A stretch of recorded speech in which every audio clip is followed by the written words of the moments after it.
preparation that Nexford could have afforded them. I think all women, face similar challenges in the workplace. For the achievers, I think they face slightly different challenges as they start climbing the ladder. But, the challenges are the same. It is the gender bias. It is about the inadequacy of opportunity. So you start off with your male colleagues, and along the way, I think they start climbing a little bit faster than you. It is the work-life balance. Most of us, as you reach a certain stage in your life, become mothers, or if not, wives. And so you need to kind of balance that. And you learn what is nobody else does. And I think the bigger it grows, the more affordable it will become. A critical role for everybody. I hope that it expands. I hope that young people take advantage of it, and I think the bigger it grows, the more affordable it will become for everybody. Without technology, there's no education. Seriously, no education. Today I think technology is education and education is technology. I think basically that makes the point.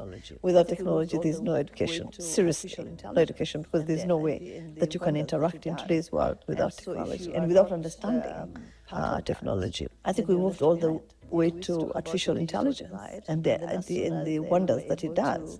And so if you are not part of that, then you're left behind. We used to talk about the digital divide, and then as soon as they were able to get equipment, we kind of bridged that divide somehow.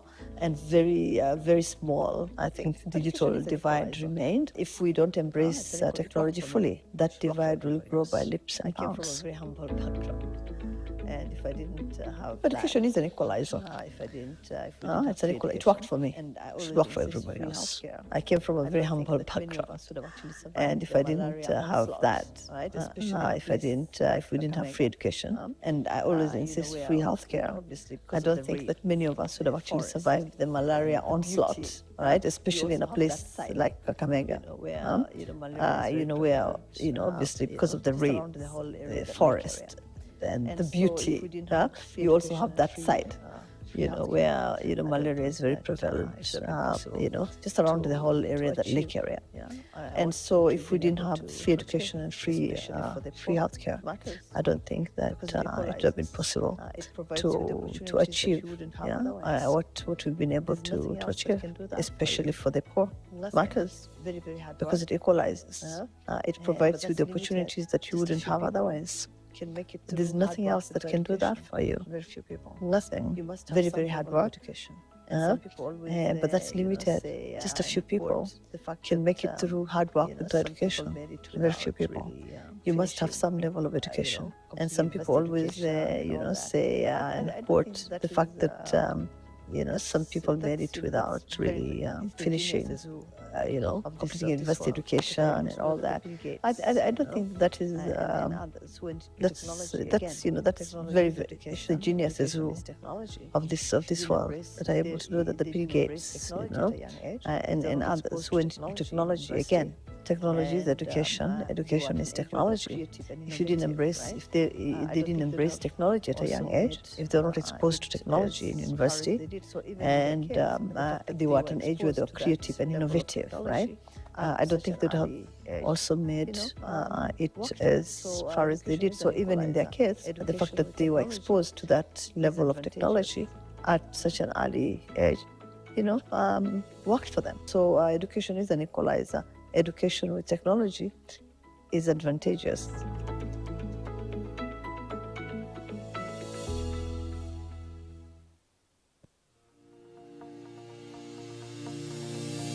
My name is Brian Petsu. I live in Mississauga, Ontario, Canada.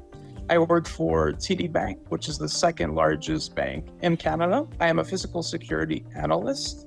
Currently at Nexford University, I am studying the BBA program with a specialization in AI and automation.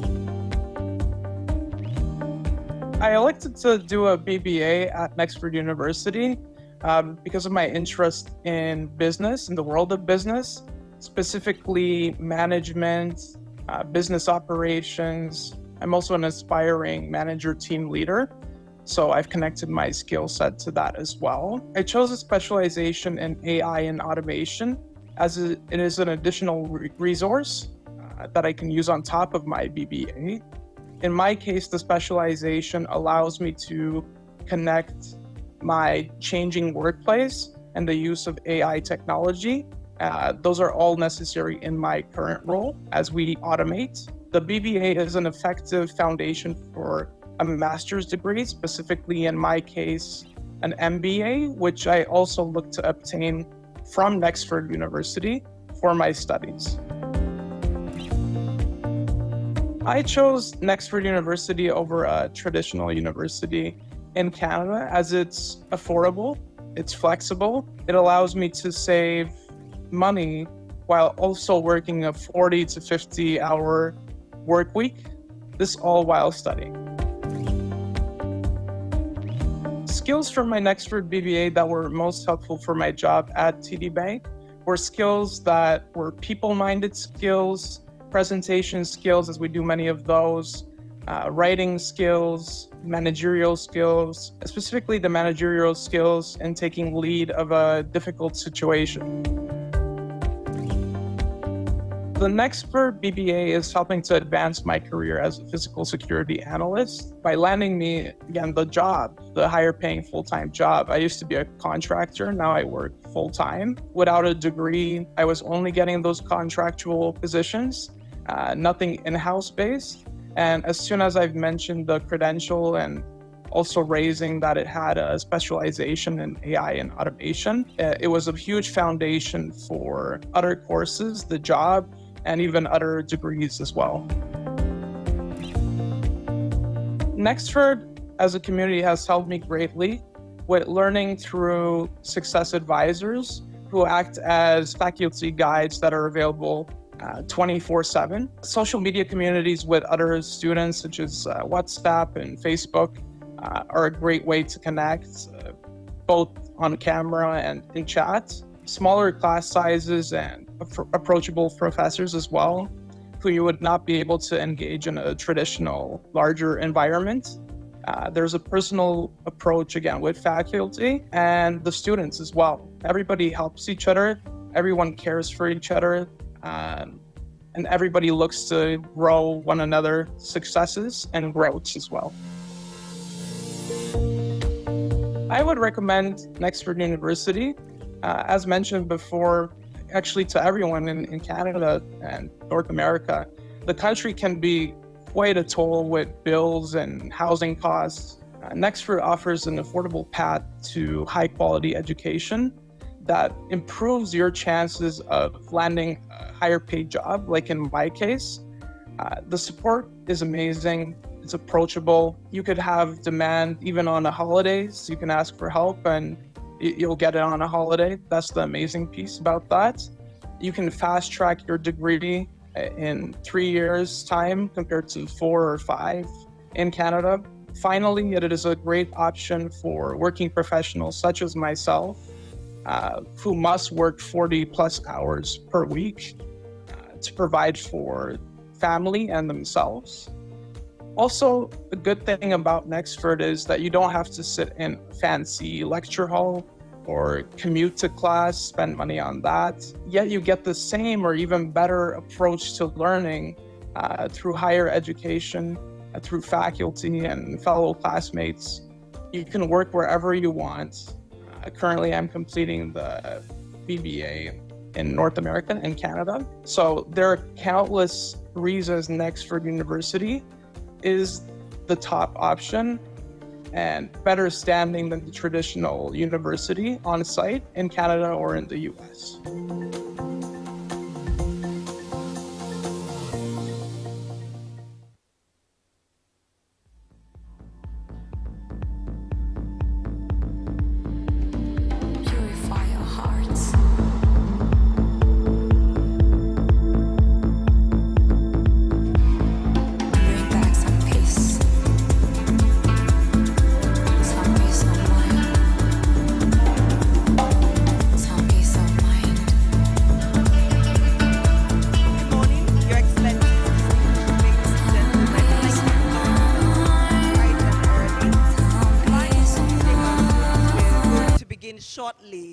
please, let's take our seat. We'd like to run through some housekeeping, and then we'll start. So please, let's take our seat. Today is about celebration, celebration, and celebration. And we want to get to that very quickly. I understand that it has started from the entrance point that is filled up with the distinguished graduates and guests who have come from different parts of the country and from the world. So we'd like to say a big thank you to you, and we'd like you to please take your seats. Thank you so much. There'll be so many opportunities for selfies and for pictures and for so many other things. But for now, please let's take our seat. Distinguished ladies and gentlemen, we'd like to run through the housekeeping very quickly because Nexford University values safety. And so we'd like to run through the housekeeping. Please let's take our seat. I'd ask the ushers to please guide our distinguished guests to their seats. Ladies and gentlemen, if an usher walks up to you and nudges you to take your seat, please be kind, please be gracious. They're only doing it in the interest of the event. So please take the seats. I can see yellow and black all over this beautiful hall. Please let's take our seats as we're set to begin. Thank you. All right, I can see the ushers doing a great job, dressed in black and definitely ready for this event. Ladies and gentlemen, I'll run quickly through the housekeeping as we go ahead with the event. Now, in the case of an emergency, which we do not hope to have, please be calm. Please take note of the following instructions. The entrance point is at the middle of the hall. That's where we all came in through, while the exit is by the photo booth. So when you come in through the entrance and you walk towards the right, you see the exit point. It's around the photo booth. So the exit and the entrance point are different places. We also have two sections for the restrooms. One is on my left, that is your right. Another is on my right, which is your left. And so please, you can use the convenience. There are signages that point to them, and our ushers are happy to guide you if you'd like to use the restroom at any point. In the case of an emergency, ladies and gentlemen, all the doors, all the exits will be activated. So all the doors will be open if we have any emergency. And then the assembly point would be by the car park. Now, we also have an ambulance outside, because I did mention that Nexford University is very, very detailed, and they're so interested in your safety. So in the case of any medical emergency, there's an ambulance outside. Now, very important, ladies and gentlemen, for safety, please hold on to your personal belongings throughout this event. So as you walk out, as you go around, as you use the convenience, as you go and take a selfie, as you celebrate with family and friends, please hold on to your bags, your phones, all of your personal belonging. On that note, ladies and gentlemen, once again, you're welcome to Nexford University's 2024 graduation. We'll begin further shortly, but in the meantime, please let's take our seats as we'll begin shortly with the procession. And as soon as the academic leaders walk in and they're standing in front, we'd ask all our guests to stand and join them for the national anthem. And that will definitely kick off the event. Thank you.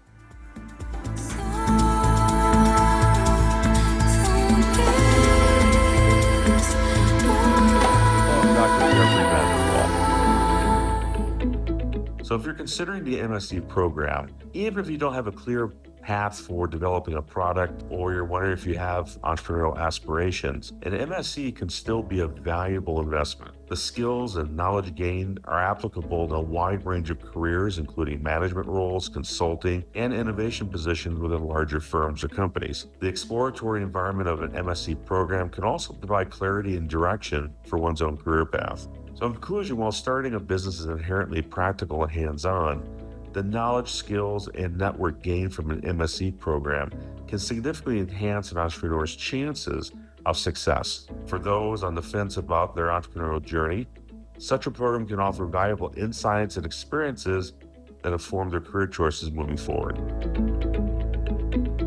Why pursue the MSc program versus just directly building a startup company? And there's a couple of reasons for that. Number one, with the MSc program, it's really a structured learning path. So an MSc basically provides a structured curriculum designed to cover all aspects of entrepreneurship, from ideation to scaling a business. And this really can be an invaluable tool for individuals who are looking to have or develop great ideas into successful results, especially for those that lack some of the business acumen to bring items or ideas into fruition and market effectively. Another reason for that would be networking opportunities. These programs often offer access to networks of mentors, investors, fellow entrepreneurs. So these types of networks can be crucial for securing funding, forming partnerships, and gaining early customers, and certainly developing ideas along the way. And then lastly, credibility and confidence. So holding a master's degree can enhance an entrepreneur's credibility when pitching to investors or negotiating with partners. And additionally, the comprehensive understanding gained through the program can really boost an entrepreneur's confidence in their decision-making abilities. Some practical benefits of the MSc program for a startup founder: skill development primarily. So you'll learn all types of critical thinking and critical development skills, market analysis, financial modeling, business strategy, leadership strategies and skills. And these are all directly important in running a successful startup or business. And then there's resource access. Many of our MSc programs for graduates have access to incubators, venture competitions, even seed funding opportunities potentially. So there's a number of very beneficial elements that can come from going through an MSc program, and then of course applying that knowledge to the concepts and ideas that you want to follow through with.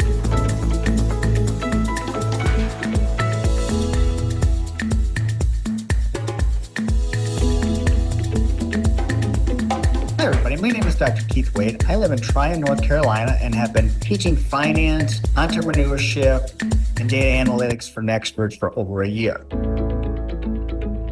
As a data analyst, a business intelligence analyst, a financial analyst, marketing analyst, a lot of different disciplines out there. These professionals leverage data to make informed decisions in their respective fields.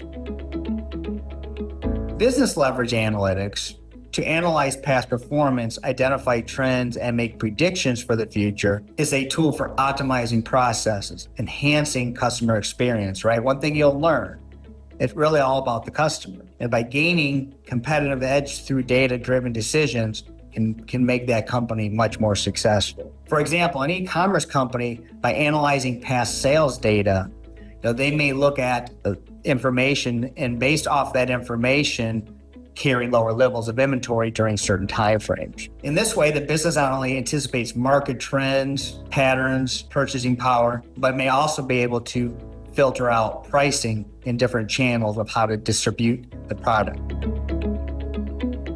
Probability theory assesses the likelihood of events occurring. So in business, it aids in risk assessment, predicting customer behavior, and optimizing resource allocation by understanding the probabilities associated with different outcomes. Regression analysis helps in understanding relationships between variables, predicting outcomes, and making informed decisions. It's crucial in business analytics for modeling and analyzing complex scenarios, providing valuable insights. For example, in the retail industry, a chain of stores wants to understand the factors that influence its sales performance. They then collect data on different variables like advertising, spending, store location, promotions, and even external factors of the economics. Through regression analysis, the company can then model the relationship between these variables and sales agents. Managers often prefer data to be visualized. And as you continue to understand that can be extremely valuable. Since Nexford knows that managers prefer this data visualization, it's emphasized with using tools like Tableau and Power BI. This approach guides students to create compelling visualizations and complex data findings clearly and concisely. Data sampling involves selecting a subset of data for analysis. It's essential in situations where analyzing the entire data set is impractical. Functions like quality control, market research, and financial audits also rely on this type of data sample. Business analytics skills are in high demand, and the ability to analyze data remotely provides a significant advantage. Many companies actively seek professionals who can contribute from anywhere in the world. While AI automates routine tasks, human intuition, creativity, and the ability to interpret complex data remain invaluable. Staying updated on emerging technologies and honing critical thinking skills will be essential. Here at Nexford, the MSDA program is designed for technical and non-technical backgrounds. While prior experience is beneficial, the curriculum accommodates learners at various levels, providing a solid foundation and gradually building technological proficiencies. Some examples that learners will master will be tools like Python, R, SQL, and data visual platforms like Tableau. These skills are highly sought after in the industry, equipping learners with practical knowledge for success. Best of luck in your journey.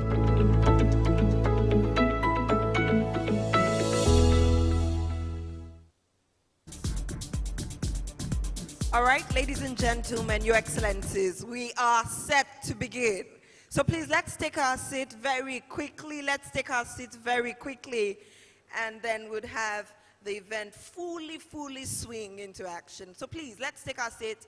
Ladies and gentlemen, please let's take our seat. I ask the ushers to please nudge our guests, the graduates, the graduates to please take their seats. Please, let's do that very quickly. We're set to begin. If you can hear me and you are standing by the photo booth, please come in. Please come in now. Thank you.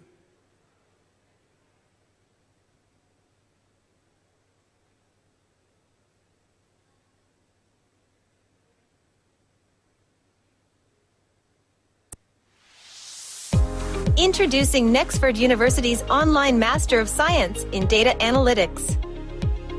Stand out as a data-driven leader and position yourself for high-growth roles. Unlock lucrative global career opportunities with a world-class degree from a U.S.-accredited university.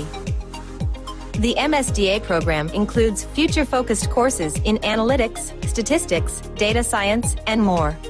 It blends technical knowledge with soft skills and business education to transform you into a data-driven decision-maker.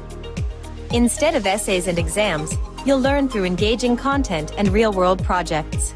Collaborate with a global community of learners and earn credentials which you can share with current and future employers. Nexford is 100% online, with a next-generation learning experience accessible on mobile, tablet, or computer. There are no fixed class times, so you can study anytime, anywhere, on any device. And there's no need to take a break from work, which means you can earn while you learn. You can pay tuition monthly and graduate in 18 months or less, with just 10 to 15 hours of effort per week. Or choose an accelerated path to finish faster and reduce the total cost of your degree. On completion, you'll be able to join Nexford learners from across the world as they celebrate at our graduation ceremonies in Africa and Washington, D.C. 92% of graduates have already received a positive return on investment, with many working at global companies like Google, Microsoft, and Meta. Your future starts here. Join the movement.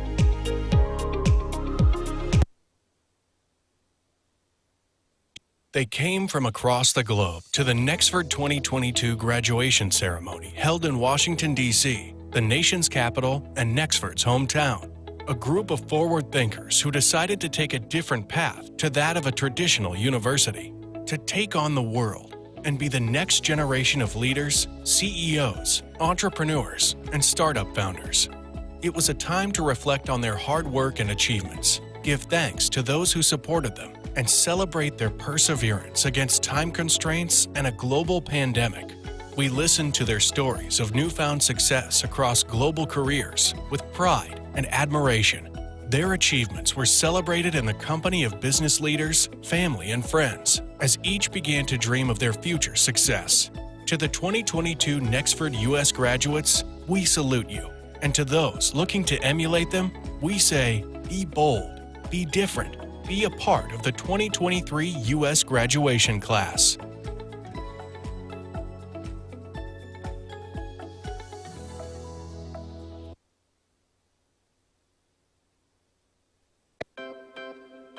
I wanted to stand out and build a global career. So I chose to earn a future-focused degree at Nexford, a next-generation American university. Nexford allows me to learn 100% online, anywhere, at any time, and on any device. Learning at Nexford happens on Canvas, the online platform used by all Ivy League colleges. It's light on my data bundle, helps me plan my time, and keeps me up to date on the move. Nexford is affordable. I pay monthly, and I can finish as fast as I want. Plus, I'm getting a modern American degree while keeping my job. Best of all, I'm already applying what I'm learning. Instead of essays and exams, I'm working on real-world projects, learning from case studies and building skills in AI, digital transformation, and sustainability. I really feel supported. I'm able to speak with faculty and advisors pretty much on a 24/7 basis. And my personal success advisor has been there for me all along. Unlike traditional universities, I don't need to wait till I graduate to celebrate. I'm earning badges and certificates while completing my MBA, which I'm able to show off to my employer and on LinkedIn. I'm part of a global learning community from over 85 countries. Connecting with Nexford learners at companies like Google and KPMG. We meet online and offline at NXU socials. And I'm looking forward to attending my graduation ceremony in Washington, D.C. Come and join us.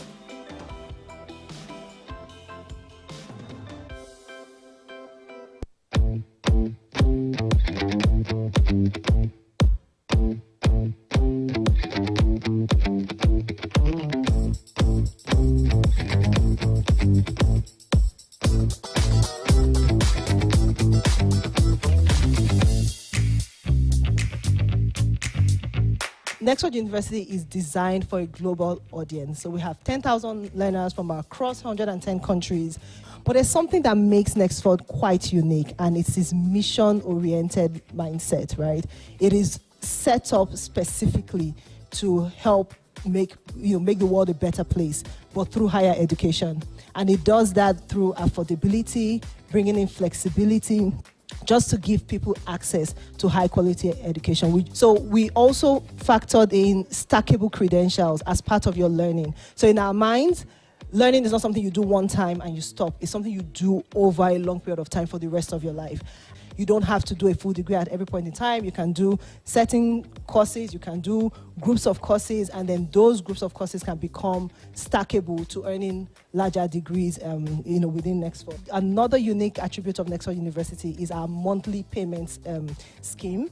And then we also pride ourselves in that flexible learning. So the difference between us and the traditional learning model where you have to be in class at a particular time. So flexible learning is a key part of our personalized support is something else we really pride ourselves on. So that global audience means that we are organized in a way where we have support around the clock. And we do that by having people in different time zones that allows you to be able to speak to somebody depending on what your challenge is. We started off with the MBA, so we're quite popular on the MBA side of things. But between last year and now, we've created other master degree programs, digital transformation, what we used to call Masters in Business Analytics, which we're renaming to Masters in Data Analytics. We've recently launched our Masters in Entrepreneurship.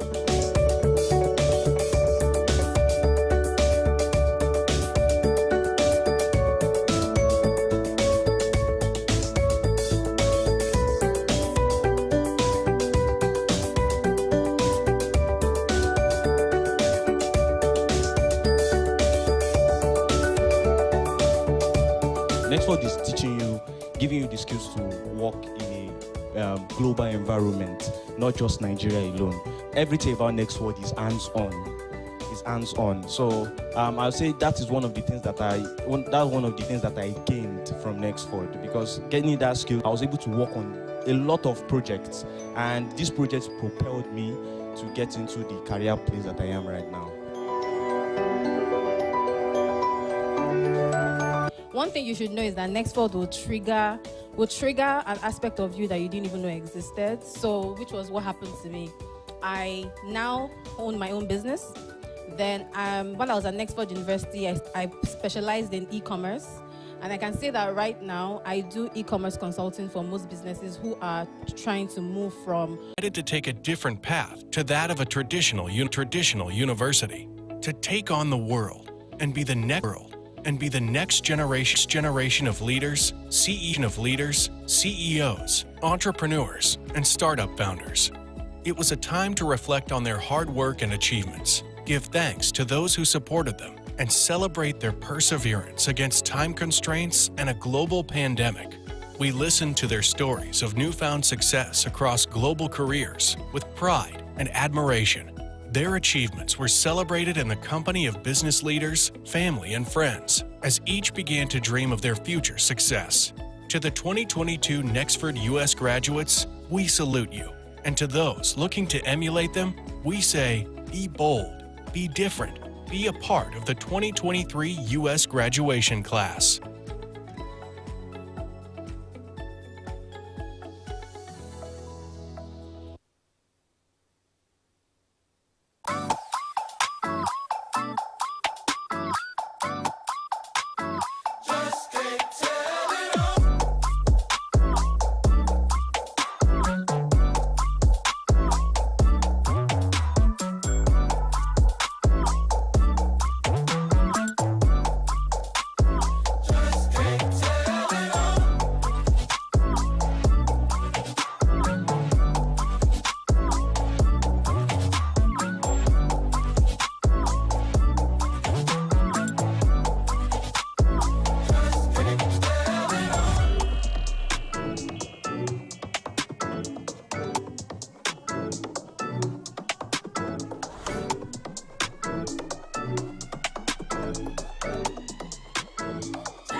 You need with a broad-based set of skills, the kinds of skills sets that you carry along with you, the kind of global network of knowledge, the rich trove of information, and the relevance that you begin to give to knowledge as a result of it, even your aspiration and the access to remote work that we're seeing increasingly amongst graduates from programs like this.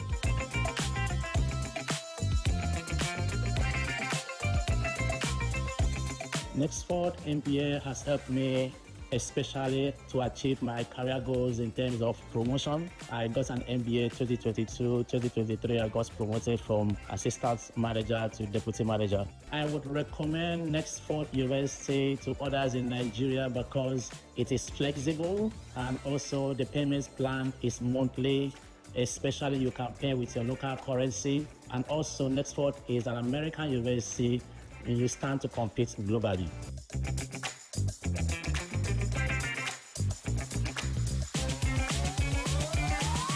My advice I would give to those who are considering studying at Nexford University is this: go all in, all in. I will channel Sheryl Sandberg when she said, lean into your career, change the world because the world needs you to change it. So it's not about just optimizing processes or employing the Kaizen principle, which is good. The first thing is investing in yourself. And I tell you, Nexford is the perfect wingman or partner to help you on that journey as they helped me.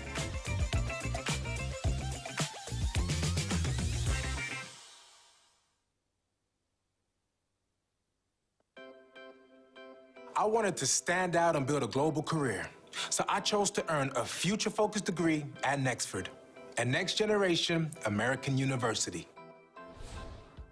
Nexford allows me to learn 100% online, anywhere, at any time, and on any device. Learning at Nexford happens on Canvas, the online platform used by all Ivy League colleges. It's light on my data bundle, helps me plan my time, and keeps me up to date on the move. Nexford is affordable. I pay monthly, and I can finish as fast as I want. Plus, I'm getting a modern American degree while keeping my job. Best of all, I'm already applying what I'm learning. Instead of essays and exams, I'm working on real-world projects, learning from case studies and building skills in AI, digital transformation, and sustainability. I really feel supported. I'm able to speak with faculty and advisors pretty much on a 24/7 basis. And my personal success advisor has been there for me all along.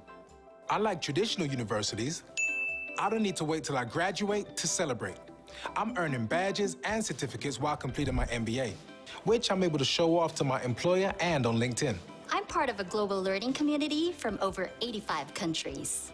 Connecting with Nexford learners at companies like Google and KPMG. We meet online and offline at NXU socials. And I'm looking forward to attending my graduation ceremony in Washington, D.C. Come and join us.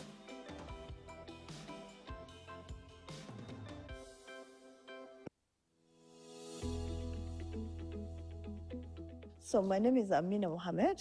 I am a lawyer by profession and have served in the government for a very long time, actually. I went into government as a cadet, as a very young cadet, and stayed in government until 2011, when I then went to the United Nations and then came back to government in 2013. I actually run a foundation, which is on leadership, integrity, values, and excellence. And I've had 2 pilot projects, and each one of them had about 32 young people. Some of the challenges they were facing in not gaining employment was because they did not have the digital skills that they required. They didn't have the preparation that Nexford could have afforded them. I think all women, face similar challenges in the workplace. For the achievers, I think they face slightly different challenges as they start climbing the ladder. But, the challenges are the same. It's the gender bias.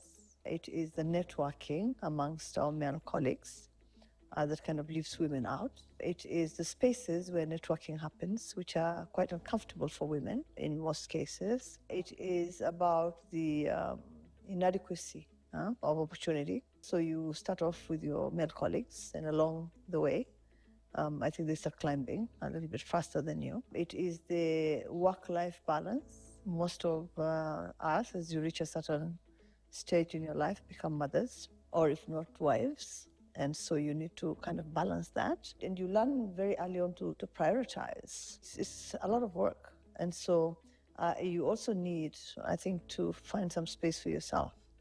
And if you really don't do that, then it's easy to get burnt out, because I don't think that the other gender actually has that huge challenge.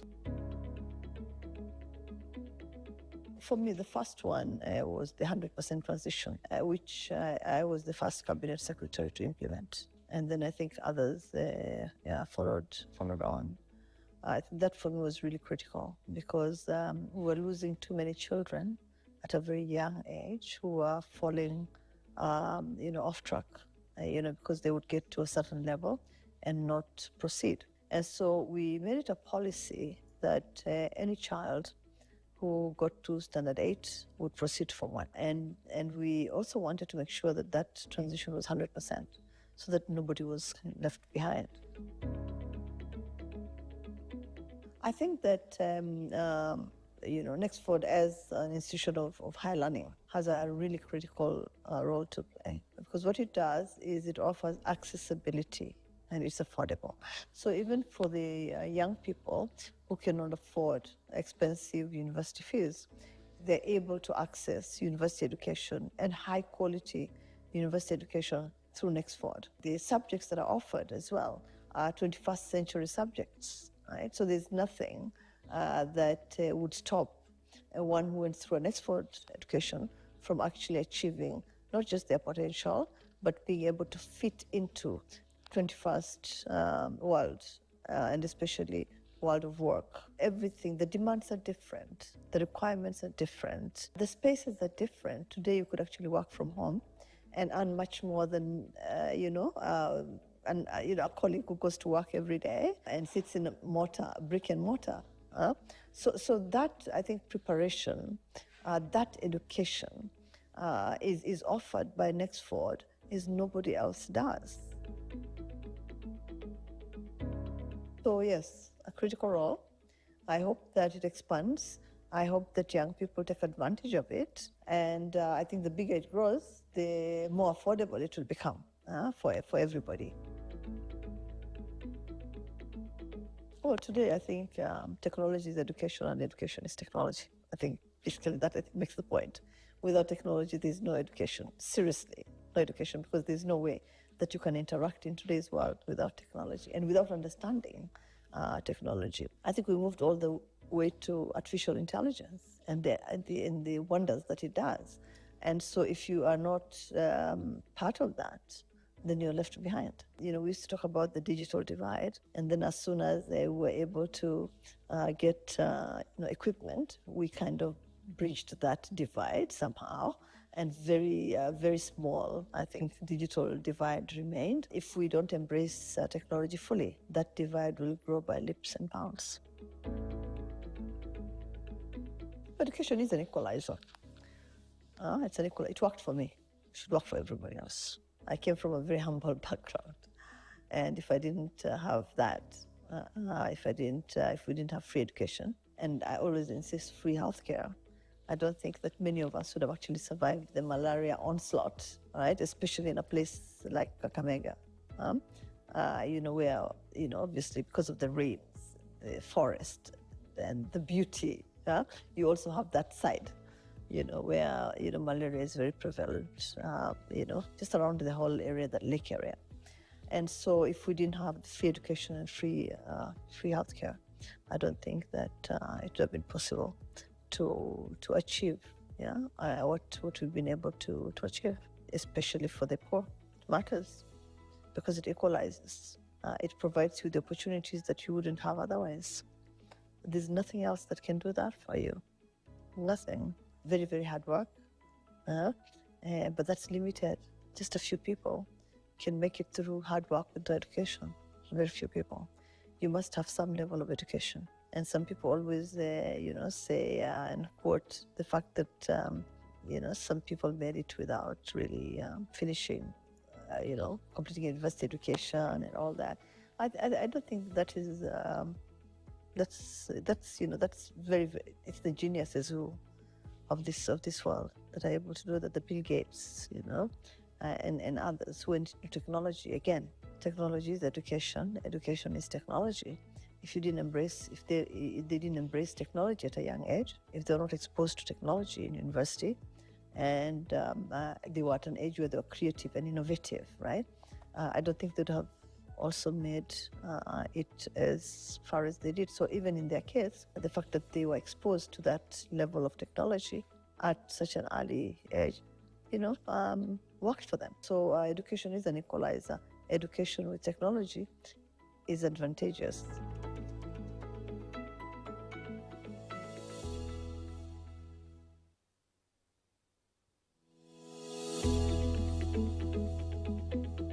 Hello, I'm Dr. Jeffrey Vanderpool.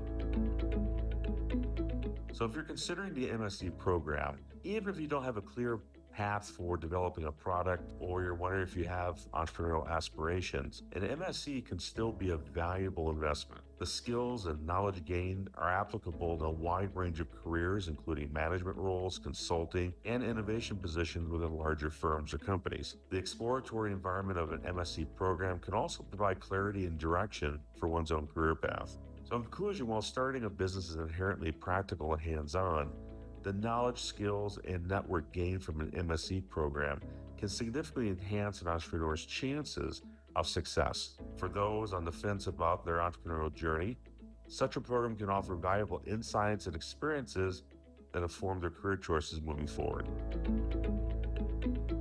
Why pursue the MSc program versus just directly building a startup company?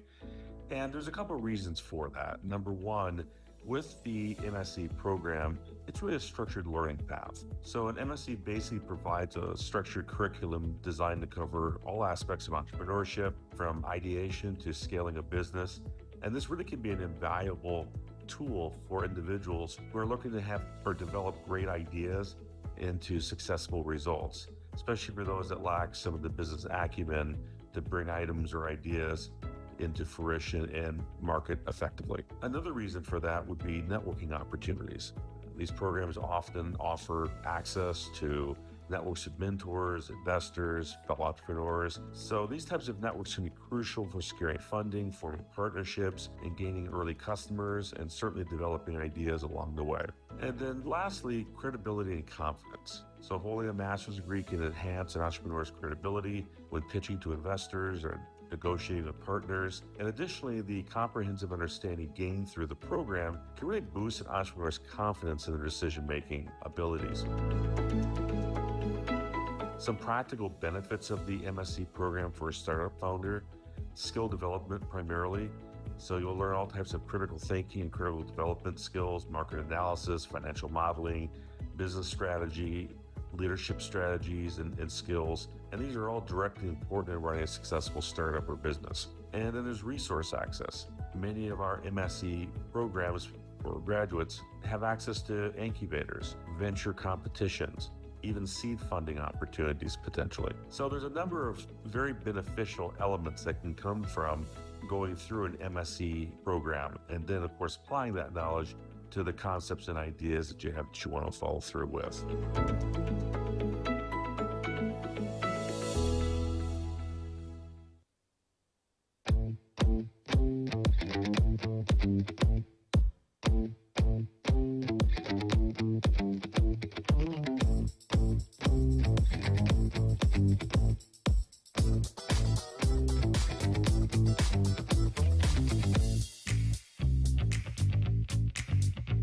Nexford University is designed for a global audience. So we have 10,000 learners from across 110 countries. But there's something that makes Nexford quite unique, and it's its mission-oriented mindset, right? It is set up specifically to help make the world a better place, but through higher education. And it does that through affordability, bringing in flexibility, just to give people access to high quality education. So we also factored in stackable credentials as part of your learning. So in our minds, learning is not something you do one time and you stop. It's something you do over a long period of time for the rest of your life. You don't have to do a full degree at every point in time. You can do certain courses, you can do groups of courses, and then those groups of courses can become stackable to earning larger degrees within Nexford. Another unique attribute of Nexford University is our monthly payments scheme.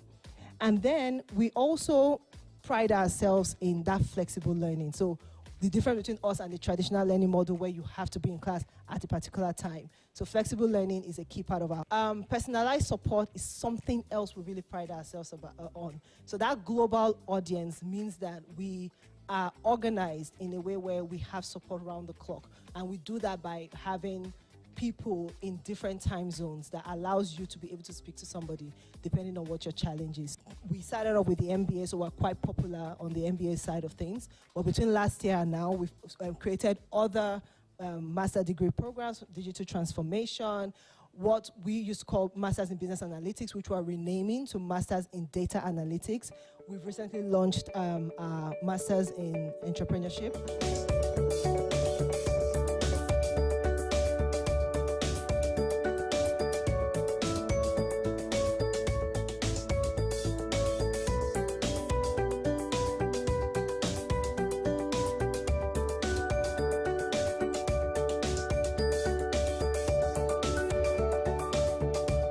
Nexford is teaching you, giving you the skills to work in a global environment, not just Nigeria alone. Everything about Nexford is hands-on. is hands-on. So I'll say that is one of the things that I gained from Nexford, because getting that skill, I was able to work on a lot of projects, and these projects propelled me to get into the career place that I am right now. One thing you should know is that Nexford will trigger an aspect of you that you didn't even know existed. So, which was what happened to me. I now own my own business. Then, while I was at Nexford University, I specialized in e-commerce.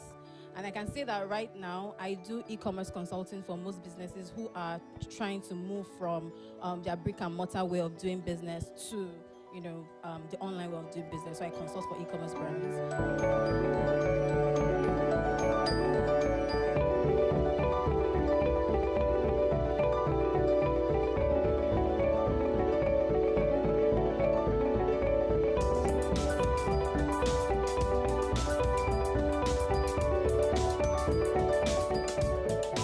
The beautiful thing about Nexford MBA is that it will give you visibility.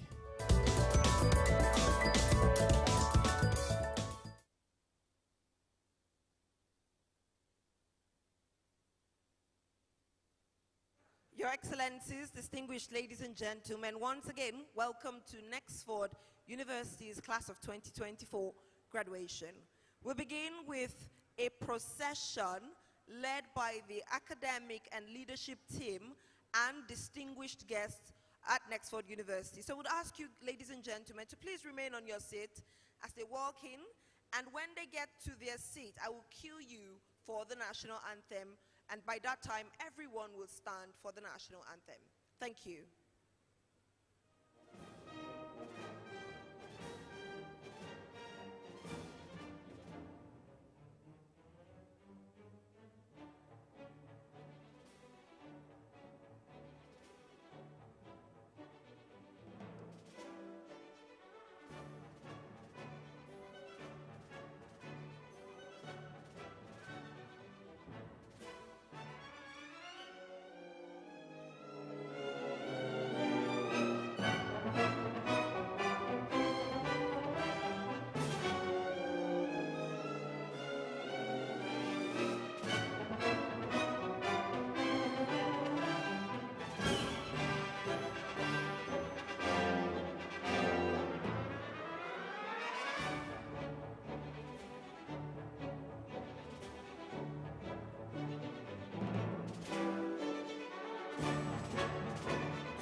Take the national anthem. Thank you.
much. Ladies and gentlemen, Your Excellencies, please take your seats. Thank you very much.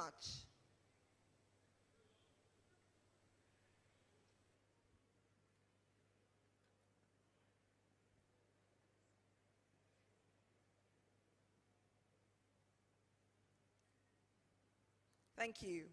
Your Excellencies, distinguished ladies and gentlemen, welcome to Nexford University's Class of 2024 graduation.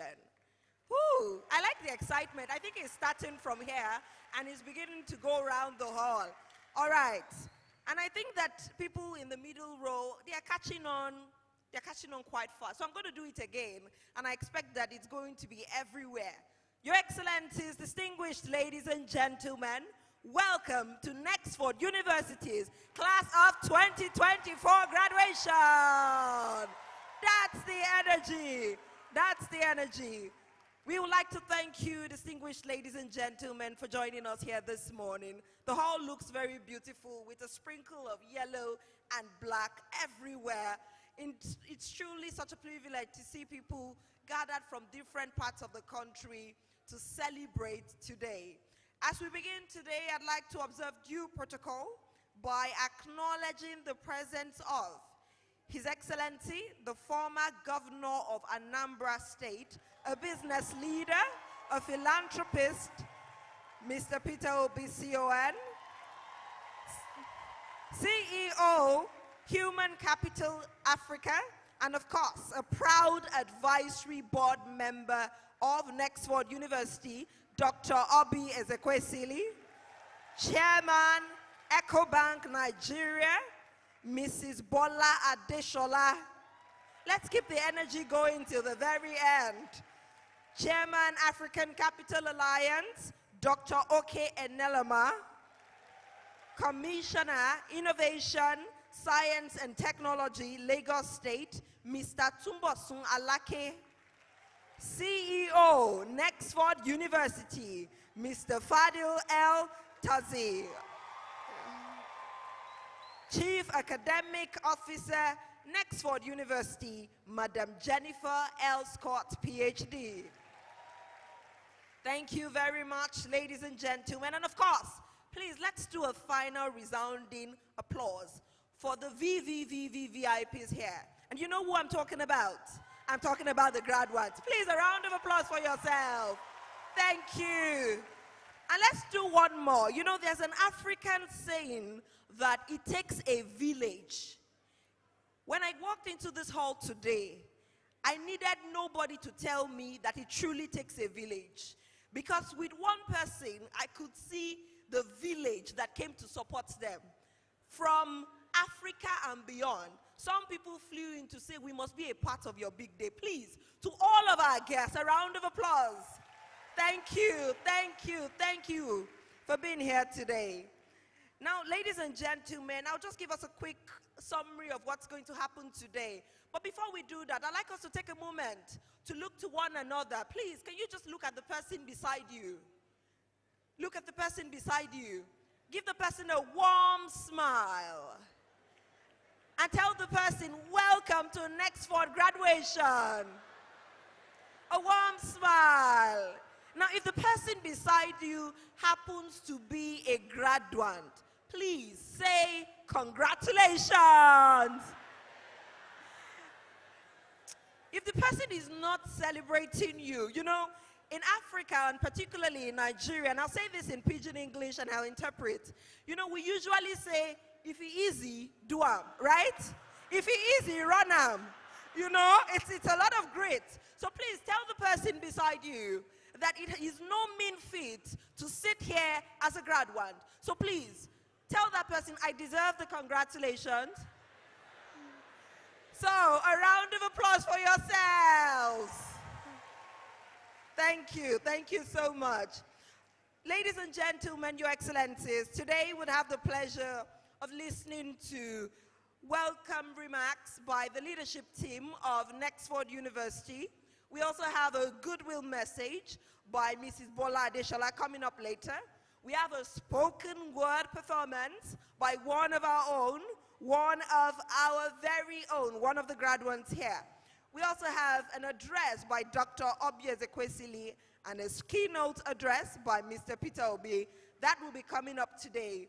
We'll also have the pleasure of having a special award category dedicated to some of the graduates who are here. And of course, the highly anticipated roll call. But first of all, ladies and gentlemen, let's begin by welcoming the CEO and founder of Nexford University, Mr. Fadil. Let's give him a round of applause. Mr. Fadil Al-Tazi, as he comes up for his welcome address. We can make the applause louder. A Nigerian applause. That's it.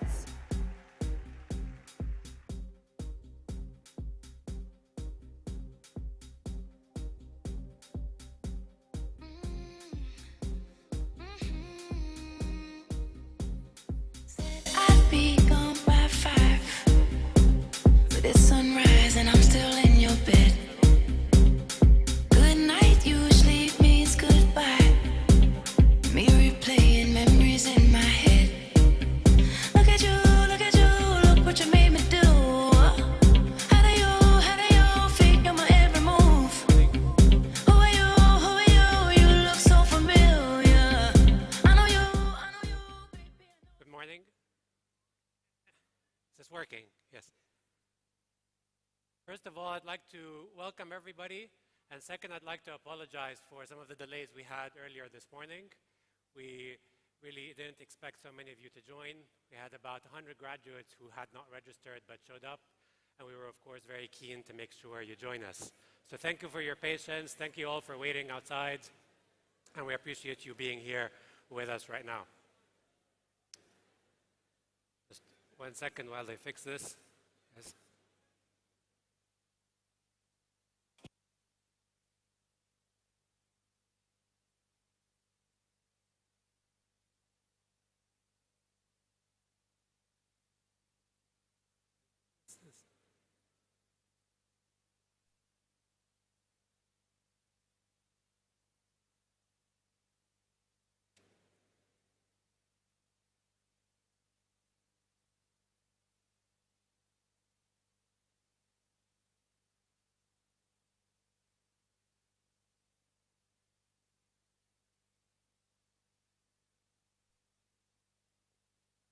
All right, is it working now? All right. So once again, good morning, proud parents, honored guests, and most importantly, our resilient and accomplished graduates. It is a profound honor to stand before you once again today, addressing the future leaders and change makers of our beloved continent, Africa. Today, I want to share a story that illustrates not just the power of technology, but resilience. The resilience of the human spirit. This is the story of Alika. Alika was the cornerstone of her family. With her single mother and 3 younger siblings relying on her, she juggled 2 jobs to make ends meet. By day, she worked at a bank's technology team, and by night, she worked as a data analyst for a remote company based in Berlin, Germany. Despite her best efforts, her salary wasn't enough to make ends meet. For the past 3 years, her standard days started at 6 a.m. and ended at 11 p.m. But one day, Alika's world turned upside down. She woke up to an email saying that her remote job had been terminated. With no prior notice, and just out of the blue, Alika was devastated. She spent hours trying to trace back what she had done wrong, figure out what caused this termination. Later in the day, Alika was able to connect with her former colleagues from other countries, only to learn that all of them had been terminated. She dug in some more and soon found out that the German company had deployed an AI system that could do everything that entire team could do, but with no paycheck and much faster. Feeling devastated, Alika faced a crossroads between despair and determination. Alika finished work that day around 5 p.m., took her usual 2-hour commute home, and spent almost the entire night researching AI. What is AI? What is artificial intelligence? How could it be doing this? She had to understand how software could replace a dozen people and do so overnight. She couldn't get herself to share the news with her family, at least until she had a plan. She just couldn't share that termination news. Her research led her to the conclusion that she has to study AI, but more importantly, she actually also has to study how businesses make decisions. Soon after, she landed across Nexford's programs. The programs allowed her the flexibility to continue working while keeping her bank job, while diving into both the world of AI and business. Now she had to figure out, with even less income, how she'd pay for that degree. She started asking around where she might be able to get a loan, a student loan, to pay for that tuition.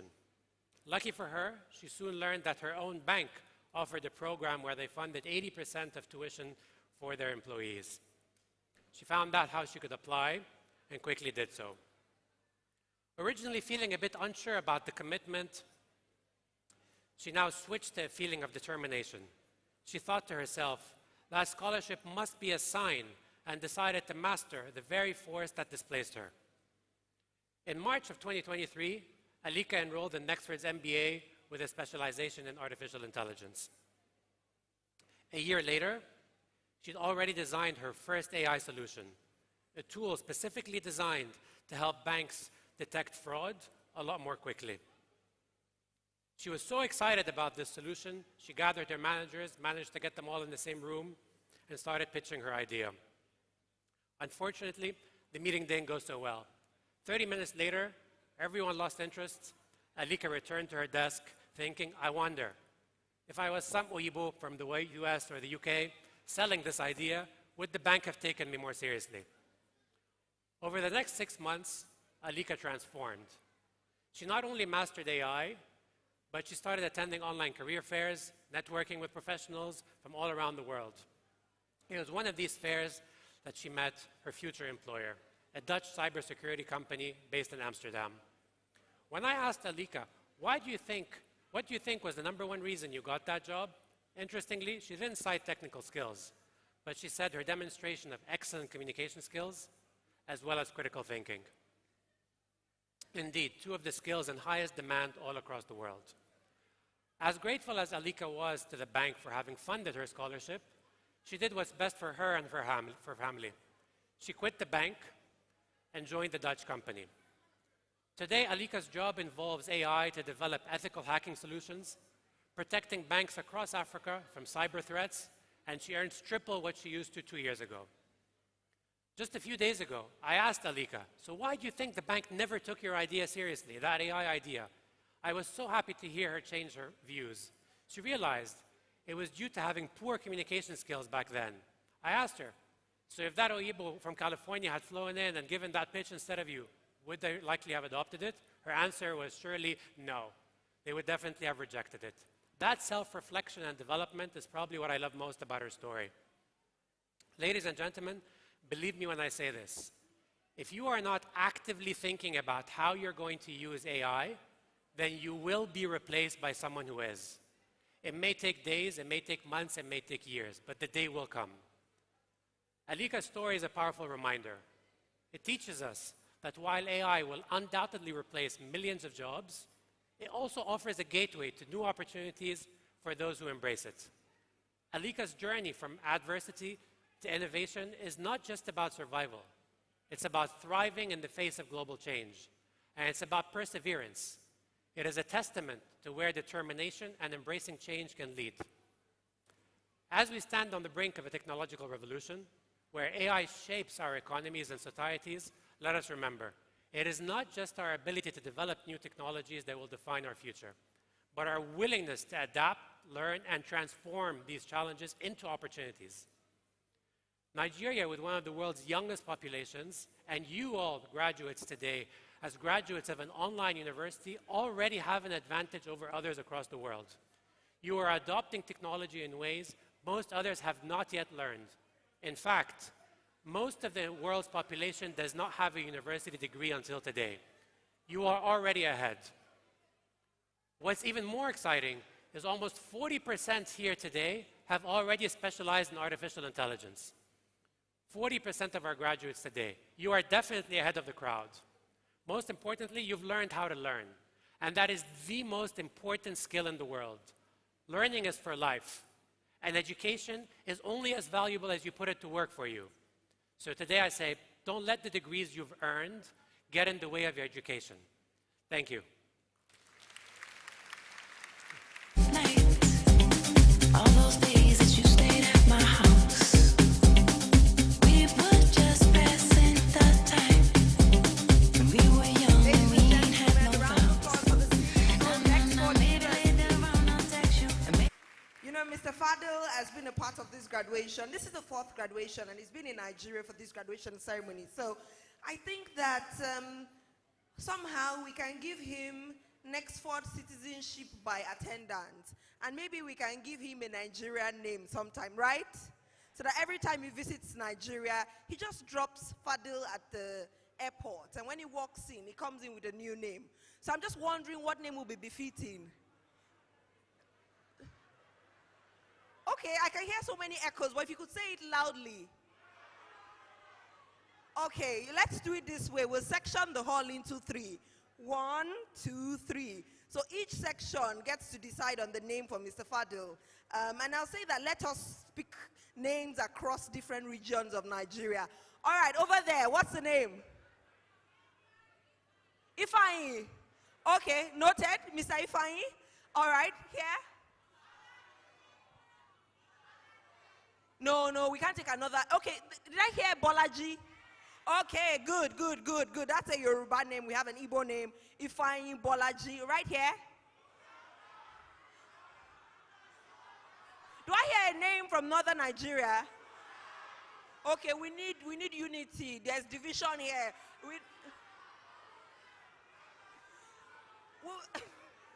We'll cancel the elections here if there's division. Musa. Okay, so we have Musa here.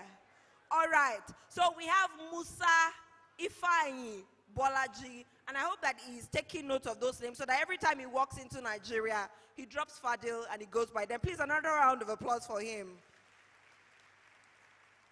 Ladies and gentlemen, now we're moving on to a goodwill message. And we're so honored to have in our midst the chairman, EcoBank Nigeria. Please put your hands together for Mrs. Bola Adeshola. Let's make the applause louder, and next for the applause. You're welcome, ma'am.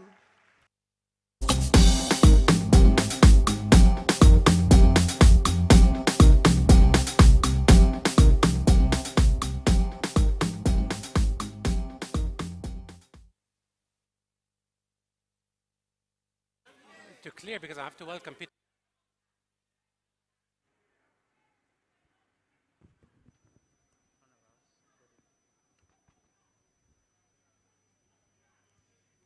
Good morning, ladies and gentlemen.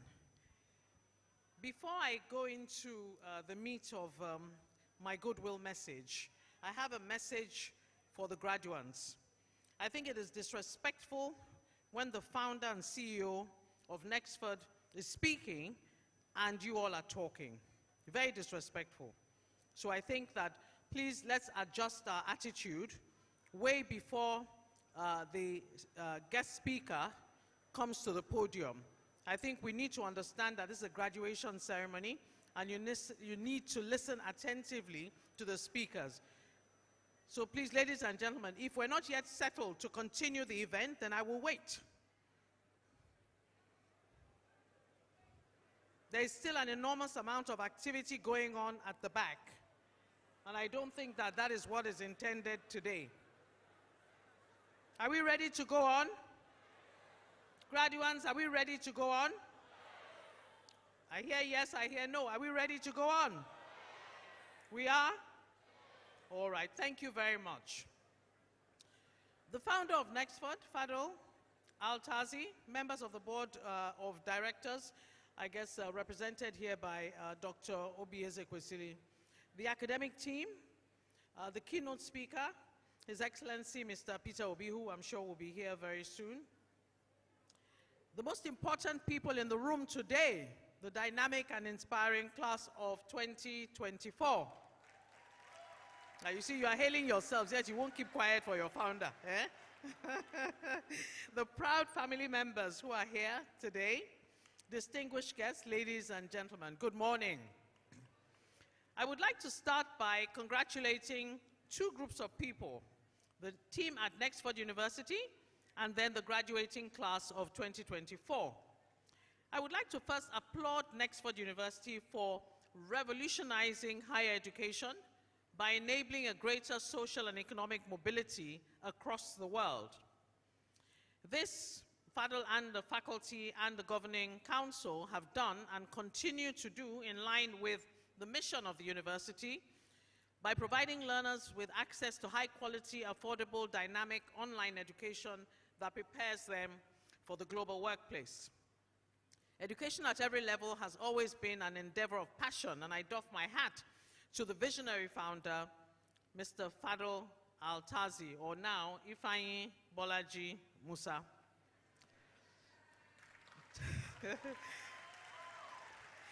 To the graduating class of 2024, those who are going to be awarded with an MBA and a BBA later, as we say in Nigeria, this is not beans at all.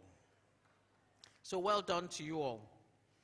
Today is a day that will stand out for the rest of your lives. It is not just a moment in time, it is a milestone, a testament to your hard work, determination, grit, and resilience. It is proof of the countless hours you have spent studying, researching, and pushing yourselves to this point. Today is about celebrating you, and indeed a celebration well-earned and well-deserved. So let me continue this short goodwill message by saying this with all my heart, a massive congratulations to you all again. Let's just take a moment, really, taking a deep breath. Look around you, look at your fellow graduates, look at your families, your friends, and other loved ones who have walked this journey with you. These are your people, the ones who believed in you, stood by you, and yes, perhaps even nagged you a little when you needed it most. They were your cheerleaders. And I know exactly how the families here feel today, walking tall and proudly telling anyone who cares to listen about the newly minted graduate or postgraduate in the family and the community. One of my twin daughters graduated with a first-class honors degree last year from a top university in the UK. And I can tell you that even today, 7 months later, I think my hair is even still standing on end. My head is still swollen with delight and admiration for the young lady. I know the grueling commitment it took, not just to get a degree, but to get an honors degree, and even to get a first-class honors at that. But as I always tell her, let's not forget who made this possible. It's not the school fees, it's not the mommy sending jollof rice and things like that. It's really her. She made it happen. And I say the same to you today, to the graduates, that let's not forget who made today possible. It is you. So please give yourselves a round of applause. You are the ones who put in the work. You stayed up late, you sacrificed, you gave up weekends, and maybe sometimes even questioned why you even embarked on this journey at all. Many of you are working, I'm sure, yeah, I can see heads nodding here. It's like, well, who sent me, you know? Many of you are working professionals, yet here you are, standing tall, sitting proud and victorious as BBA and MBA holders. This is your moment, and you have earned every single second of it. Well done. As you mount the threshold of a new chapter, let's take a moment to reflect on the theme of today's celebration, which is lead the change, ignite the fire. I believe that this is not just a fancy phrase. This is a phrase that the faculty and the team at the university put together meaningfully. It encapsulates the desire, the prayer, and the pointers that they have of the way forward for you. And indeed, it is a call to action. Lead the change, ignite the fire. It is an invitation for you all to embrace the responsibility that comes with your education, your experiences, and of course, your unique voices. It is a reminder that you're not just inheriting the world as it is, you're stepping into the world as creators, as builders, as leaders, and as leaders of what to come. What is to come? Leaders driving societal and professional change. So let's just think about this for a couple of minutes. You are graduating into a world in flux, a world undergoing rapid and at times unsettling changes. Fadl spoke about technology just now, and technology is reshaping the way we work, the way we communicate and live. Healthcare is being revolutionized, industries are being disrupted, societies are grappling with complex changes, from climate change to inequality, the demand for social justice, all sorts of transformative forces that demand forward-thinking leaders. So in moments like this, it's not unusual to actually feel overwhelmed, especially in the VUCA world in which we live. After being blindsided by the black swan of the COVID epidemic a few years ago, who knows what's next? I think even the recent US elections and other global geopolitical dynamics may well bring with them new and daunting scenarios for business and the world of work in the months and years ahead. Just this morning, I was reading an article titled NVIDIA's Black Swan. I don't know if you've heard of NVIDIA, the technology company in the US. And this article was basically about how China's new AI model is threatening US dominance of the AI space. A little-known lab, AI lab in China called DeepSeek, has ignited panic in Silicon Valley after releasing AI models that can outperform America's best, despite being built more cheaply and with less powerful chips. And the model just took $6 million to build in less than 2 months, and it could really, truly be a major disruptor that could actually impact geopolitical trade. So who knows what's next and what's around the corner? But I want to tell you something. Nexford University has prepared you with enhanced critical and strategic thinking skills to solve some of the real-world challenges and to go on to innovate new frontiers. Every single one of you graduates has a power to shape the future. You don't need to have all the answers today. Leading change often comes with asking questions. So why not me? Why not now? Why can't I be the one to revolutionize my industry? Why can't I create solutions that improve lives in my community? Why would I not use my talents, my experience, and so on to ignite change in ways big and small? So leadership is not about waiting for permission or the perfect moment. It's about recognizing that this is the moment. This is your moment, right here, right now. Leadership is the spark that ignites innovation, the force that will drive transformation in our world, and also the compass that guides us through uncharted terrains. But what does it mean to lead? What does it truly mean to lead? How do we break this down into manageable and reflective components? Let us think about this for a minute. Ladies and gentlemen, graduates in particular, leadership is not about titles. It's not about authority. So as you go into the world of work, for those of you who are new graduates and even those of you continuing with work, it's not about titles or authority, as I'm sure you realize. Look at people in leadership positions around you. An array are in the front row here today. Many have earned the right to lead by being purposeful. They typically have a vision of where they're going. They build a network of genuine, trusted relationships on the journey of change. Effective leaders have influence, inspiring and empowering and motivating others. And they make an impact, a real, true difference on people whilst leaving a legacy in their trail. But to be effective leaders of change, because you can lead, but you might not drive change necessarily. To be effective leaders of change, and we're talking about leading change, we need to be clear about certain dimensions of our journey. I encourage you all to have clarity of purpose, clarity of your role, clarity of who your stakeholders are, because it's a journey and you can't go alone. And the backdrop of all this is clarity of your values. Without integrity, sustainable leadership crumbles. And there are many examples around the world which I won't go into today, and even in our country, Nigeria, as well. Let us consider the industries you are entering or advancing within. Whether it is technology, healthcare, finance, agri, entrepreneurship, or any field or subsector, innovation is reshaping and creating new landscapes. Artificial intelligence, Gen AI, blockchain, renewable energy, and so on and so forth, they're not just trends. They are here to stay, and I think Fadl emphasized that in his opening remarks. They're transformative forces that demand enlightened, which you are, and progressive, which I hope you will be from now on, leaders to keep pushing the limits of imagination and creativity. How will you, as fresh graduates, position yourselves to harness the opportunities and to lead the changes that you yourselves envision? How will you ensure that the change you seek, is inclusive, ethical, and impactful? And this dovetails into my next point. Driving change requires a proactive and sometimes a paranoia mindset. It means questioning the status quo. It means challenging conventional wisdom and daring to envision a better future. But it also means that recognizing that change must start from within. And finally, under leading change, to lead others effectively, you must first lead yourself. And this is about self-mastery. Self-mastery means cultivating self-awareness, embracing lifelong learning, and always, always, always staying true to your values. And graduates, you may want to consider embracing the 7 Habits of Highly Effective People, captured in a book by Stephen Covey. Some of you may have heard of the book. And these habits significantly and positively have impacted my life and my relationships. So I'll just now speak a few words about igniting the future. If leading change is about responsibility, igniting your future is about passion. It is about finding that spark within you, the things that keep you going even when the road is tough.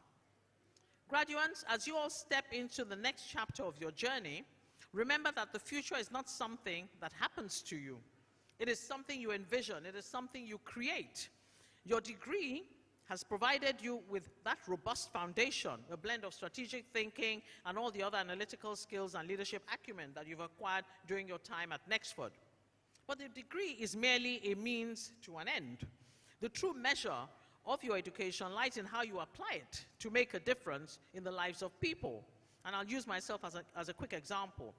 I remember when I was at university, I went through a phase of being involved in everything on campus but my studies. If we were marching against apartheid, I was there. If it was for the Palestinians, I was there. Sometimes I'd be marching and not even know why I'm marching, and then ask my friend, what are we doing here today? So I was doing all that. I thought I was born to save the world. And I think my late father realized my youthful folly, and he embarked on a mission, in his own words, to save me from myself. He said he was convinced that I would be successful in whatever life endeavor I decided to pursue, but that my graduate degree was a sine qua non to have on my road to greatness, the greatness he saw in me at that time. He told me that my degree would be a blank canvas to paint my future on, that I could create the future that I wanted from crafting brushstrokes on canvas. He reassured me that if at any time in my life new motivations or aspirations came, I could simply pick up the brush and palette and metaphorically change and enhance the painting, create a new artwork, so to speak, to capture my latest pathway and embark on a new phase of my life's journey. And that is how I morphed from being a budding scientist to being a lawyer and then to banking and having a fulfilling career, I believe, of impact and a fair degree of influence. I still have a wide range of interests, and I'm sharing this with you just so you know that you don't have to be boxed into a corner. And my range of interests are from art to technology, healthcare to governance, from fashion to travel.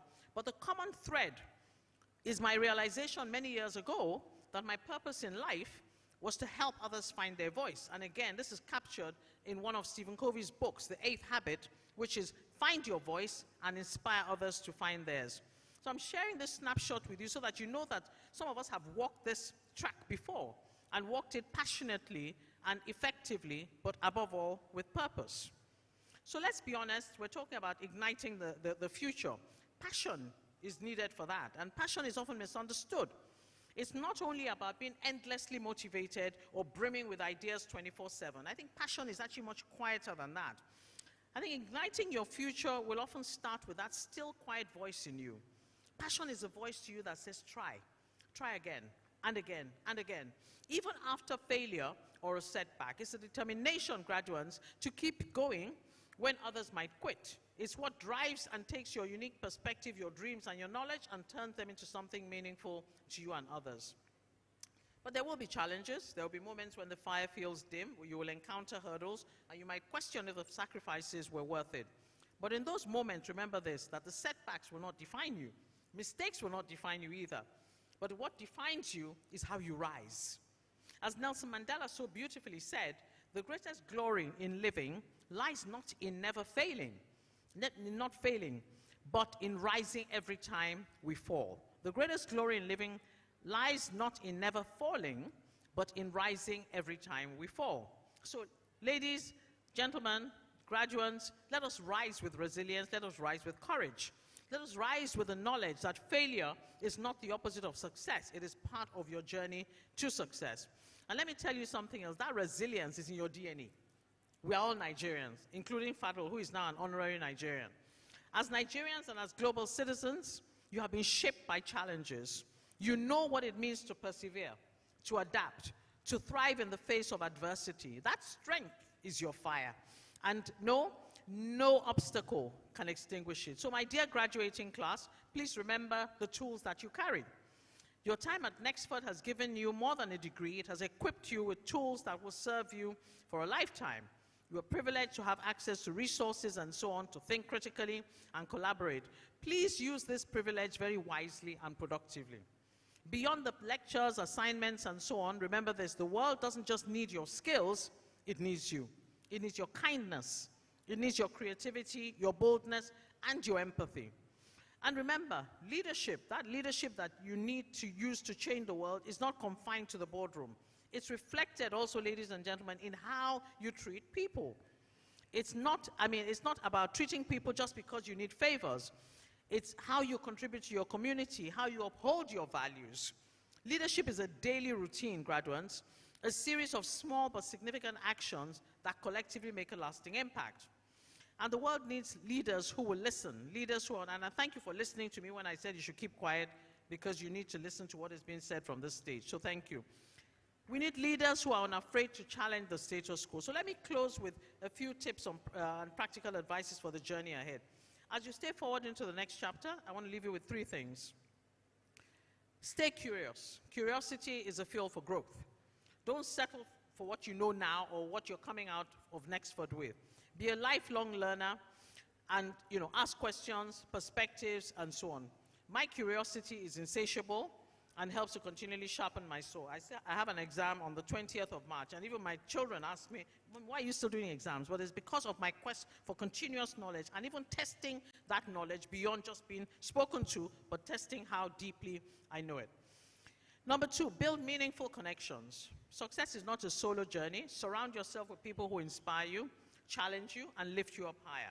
So it's not just about what you achieve, it's about the relationships you build as you move up, and also lift others up as you climb life's ladder of achievements. Third, be unapologetically you. Very important. Don't dim your light to fit someone else's mold. Don't be a second-class version of another person. Don't. And that is why I moved from law to banking, because my father was a lawyer. I was working with him, and I knew that I would always be a second-class version, being compared with him. Took my own path, charted my own path in banking, and I thank God for today. So the world doesn't need your copies, it needs originals. Be true to your values and passions, and let authenticity be your greatest strength. Class of 2024, your legacy starts today. I want you to imagine something. Picture yourself 10, 20, 30 years down the line. What will your legacy be? What kind of change would you have led? Who will have inspired you along the way? The answers to those questions begin today. Begin with the end in mind. In my journey, for every new job, every new role, when I say to my staff or my team, I'm beginning to plan my exit from today. They will say, when are you leaving? I said, no, I'm not leaving. But I want to know what I'll be remembered by. I want to imagine the epitaph, or what you will say about me at the end, what I want to achieve, what I want to be lasting and sustainable, and make that my North Star from day one. So as you're stepping into a world that needs you, needs your ideas, your passion, your courage, and your fire, you have everything it takes to lead the change. Now is the time to ignite the fire, stoke it, and let it burn. As I said, in a few months, I'm going to be 64 years old. Yet my fire is burning. My fire is burning. And I'm going to pass that exam on the 20th of March, because I need that knowledge to be able to help me to help others.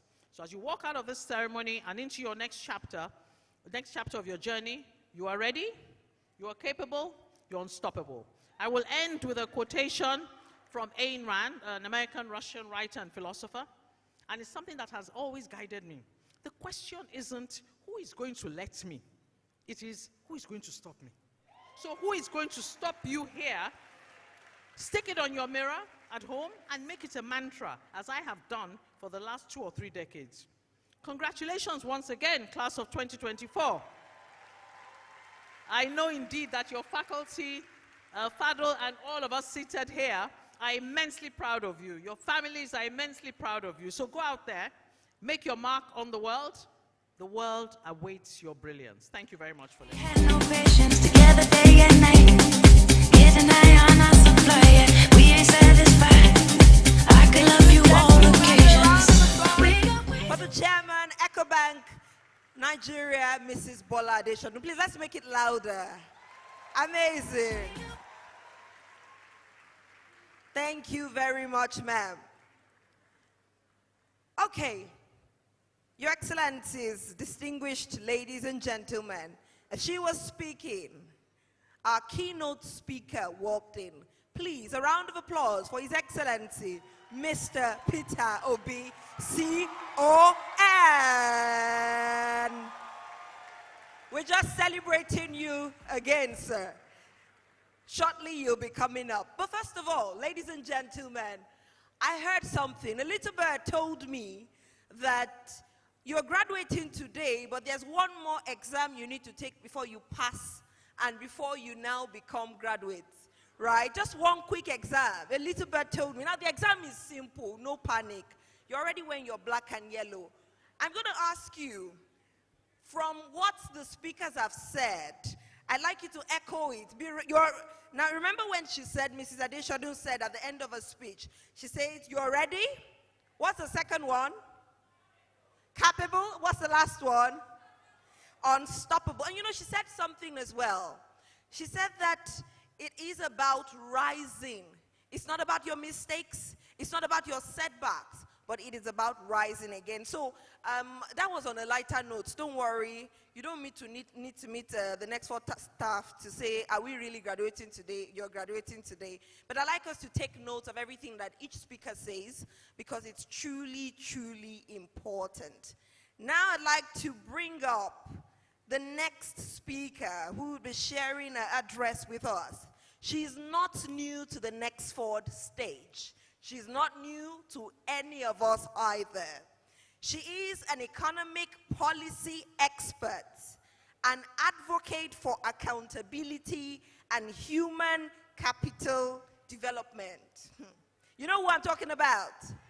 All right, I'm going to bring her up in a bit. I hope you are ready. Please, can you tell the person sitting by your side, fasten your seatbelt? You know, there's a way you fasten your seatbelt when you're on the plane, and they say, ladies and gentlemen, we'll now be flying at an altitude of XYZ. Please fasten your seatbelt and get ready. XYZ. My name is Captain. So I'm telling you, my name is Captain Temi Badru. And I'm telling you, ladies and gentlemen, fasten your... We are about to fly. Tell your neighbor we're about to fly. All right, we're going to fly soon. I'm going to bring up our speaker. But before that, a quick message for the spoken word artist, Happy J. Please go to the technical stand. Happy J, please go to the technical stand. And a quick word for all those who are joining us from different parts of the world. We'd like to welcome you. Thank you for joining us on YouTube. I hope that you fastened your seatbelt from wherever you are. That's the beauty of technology. You can join us from any part of the world. Ladies and gentlemen, without further ado, please welcome to the Nexford stage the CEO, Human Capital Africa, and a proud advisory board member of Nexford University, Dr. Obiageli Obi. A round of applause. Since I'm being honest with you, who wants to love somebody like me? You want to love somebody like me. If you could love somebody like me, you must be messed up too. Who wants to love somebody like me? You want to love somebody like me. If you could love somebody like me, you must be messed up too.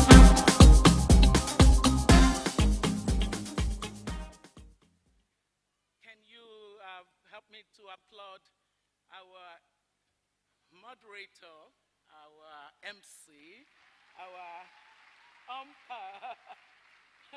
What a great compare you are. Isn't she fantastic? She really is. She already had us flying. You didn't need me to come to make you fly. So let's clap for her again. Wow. What an amazing day. Let me start by asking you, how many of you are going to open the website of Nexford after today's ceremony?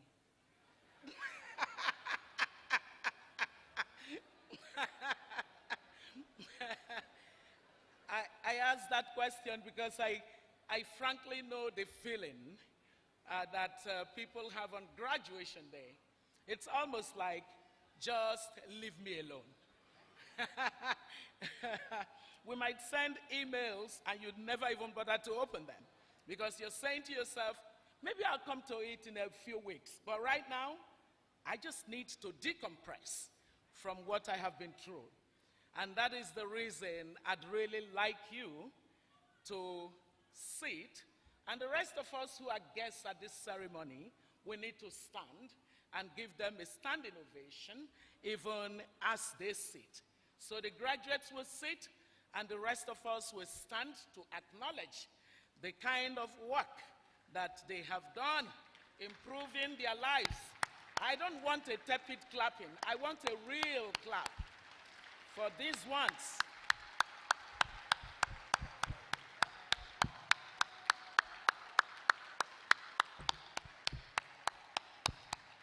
Thank you so very much.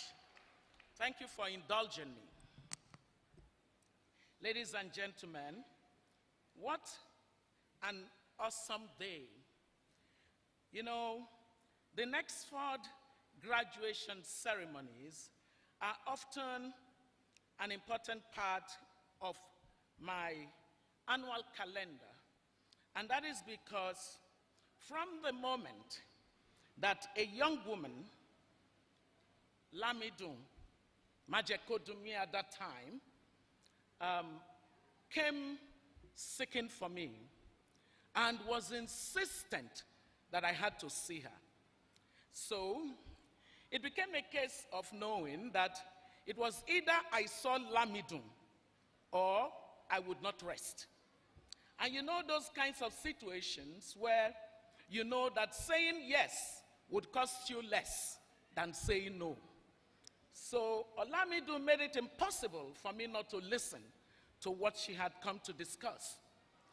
And today, Fadil, this is almost 6 years after. And here we are, graduating the 5th class of Nexford University. It's unbelievable. I want to thank the visionary of this brilliant idea, our dear Fadil, for believing so much in the beauty of your dream and having the courage to pursue it. And I want to thank you especially for realizing that there is no idea that finds authenticity if it is not tested and proven in Nigeria. Fellow Nigerians, do you agree? Because that's exactly what has happened with Nexford.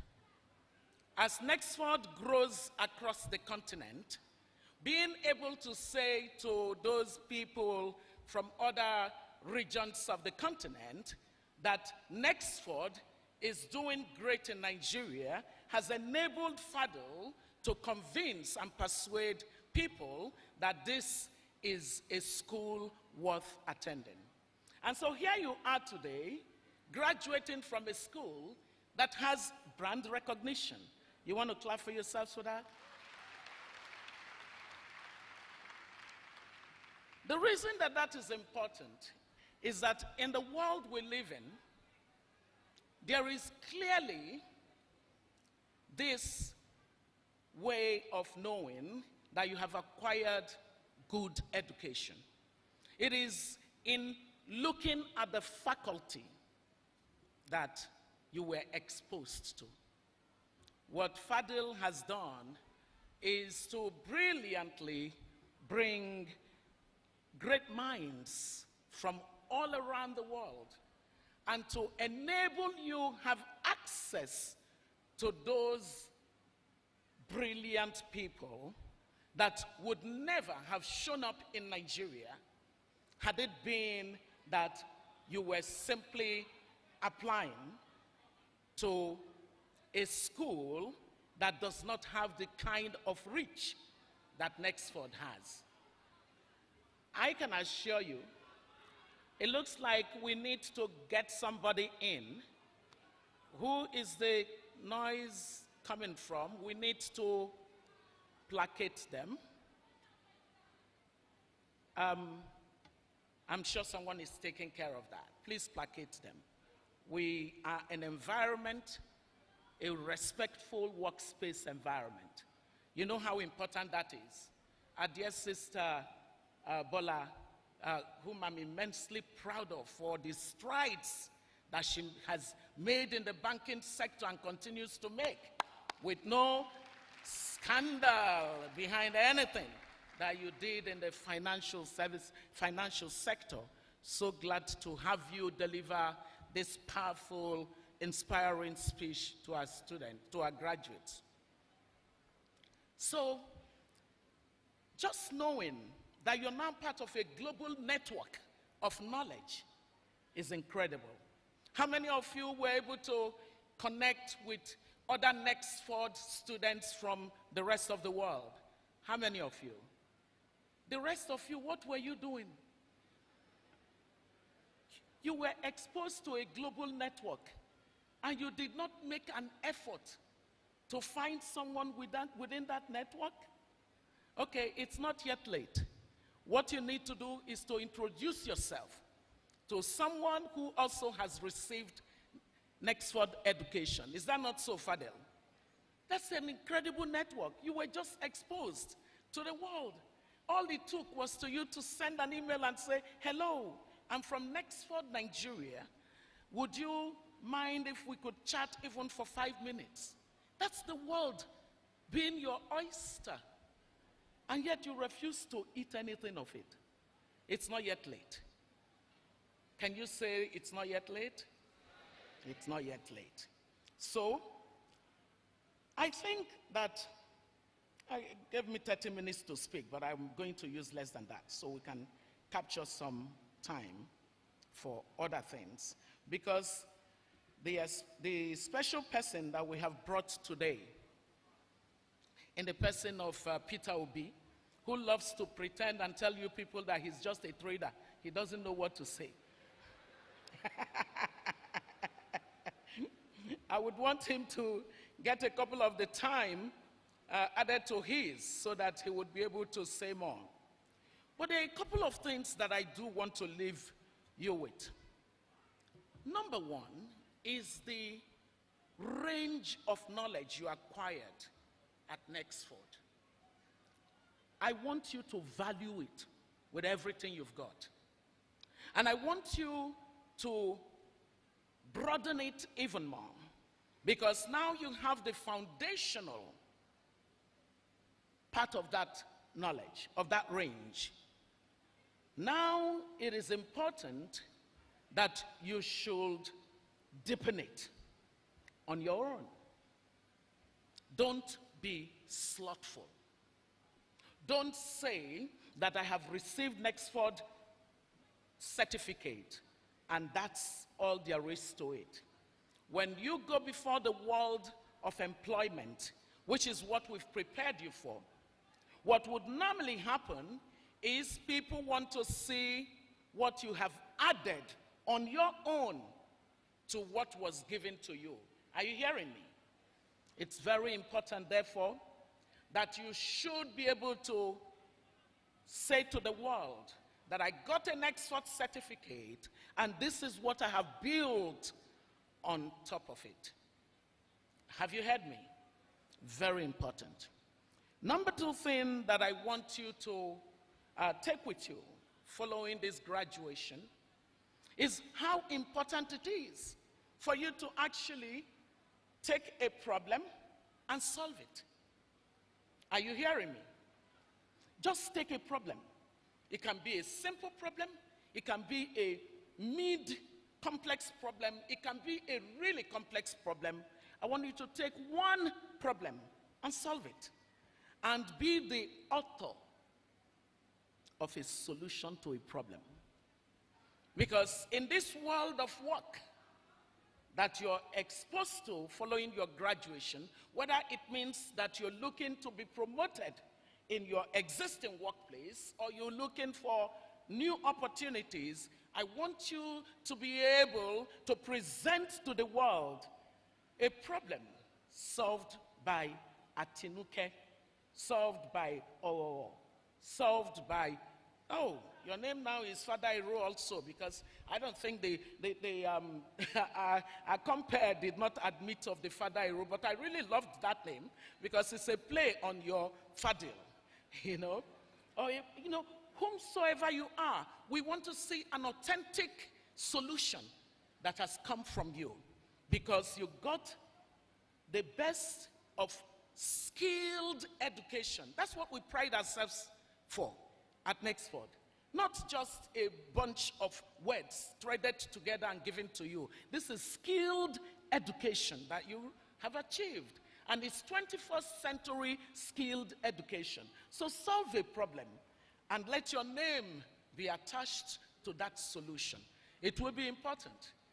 The fact is that when you go before boardrooms these days, people don't care about the certificate you've brought. They care about the complex situations that you tackled. So how many of you are going to solve a problem following this graduation? That is extremely important. And I know that we will be looking out for your solutions.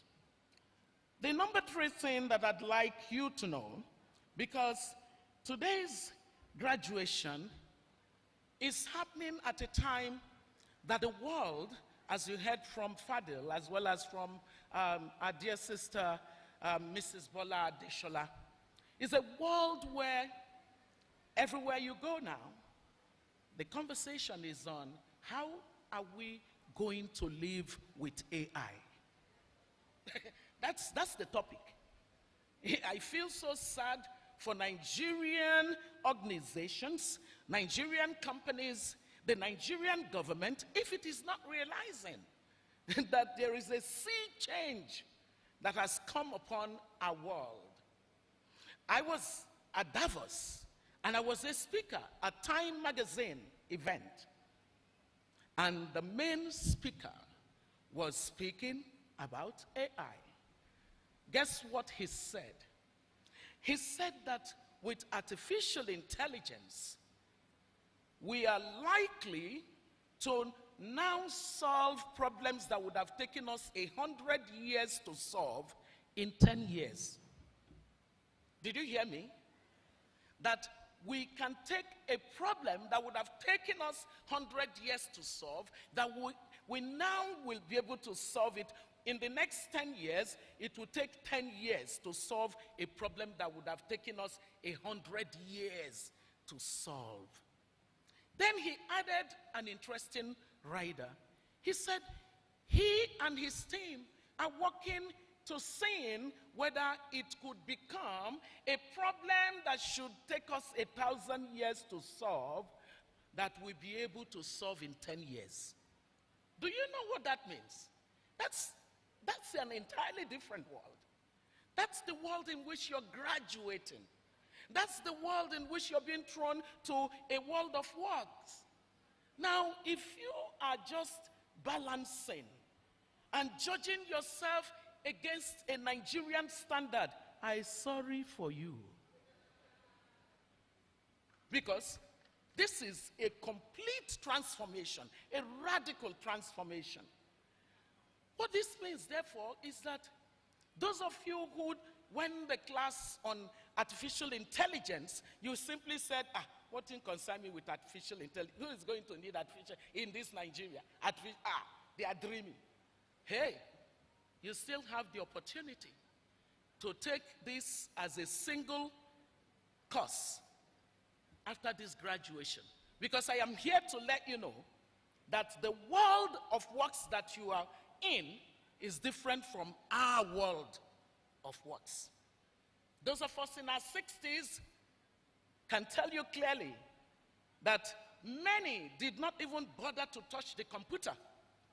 They had secretaries that downloaded emails for them and would put it in a file for them. and they were okay. They actually got promoted, but not your generation. So this whole world that you're in, you have to master it, and it means that, as she said, your curiosity should be 120%, not even 100%. Now, the leading change part of your team this year is very good. But guess what? My father said to us that if we can live by the motto, I serve, therefore I lead, we will never go wrong with life. I serve, therefore I lead. Those of you who are quickly jumping and wanting to lead, you are a disaster waiting to happen. But I pray to God that that's not amongst you. Those who are in a hurry to lead are often disastrous. Those who are in a hurry to embrace, I want to lead, make me the leader, that's a danger to society. What we hope we have inculcated the most in you is a sense of service as being the best form of leadership. Are you listening? Service is the best form of leadership. And so as you go into this world, into this society that awaits you, it must be that you go with a culture of service.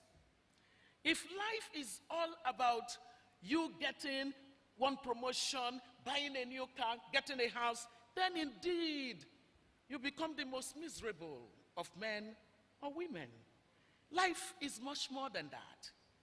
We hope that for you, you see your graduation today as the opportunity to be of even higher service to the world. I thought I would hear somebody say amen. And now, as I begin to wrap this up, let me use the framework that my sons, Chinemelu and Chinwube Ezekwesili, the Ezex twins as they are known, basically framed, and which I have used to my utmost joy. It's called the framework of intention. The framework of intention. Number one on that framework says, slow down.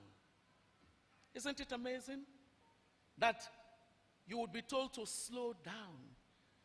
Well, it turns out that slow down is an important step to take. Slow down to make speed. Slow down to gain advantage. Some of you are in a hurry. In that hurried state, you're not going to be people who are contemplative, who are reflective.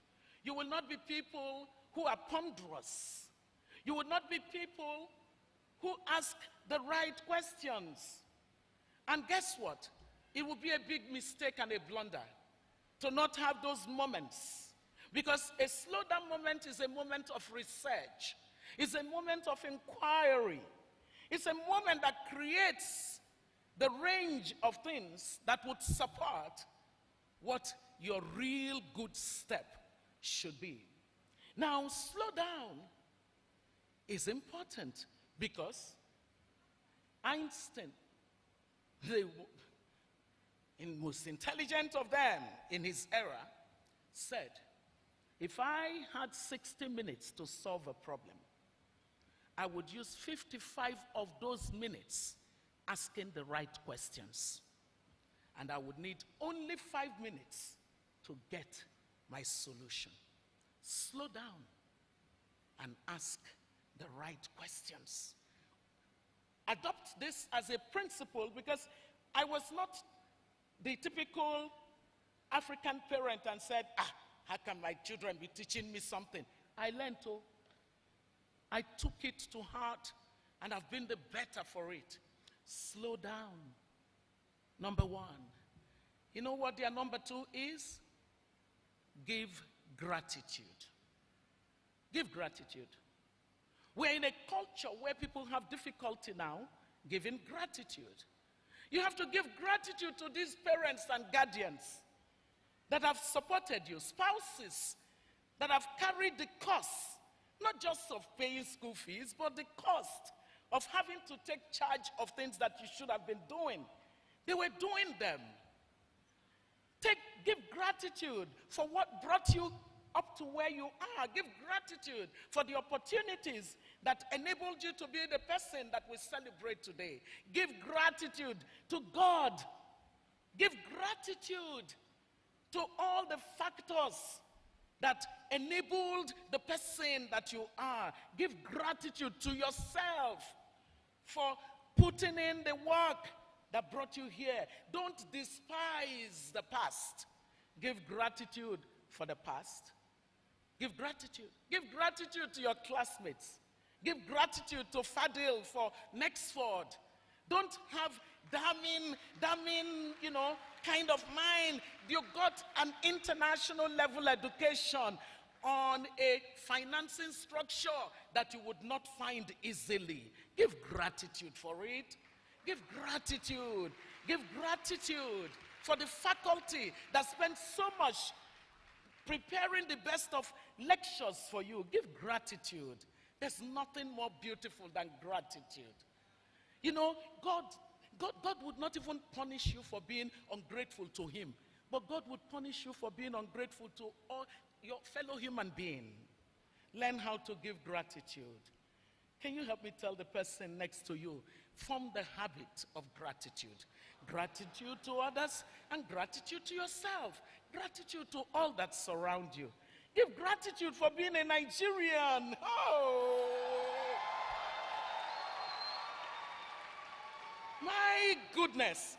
I love the fact that I am not from one of the tiny countries in West Africa. I'm not going to mention any name. Give gratitude. Gratitude is an important thing. And then number 3 is we must take responsibility. That's the number 3 on the Zex Twins framework of intention. Take responsibility.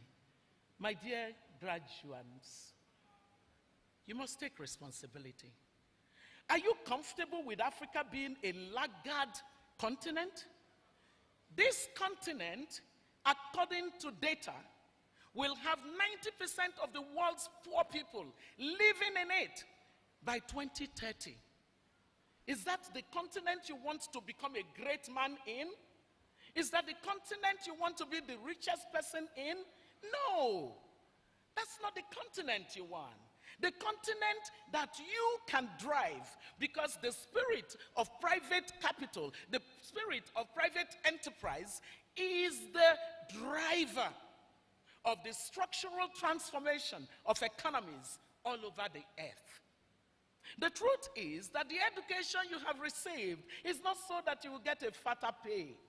It is education to enable you be the drivers of the structural transformation of our continent at a time that technology gives the greatest level of exponential change in structure and opportunity. So take responsibility. Take responsibility for cultivating the new ideas that will be propellers of the growth of our continent. Take responsibility for making sure that our society is a society governed by rules. That it is a society that rewards effort, not indolence. That rewards application of mind. That rewards values, not vices. You have a responsibility, dear graduates of Nexford. We want it to be that when the world begins to celebrate you, we can sit where we are and say, of course, dear graduates of Nexford, what were you expecting? Listen to me. Of all the 3 things that can make anybody great, character, competence, and capacity, the greatest of them all is character. Because without character, the person who is competent is totally useless. The person who is capable is totally useless. But with character, layered on with competence and capacity, there's nothing that can stand in your greatness. It's on this note that I want to invite our keynote speaker for today, somebody who I am proud to have known as the governor of my own state, Anambra State, yes. Mr. Peter Obi represents this whole thing about having a sense of purpose and direction about life. I say this because Mr. Peter Obi graduated philosophy, a BSc in philosophy from the University of Nigeria, just like I did, having been a University of Nigeria undergrad, graduate. But guess what Mr. Peter Obi has done to epitomize what I have been telling you about building on what you already have? There is hardly any top university in the world that Peter Obi didn't go then to acquire a certificate of one kind or the other in executive programs. So executive program in every university that you can relate to in the world. He gets it to get more knowledge, and then he turns around and tells you, I don't know what to say because I'm a trader. And then he goes on and begins to tell you in as much analytical way as possible how data correlates to governance and prosperity of nations. Peter Obi has activated the Take Responsibility maxim, because what he did was to then say, I'm going to run for office. But guess where the take responsibility aspect really resonates with me? The fact that he has managed to show a different way of engaging the political system after the elections, which we will do well to not start talking about. Guess what he did not do? He did not go away and sit somewhere so that he would show up some years later. He has engaged the Nigerian society and people. That's what take responsibility is all about. So, dear graduates, as I say thank you to your parents and spouses and every other person who has come to celebrate you, I would also like you to honor your keynote speaker today, who, despite his tough schedule, made it a duty, because according to him, he did not want my trouble, to come to spend this time with us. He will leave here and run straight to the airport to catch another flight onto something, but he came to honor you. So give honor to whom honor is also due. Ladies and gentlemen, Mr. Peter Obi, your keynote speaker.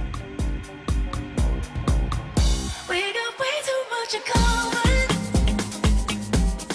If I'm being honest with you, we got way too much in common. Since I'm being honest with you, who wants to love somebody like me?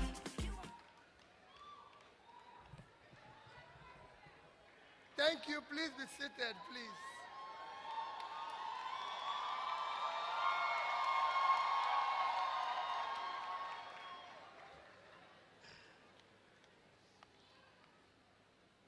Thank you. Let me start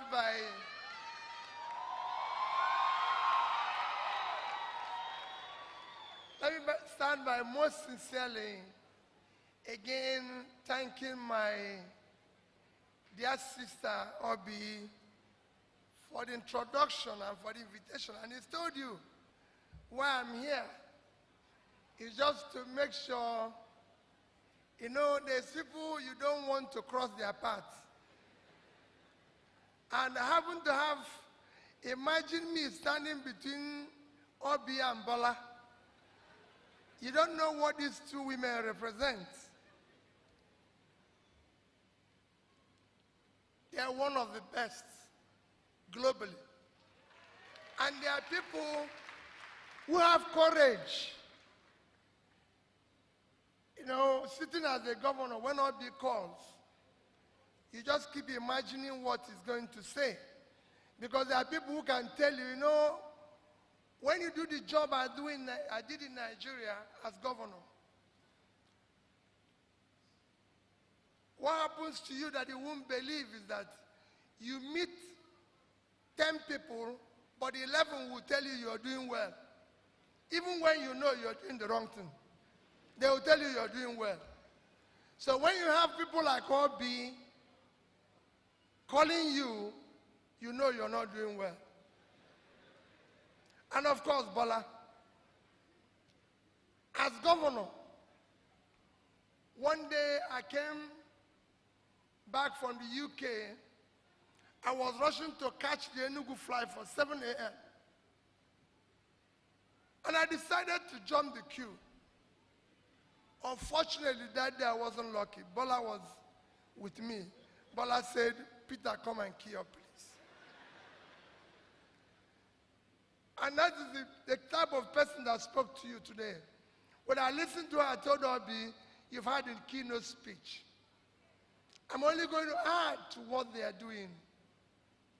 For me, let me start by most sincerely thanking those who are behind this university. Honest to you, I never heard of it. You know, I live in the village, like I said. I'm a trader. So, I live in Onitsha. So, we only hear news when we come to township. And when Obi invited me, and I said, what is this university about? And I'm surprised when I came in here and see this number of Nigerians graduating. I felt happy.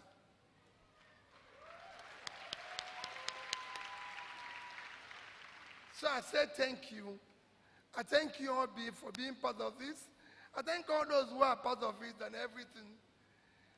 I thank Bola for her speech, and I see a brother of mine who is also a wonderful fellow I met in the university, former Minister of Trade, a good Nigerian.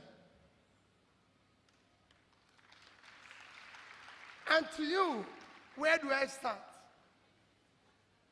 You've listened to everything. Mine is just to add by saying a big congrats to all of you that are graduating today. I'm again saying congrats to your parents, your guardians, and all those. Like I said, I made it possible for you to go through this. I've been asking my brother, how does this university work? And how much do they pay?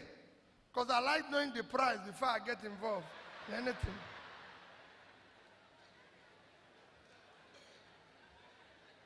It's very important. And he's been telling me, and I said, you obviously have somebody who helped to market the university. If that is how you pay, and I asked him, can somebody owe and pay when you graduate?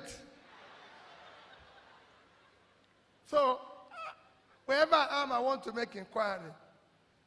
But honestly, listen to Bola and Obi.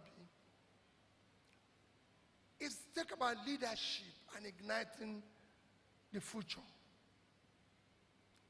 Leadership is something that is not rocket science, but it's difficult. It's difficult because of what Paula and Obi have mentioned here. Being able to have that character, strong character, to be able to resist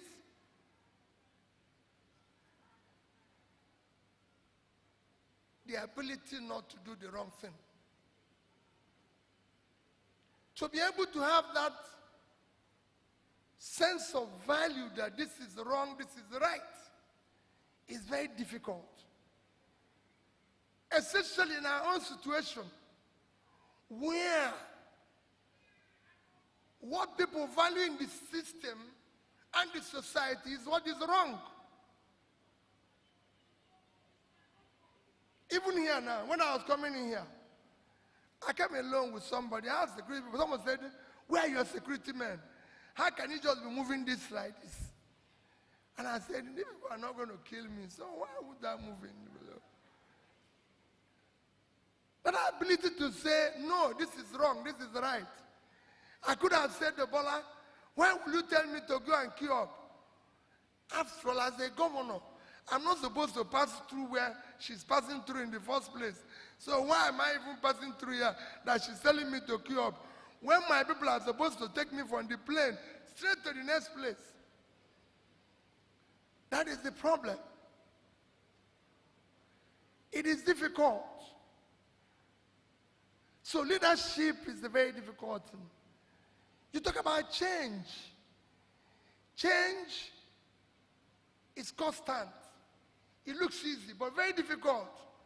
Because often the people you are trying to do the change with, in this country, everything I'm going to talk is about Nigeria, are the people who don't want change. All of you come together and say, because you must work together. My brother, okay, Obi, all of them have experienced it. Now, people you're talking with actually don't want to do what you people are talking about. So change is difficult. And your future is what you make. I can tell you that the components of all this makes it difficult for you, but also makes it imperative that you, if you want to have a better future, it's you. You have to make that choice. I want to ignite that better future. And that's why I said my own reference will be here. And I'll tell you my own experiences. Like Obi has told you, I read philosophy in University of Nigeria, Nsukka. And what I tell people that the only thing I learn from philosophy, which I apply every day, is that unexamined life is not worth living. So if you tell me anything, I want to know why I have to do it. Everything. And I'm sorry when I tell it to people, they don't like it. And I say, "Oh, you want to do a naming ceremony for my daughter, for my son? Why?" I remember telling a teacher, when my children were in primary school, somewhere in First Stack, and he said they're doing birthday in schools and everything, and the whole school will come. I say, "Is it part of the education? Is it part of the fees I paid? Or is it additional fee? Is there additional fee?" I say, "Why are they celebrating? I don't even know what they will become. Leave there in this ceremony of birthday. Let them read first and pass. Then they can celebrate with their money." Because I paid the fees. So, for me, it is about asking questions always, which is what I've been said now. Always ask questions. What is the value? I know that some of you who are young, who are not married, want to do, for example, a big wedding where they will close the street. Does it add to the marriage? Does it add anything of what value? You're just bringing people to come and drink. Some will cost you, some will cause you problem, and possibly you are owing even where you bought the drinks and everything, and that brings problem in the marriage, because when everybody is gone now, you're left with the bills, and that bill will do what? Bring problem. And all this and all that. So for me, that's what it does. Question everything. The more you ask that question, the more you're trying to ignite that change. That's what philosophy to be. And because of it, I'm choosing to learn Like I mentioned to you, I've been going to schools. Those schools that was actually going to know whether there's anything that is in their brain that is different. And everywhere I go, you won't believe it, I found out we're the same. But to show you what leadership can do to your life, one of the things I learned going around was when I met a man called Donald Jacob. You see me say this every day. He was the dean at Kellogg Graduate School. He took us on a course called the World Economy for 3 months. He never said anything about Africa. A day before the last day, I raised my hand and I said, Dean Jacob, you have not talked about African economy and you're teaching us world economy. Dean Jacob told me, do I want to know about African economy? This was in 2001. I said, yes. I paid $40,000 for this course and you have not talked about my continent. How do you want me to go? What did I pay the fees for? Because every time I pay you money, I want to see the value. If you like, everybody knows, once I pay money, I want to see the value. If I don't see it, there's a problem. So he said, I'll tell you tomorrow. And tomorrow was his last day when he will retire from the school. And the hall was filled like this with CEOs all over America. And he said to me, Peter, do you want to know about the world economy? I said, yes. You want to know about African economy? He said, yes. That refers to what Aubrey said. He said nobody plans with Africa. There's nothing called African economy.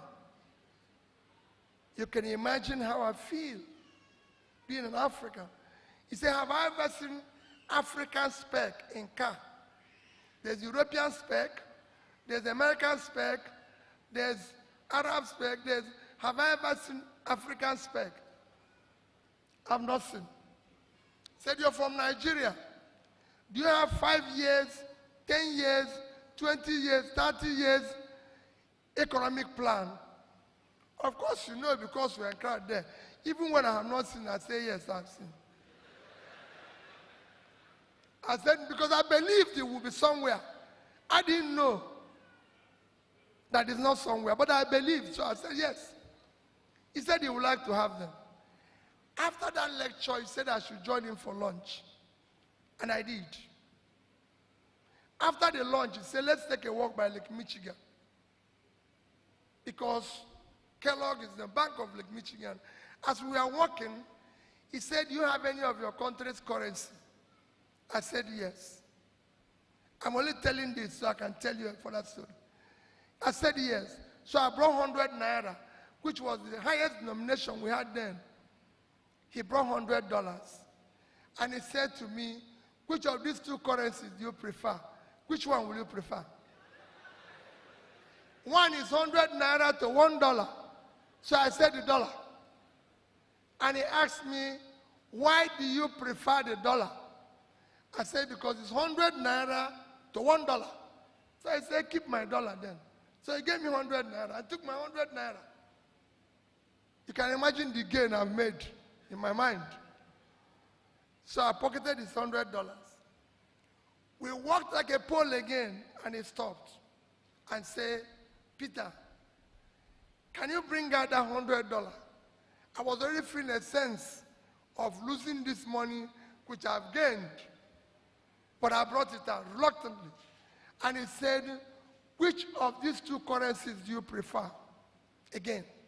And I said, the dollar, because of the rate. And he said to me, Peter, let's sit down. There's a bench. And we sat down. And he said to me, young man, the only reason why you prefer dollar to naira is the amount of faith you have in your country. Your country is not giving you hope. economy is driven by faith. You don't believe in your country. Chinese people keep their money in Chinese yuan. Singapore in Singaporean dollar, Malaysians in ringgits, Germans in German marks, because there was no euro then, British people in pounds, Italians in real, not the rates, because they believe in their country, because it gives them hope. In your country, you don't believe in it, so you prefer another person's currency, thereby making his economy strong and making your own weak. Can I ask you for a favor? And I said, what is the favor, sir? Prof. He said, go back to your country and participate in building public wealth. He said, what does that mean? Go and serve in the public space. Public wealth enriches everybody. Individual wealth impoverishes everybody. That's what Obi said. You don't want to be the richest person in a poor place. Because you're actually poor. Because everybody will be coming to beg you for food.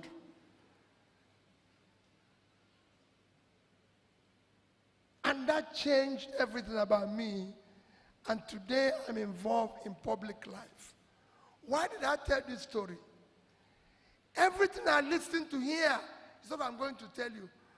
All Bola have preached today is about you're going out there and helping to build a better society. Don't go out thinking about how you're going to make money. If that is what you're thinking, you've lost it. If it's about making money, if it's about doing this, go and check all those who actually made meaningful money. They do so by changing the society. They didn't go out to make money. So bringing that, being that leader that will ignite that change, will not be about you going out there to say, I want to be rich, I want to make money, I want to do this. That is why you have all the vices we are going to today. From governance. Don't think when we talk about vices, it is only Yahoo boys. There's actually more Yahoo people in government than there is in outside. Because we have turned the entire country into a crime scene. Where people inside are stealing, people outside is stealing. No. It is for you to help to bring a better change in that society that you want to live. That society that is looking for people. Your knowledge today, what you're going through today, you've acquired all that anybody can acquire anywhere. Like I told you, I've been to different schools. And I can tell you, I always say to people, if the people who are even in the Western world go to school in the condition we go to school here, they won't even pass. I can tell you that because I've been to good schools where I have to feel whether I want a particular type of fish, salmon, this, that. Whether you want to wine. I've always said with my experience in my first school outing that I didn't know that I've paid fees. So for 1 week, we'll go to eat. They asked me whether I can take wine. I said, I don't want wine. Ice cream, I said, I don't want. This one, I don't want. After about a week, an American who was there said to me, Peter, you don't take these things, but they are part of the fees you've paid. I said, Chineke, why didn't I know these things? So you can imagine what happened in the next 2 weeks. They had to offer me, from time to time, they would give me a bottle of wine, say, take it to your room. Because I was trying to cover up what I missed.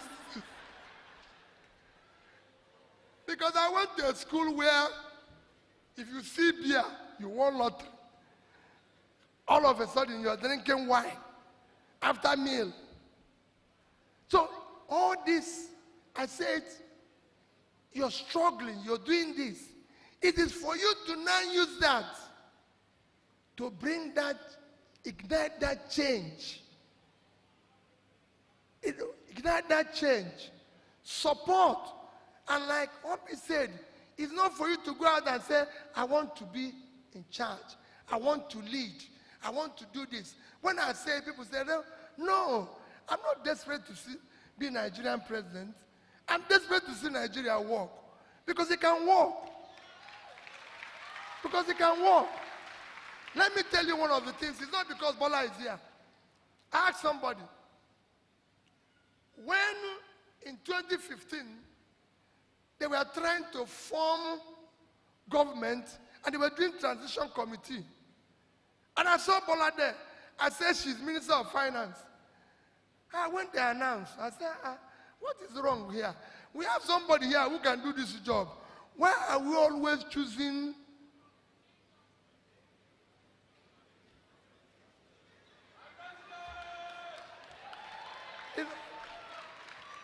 And like I always say, it is not rocket science.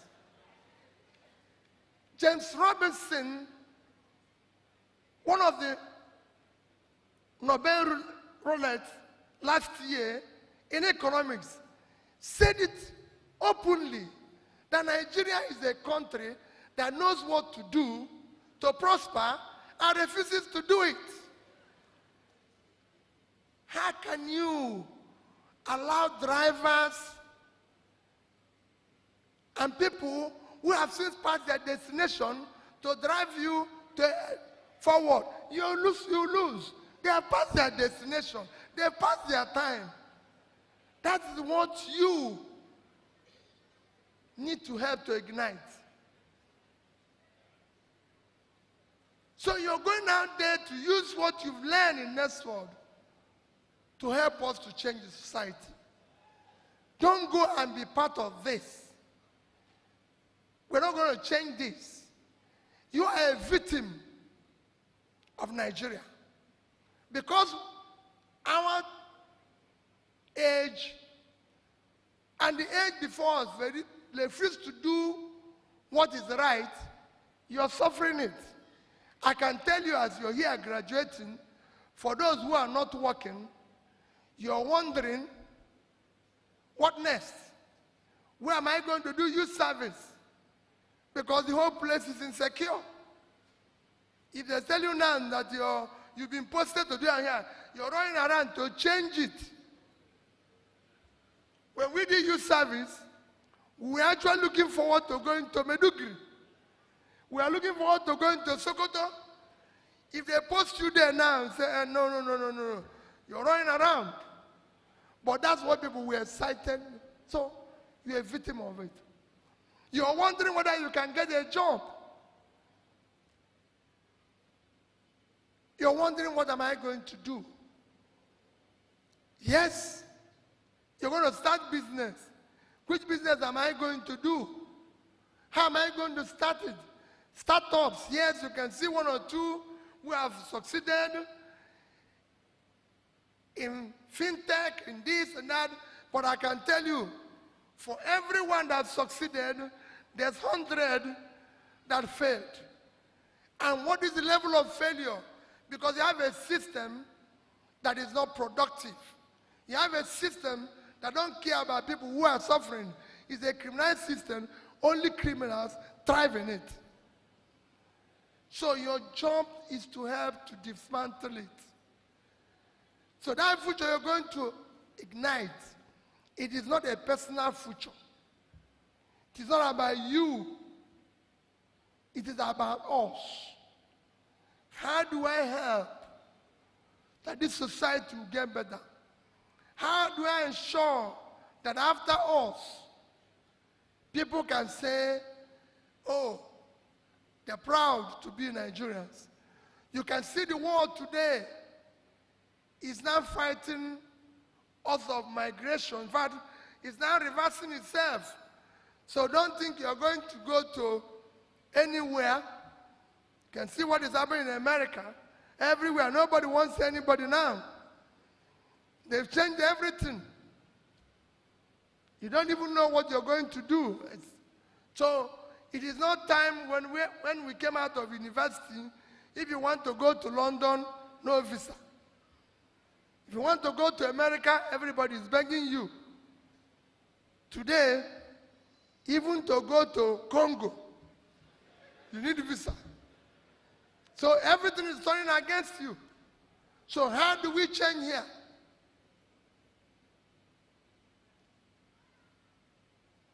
I've had somebody who tell me an African country, and I'm sure we're better, refused to give him visa. And he said, look at what nonsense these people are doing. I said, they're not doing nonsense. They are merely saying to you, stay back and fix your place. So that is the country you're going to face. You don't want to go and die in high sea. So that lead the change, ignite the future, is you. Your parents have done theirs. Nexford has done theirs. None is for you to go out there and be part of it. Be part of thinking, oh, what values do I pursue? It might be difficult. It might look as if it's impossible. But I can tell you, if you continue to do the right thing, you will definitely get there. If you continue to do the right thing, it looks very difficult when you're starting. I was in a secondary school, primary school yesterday. Yesterday was International Day of Education. So I was in a primary school in a rural area. I was in a secondary school in a rural area. And I told them that even on standing here at the right, and I told them a few stories that the first time I saw a copter in my life was when Ojukwu came to open library in Onitsha. I was in primary 1. And he came with a copter that landed, and all effort for our teachers to refuse us to come out of the helicopter because of the sand and everything. We stayed there until all the sand were, in fact, the sand was a mark that I was there. So all of us took the sand. And I said to them, I grew up in my life where I went to university, came out, and was standing every day with Ojukwu talking. That's what education can do to your life. I told them in another secondary school, I said, in 1970, I queued up on the street for Gowon to pass. I said on stage, we were saluting him. We salute you, Jara Gowon, head of state. And I didn't get him. I said, I grew up to meet Gowon, and we sit, and I told you as a governor, Gowon wants to see you. That's what the education does, if you do the right thing. I was in secondary school when Abiaseka came to my secondary school as East Central State Administrator in CKC. Today, I live in number 22A, Niger Drive in Onitsha. The next house is 22, Abiaseka's house. In fact, the local government chairman wrote to me and said he wants to change the street to be Peter Obi Street. And I said, no, you can't do it. This man who is here, whose family even sold the land to me, was the administrator of the whole of East Central State when I was in CKC Class 1. Guess what the local government chairman? He said he doesn't know him. If I don't want it, I said, okay, if you don't want to put his name there, don't change it. Because it's wrong. And I can go on and tell you. So you must be part of that change. We're talking today. You're on this side. I can assure you, one day some of you will be filling paper to come and see you. Because I know you will take the right decisions. And that is our wish. Because here are the governors, here are the presidents of the new Nigeria. Not this one. We've run away this one.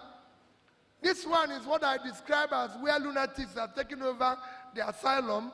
You now need to take the lunatics away and take back your country.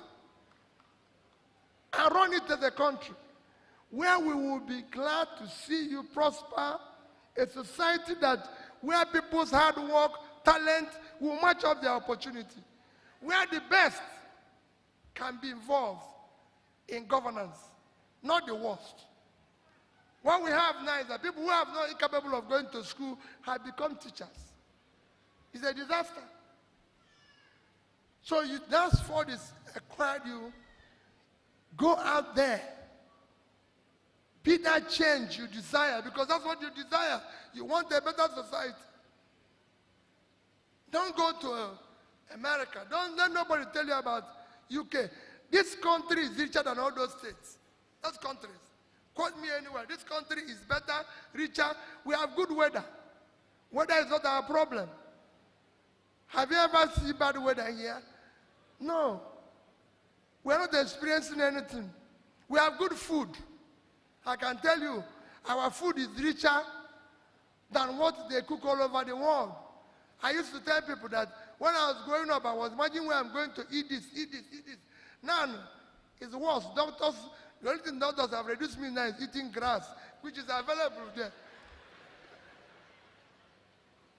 And I tell you, don't eat, touch this one, don't eat it. No, these are things I was aiming that if I make money, and when I have money now, they say, don't eat it. And you're wondering what is happening again. And the things they're asking you to eat is available there. It's available there. Imagine a doctor overseas telling me, yo, you have bitter leaf. That bitter leaf, eat as many as this is in my village. I'm coming here to eat very packaged meat. He said, leave it and go and eat bitter leaf. Okay, I go back. So we're now reduced to all the grasses. And that's what is available here. It's not available there. The same thing, we have a society where people are caring, laughing. There's no place like this country if we get it right. So why don't we have Obi? Why don't we have Bola? Why don't we have all these people who, there's nothing. I keep telling people, I was governor, and if I was president, the only achievement I would have done is to hire people like them. Don't stay where you don't want to learn. Always learn. Once you stop learning, your life is finished. Allow people to tell you, oh, you're wrong, oh, you're right, every day. When I tell people how I succeeded as governor, they don't understand it. I say, listen, I had these 3 women who were there in my life who will always say no to me. And at the time, I wonder, why did I ask these people to question me? But they were there. One was very senior that he will even tell me he wouldn't understand it in Igbo. What a clear idea, no effect. And I wondered, I'm the governor, and this woman is telling me like this. But it worked. So always learn, always listen. As I conclude, because like I said, I'm going to tell you as a trader, I didn't have anything special, but to urge you to understand that the society needs you. The knowledge you've acquired is not for you. It is for the society. People are thinking that the knowledge here is for me to go out and say, I have a degree. That's nonsense. I have a PhD. That's nonsense. If you do not use it to serve humanity and impact on the society, you're not worth having it. You shouldn't even have it at all. And it's not for you to go and use it to discriminate. I go around and see people saying this is excellency. As far as I'm concerned, there's nobody in Nigeria, including myself, who is excellent. Thieves are not excellent. So the honorable. Honorable for what? when the country is like this? Distinguished for what? When the country is like this? All of us have failed you. So don't go and use it to acquire title. That degree is not a title. It is not a license for you to discriminate and tell people in your village they are not educated. It is a license for you to be more compassionate, more listening, more everything than what you're doing. It is a license for you to care. Go to places. It's a license for you to be more respectful to the society. That's what you have acquired. And with that, I'm sure you will contribute and not allow Nigeria, Africa, to continue. What we have told you that anything you do and you do not experiment it in Nigeria and it worked, it's not going to work. What that means that if Nigeria works, Africa will work. And if you believe in that, you, not us, because we are sitting, will be that change agent. Because that society you are abandoning, that society you refuse to change, will take its revenge on you and your children. So today, I'll say to you, on your marks, go. God bless you. We were just passing the time when we were young and we ain't had no vows. Maybe later on I'll text you, and maybe you'll reply. We both know we had no patience together day and night. Getting high on our supply, yet we ain't satisfied. I could love you all occasions. We got way too much in common. If only Quick photos. Thank you very much. After the first round of photograph with Dr. Obi, Dr. Jennifer, and Mr. Fadil, we would invite on stage after this photograph, we would invite other guests to join them. But first of all, their photographs. Lead the change. Ignite your future. To join them, I'd like to invite Mrs. Adeshola, Dr. Okay, Mr. Tumbosu, Professor Chukwuemeka Iroham from Conferment University, Ms. Olamidun, and Ochi, Ms. Ochi. Please join for the photographs. Thank you. Please don't go yet. We'd like some set of people to join you as well. Thank you for joining. Mrs. Adeshola, Dr. Okay, Mr. Tumbosu, Professor Chukwuemeka, Ms. Olamide.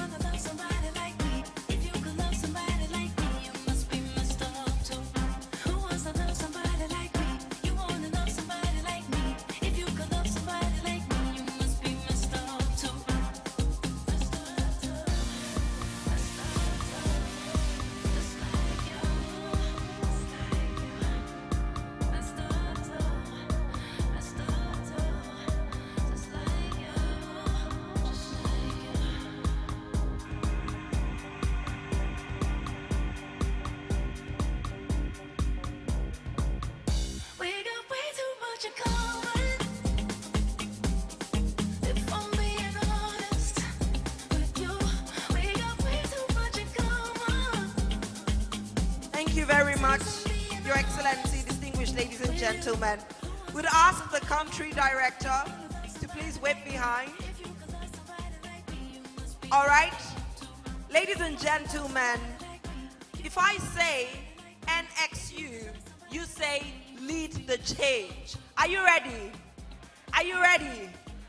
You know, we're already inspired, having listened to Dr. Obi Ezekwesili, having listened to Mrs. Adeshola, having listened to Mr. Peter Obi, CON.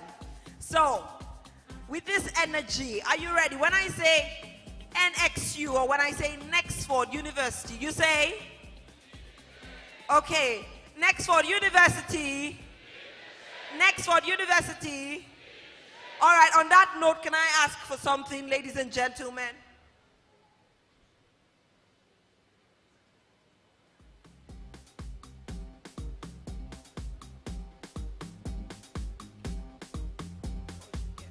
All right, ladies and gentlemen, at the risk of sounding like Oliver Twist, I'm going to ask us to all rise to our feet, please. And I ask with all sense of humility because we have so many excellences and so many distinguished guests here. So I'm going to ask us to rise to our feet, please. I'm going to ask us also to please bring out our mobile devices, our phones. Please, let's bring that. I humbly request. I get mine because if I don't, I know there are people on the front row who will say that you lead by example. Where's your own phone? So I'm bringing that out. I'd ask us to please turn on the camera. Thank you. Okay, the first step when you turn on the camera is put it on selfie mode. Move it from back camera. All right, the first thing is that you look at what is on selfie and say, wow, that's beautiful. You know, when you see yourself, you're like, wow, wow, wow, beautiful. All right, together, we are going to echo the words NXU, lead the change. And I call this a selfie competition. Please allow me. A selfie competition because whoever gets the largest photo, you know, with the largest audience in it, gets something. Okay, what's the something? You get a round of applause. You get a round of applause by, it's not going to be by us. I don't want to make promises that we can't keep. But really, it will be lovely to get a large selfie. So please, your hands, capture as many people as you can. You know, you can just capture the entire audience. All right? All right, so yes, so we're going to do it from here. A large selfie. All right, have you gotten the selfie? All right, then we're going to get a video where we say together, Nexford University, and you say, and when I say lead the change, you say, all right, if the person by your side doesn't have a phone, please be generous and just look into their phone. All right, Nexford University, lead the change. All right, ladies and gentlemen, it doesn't end there. Please don't put the phones in your pocket. You can please sit down, but please don't put the phones in your pocket yet. Please go on social media. Go on your favorite apps. Go on X. Go on Instagram. Go on Facebook and upload your picture. And when you upload your picture, use the hashtag NXU2024. Now, what seems like a fun activity is a way of telling the world that something is happening here. It's a way of calling the attention of the world to this graduation, to what the university stands for. And what will happen is that people will go on YouTube and listen to the inspiring speeches and go through this platform. So please, even if it's one picture you took, even if it's one video, put it online. Let people know that something happened here. Let people know that we're having a graduation and they are inspiring conversations. The hashtag is NXU2024, and please tag Nexford University. Put it on WhatsApp, as we like to call it. Put it on your WhatsApp status as well.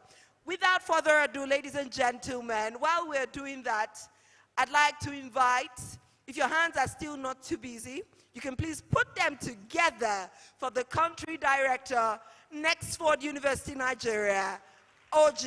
Please, let's give her a round of applause. We got way too much in common. Okay, I like the energy. If I'm being honest with you, we got way too much in common. Since I'm being honest with you. So much for all the energy. So today, we would like to celebrate and recognize exemplary individuals from the graduating class for their outstanding performance in their academics and or contributions to Nexford University brand or the community. We hope that the recognition today encourages them in their path and that their achievement inspires every one of us to pursue excellence. So, the first award category is the Best Peer Mentor Award. At Nexford, peer mentors play an invaluable role in helping learners navigate challenges to reach their goals. This year, nominees submitted for this award category came exclusively from the Bachelor of Business Administration, our BBA, and the Master of Business Administration, our MBA programs only. So, to assist us in presenting this meritorious award category, I would like to invite none other than Dr. Oke Enelama to please join us on stage to present this award.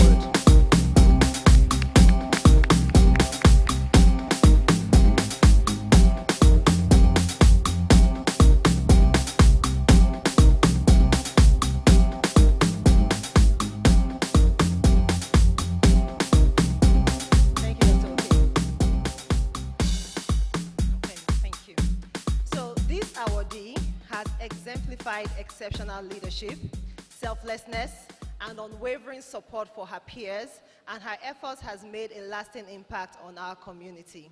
For the best peer mentor in the BBA program, the award goes to Omolade Ganiyat Yusuf.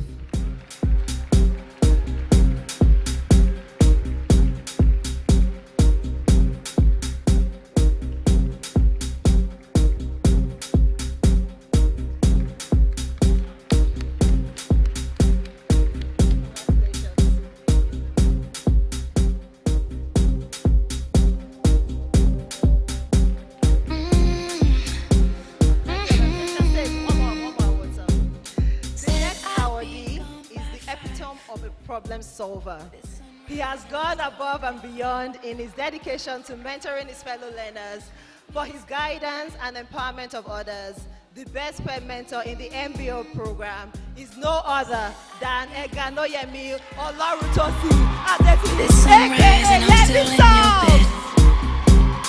Good night usually means goodbye.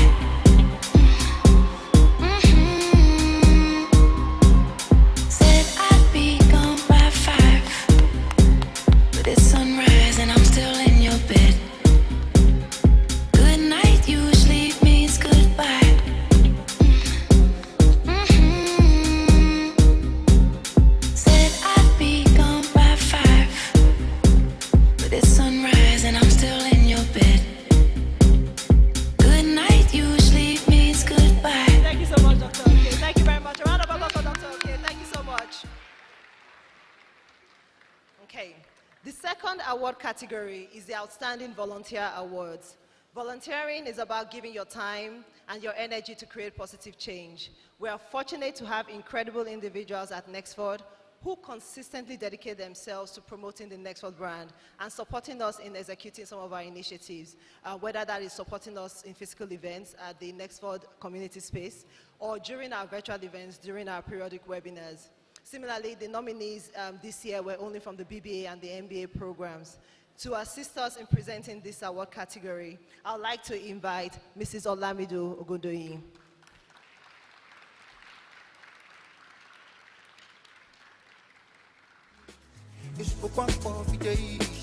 Come on for the body, know the breathe. Put on your shoe, make it stand that this. All your sorrow, make it dance them free. If you know be kalala, yeah. If you know be kalala, get them fuji. Mama choco, ijoko,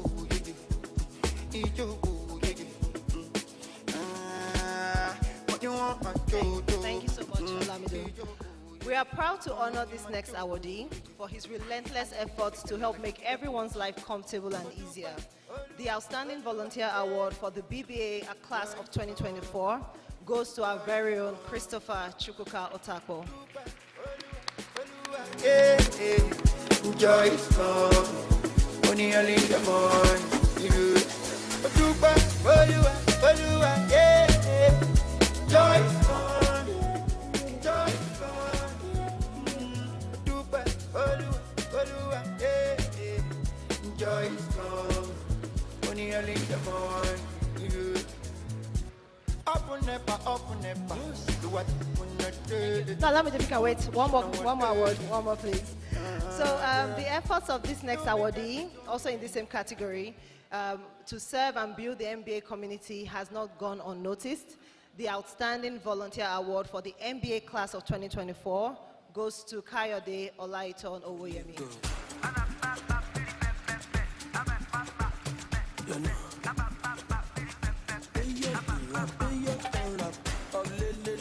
Do we have Coyote in the house?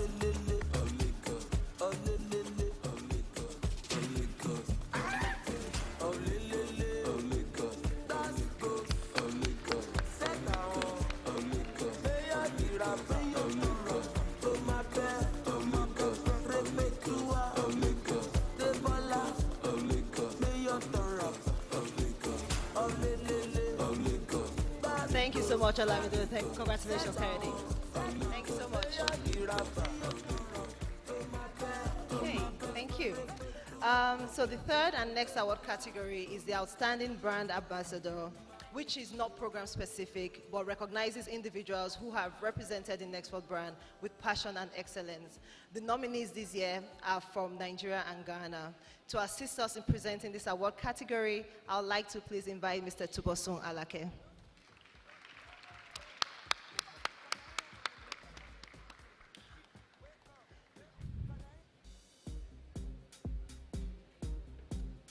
Thank you. The next awardee has shown exceptional efforts in promoting Nexford University in Ghana, and we are immensely proud of all he has achieved. For Outstanding Brand Ambassador Ghana, the award goes to Abdul Shakur Aruna. Although Abdul could not be here with us today, we proudly accept this award on his behalf. There's one more award, one more.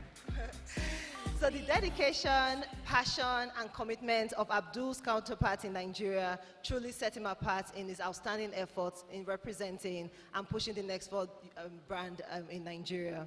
For Outstanding Brand Ambassador Nigeria, the award goes to Christian Arimoku Eboma.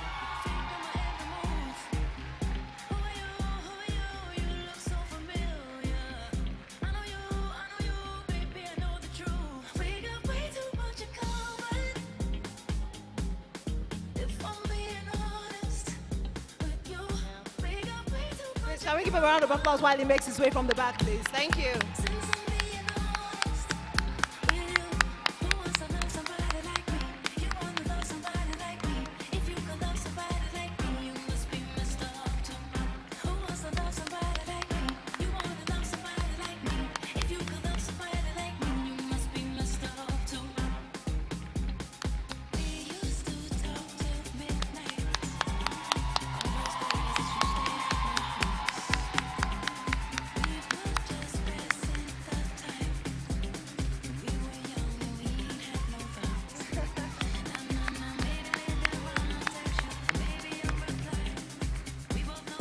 Thank you so much. Congratulations. Thank you.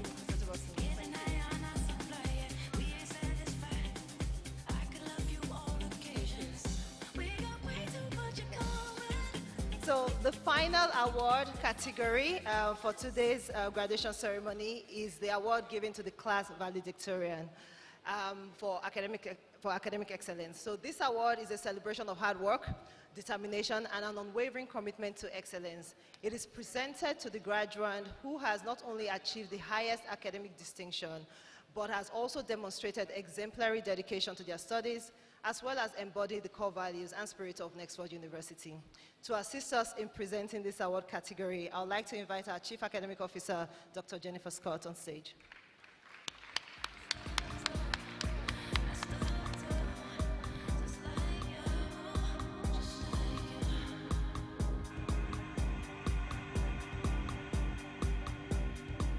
So ladies and gentlemen, with a resounding round of applause, join me in welcoming the valedictorian for class of 2024, Mr. Oluwasegun Oluwapo Ogodiro, on stage to receive this award.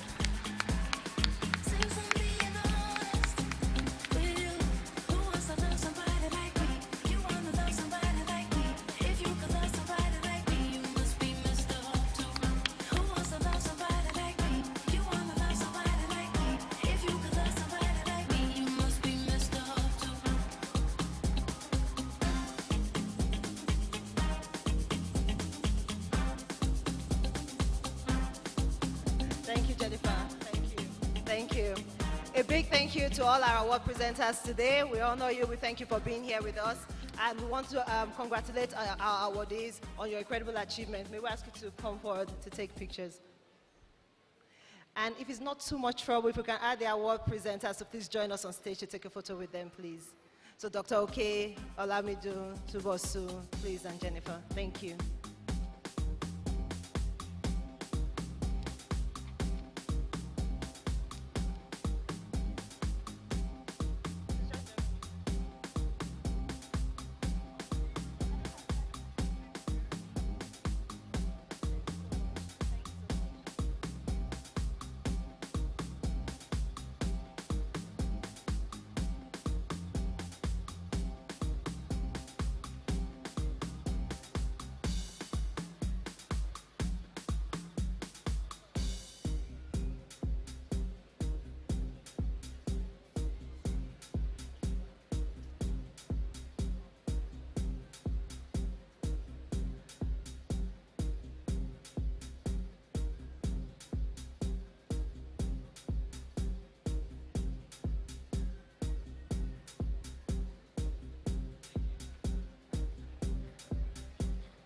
Congratulations to all the awardees. Please, a round of applause for them. Special awards. Ladies and gentlemen, to the highly anticipated roll call segment. And to handle this, I'd like to invite Nexford Operations Manager, Ms. Amarachi Chidebere, to please come on stage to handle the roll call segment. Please, let's give her a round of applause. I'd also like to invite to the stage to hand out the scrolls to the graduates, Dr. Jennifer Scott. And of course, for the handshake, because every graduate gets a special handshake. For the handshake, I'd like to invite Mr. Fadil Al-Tazib, the CEO, Nexford University, Dr. Obi Ezekwesili, Ms. Oji, for the handshake. So they'll be giving a handshake to the graduates.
Good afternoon, everyone. So we'll be starting with the class of 2024, the BBA class. Abiola Shego, Adebayo Janet, Adebisi Toby, Adekunle Folayo, Adene Theodora, Adeyemi Adetayo, Adeyemi Favor, Ajimoti Habiba, Ajuwo Anthony, Akwete Israel, Akinlabi Theophilus, Akiyemi Maitami, Akpan Christopher, Alajana Olaoluwa, Andrew Messi, Achibong NM Sunday, Babalola Oluwafemi, Badmos Oyindamola, Bello Ajoke, Boyo Mary, Deji Rashidat, Edward Morenikeji, Ejimeni Ifunaya, Ekele Abraham, Eze Daniela, Ghana Ibrahim, Golo Isa, Halim Titilayo, Ibibreku Chibuzo, Ibieke Chiamaka, Ibrahim Abdulaziz, Idimudia Precious, Hiechi Messi, Ihe Jirika Chimeze, Ike B. Joy, Iwagu Chibundum, Iyamu Mabel, Mahmoud Muhiz, Matthew Yewande, Inabuku Deborah, Inabuku Joy, Nwakama Ugochukwu, Obinuma Chioma, Oden Augustine, Odo Enogoloyin, Egbomo Tega, Ogari Osasere, Ogundare Okiki, Ogunde Yomi, Ogunlola Abdurrafiu, Ogunugba Adewale, Ojomo Olabode, Okonju Ifeoluwa, Okulola Victory, Olatunde Samson, Olayiyo Jeremiah, Oloruyemi Blossom, Oluwasemi Shadrach, Oniyide Oluwatoyin Tobi, Osakuto Daniel, Otakpo Christopher, Oyeniyi Abimbola, Oziegbe Emmanuel, Rahim Nasiruddin, Samede Joseph, Sheba Ajola, Shehu Samida, Sule Momo, Sunday Titilayo, Tawa Oluwatomilore, Uba Chineye, Odoreyanya Bumi, Unisa Abubakar, Yusuf Omalade Ganiyat, and that is the class of 2024 for the BBA.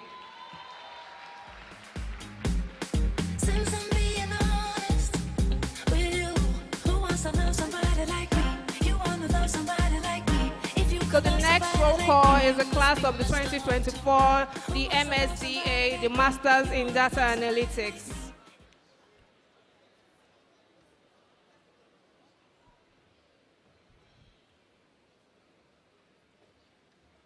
all those days that you stayed at my house, we were just passing the time. When we were young and we ain't had no vows. Nah, maybe later on I'll text you and maybe you'll reply. We both know we had no patience together day and night. Getting high on our supply, yeah, we ain't satisfied. I could love you all occasions. We got way too much in common.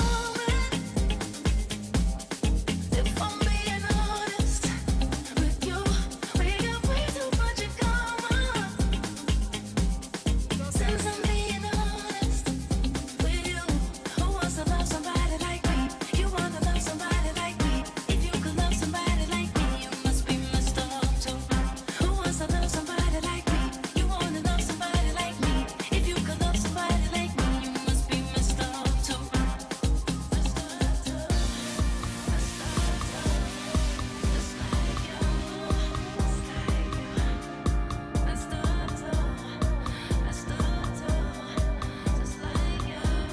So the next roll call is the Masters in Data Analytics.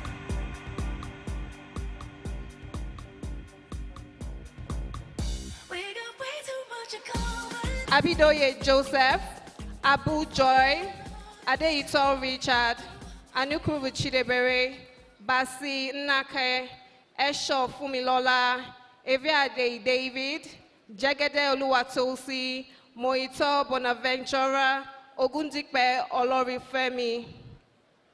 And that is the class of 2024 MSDA.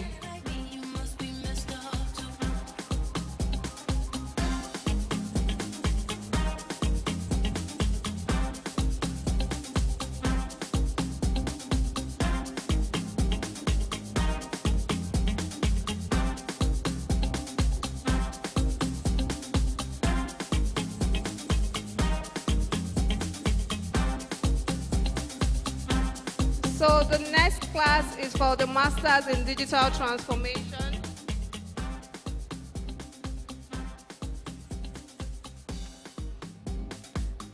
Adekeye Oluwafemi, Ajibola Ibrahim, Akinde Olajide, Amakulo Chima, Ejemwafuwe Paul, Jingbinije Oro, Kanjendete Elvis, Kolaru Adeola, Mba Ifeanyi, Nkaga Akonubong, Obani Uba, Ogisi Matthew, Oni Amos, Oguremi Kende, Ora Prince Clinton, Osiniga Daniel, Osita Chioma, Osuwusi Adetunje, Umo Samuel Edidiong, Victor Banjo Oluwatobi. And that ends the class of 2024 MSDT.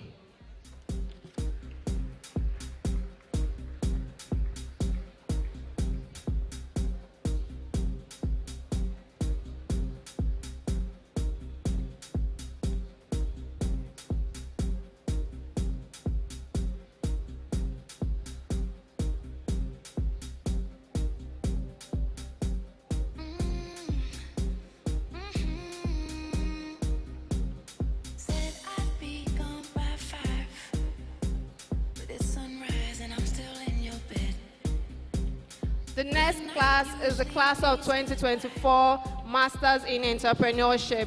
For this category, we just have one graduate, Dada Oluwayomi Elizabeth. Please come to the stage.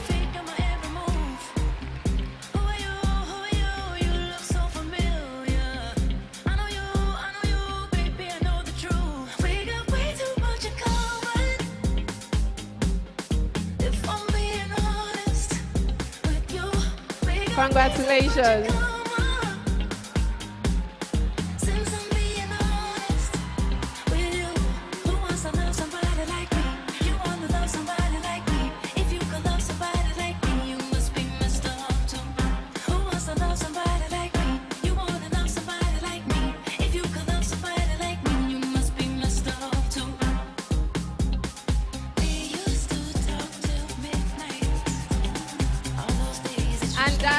The class of 2024 MSE. The next is the class of 2024, the Masters in Business Administration. Abang Esther, Abonon Precious, Abaram Franklin, Abayomi Olarewaju, Abdullahi Taiwo, Abdullahi Iliyasu, Abdurrahim Abdurraham, Abe Benjamin, Abel Victor, Abeberon Oluwafumilayo, Abike Ojaromi, Abimbola Oluwaseun, Abiola Oluwatosin, Abiola Temilade, Abiole Abimbola, Abiri Latifa, Abdori Adeshola, Aboderi Shegun, Aboduri Timothy, Abolade Bukola, Abolari Johnson, Abraham Lucky, Abu Rebecca, Abubakar Hamisu, Achebe Goze, Ancho Ojochide, Adaji Cynthia, Adekole Precious, Adama Jamil, Adama Salome, Adebaki Adetola, Adebanjo Bolanle, Adebayo Adewale, Adebayo Dorcas, Adebayo Ibrahim, Adebayo Olushola, Adebayo Sunday, Adebimpe Semitokwe, Adedapo Babatunde, Adedayo Yetunde, Adedeji Martin, Adefenyiti Oluwafadebo, Adegboye Hamed, Adegoke Adekunle, Adegoke Oluwashemifumi, Adegoke Shefiu, Adejumo Abiodun, Adekambi Oluwaseun, Adekanye Adebayo, Adekoya Adeyinka, Adekoya Tolulope, Adelokun Vincent, Adelakun Oluwadamilola, Adeleke Phillips, Adeleke Rebecca, Ademola Amina, Adenaya Wurala, Adenigba Mary, Adeniji Kende, Adeniji Michael, Adeniro Temilade, Adiola Ibrahim, Adeoshu Abiodun, Adeoshu Miracle, Adeoshu Odunayo, Adeoye Abisola, Adeoye Shegu, Adekwoju Olajumoke, Adepoju Oluwadamilola, Aderigbe Taiwo, Aderigbe Tejumola, Aderigboye Omolade, Adesonjo Sheriff, Adeshino Adeyemi, Adeshimo Adetayo, Adetayo Eganomi, Adewoyin Aisha, Adewumi Ademola, Adewuyi Adefemi, Adeyonju Emmanuel, Adeyifa Toluwanimi, Adeyemi Adefemi, Adeyemi Anu Oluwapo, Adeyemi Femi, Adeyemi Mobolaji, Adendu Linda, Adisa Anu Oluwapo, Ajanopo Ogane Karo, Adodo Eric, Adefiku Peculiar, Afolabi Aisha, Afolabi Samson, Afolayan Olaloide, Afolayan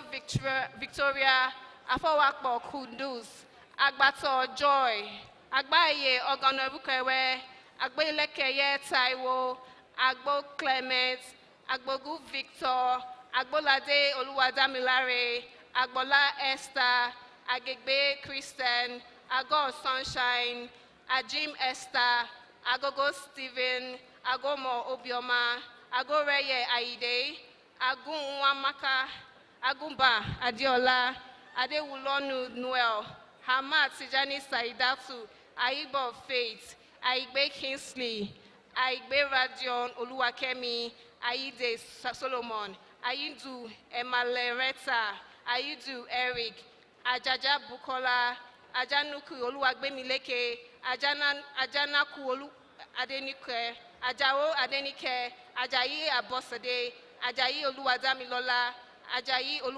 Olawale, Adetumubi Grace, Ajibola Elizabeth, Ajibola Oluwabumi, Ajibola Oluwole, Ajibola Tubosu, Ajibola Olayemi, Ajiwe Olawole, Ajose Olafunke, Ajuse Samuel, Akai Uduak, Akai Mandi, Akonde Deborah, Akongbe Damilola, Akonmu Abdulbasit, Akoni Shedrack, Akakpo Agogo, Okilele Josephine, Akimi Gertrude, Akinode Hazan, Akimbode Kabru, Akinfenwa Widwan, Akinleye Abosede, Akinola Roots, Akinwi Misi, Akinwumi, Akinwi Akinwumtumi, Akinwide Paul, Akinsoya Adetayo, Akinsola Damilola, Akinsola Eniola, Akinsola Oluwatimisi, Akinsoya Kwemikpo,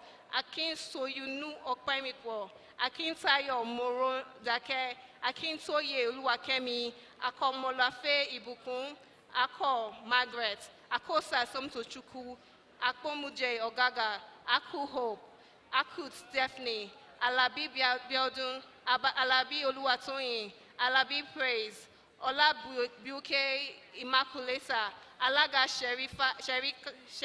Shakira, Olakunle Omosola, Alamo Felicia, Alao Ademola, Alatishe Ademola, Alawaye Olakunle, Alawode Anita, Aleriwa Janet, Halazan Sulaiman, Ali Victory, Aliu Mohammed, Ali Bello Olamileko, Amaju Oye, Mautida, Ama Obi Daisy, Amao Onudundu Olawole, Amos Onyekachi, Amuda Rukayat, Aniele Blessing, Aniele Cynthia, Aniolo Helen, Ani Dobo Chigozie, Ani Fawoshe Rashidat, Ani Lele Sulaiman, Ani Mashu Kunduz,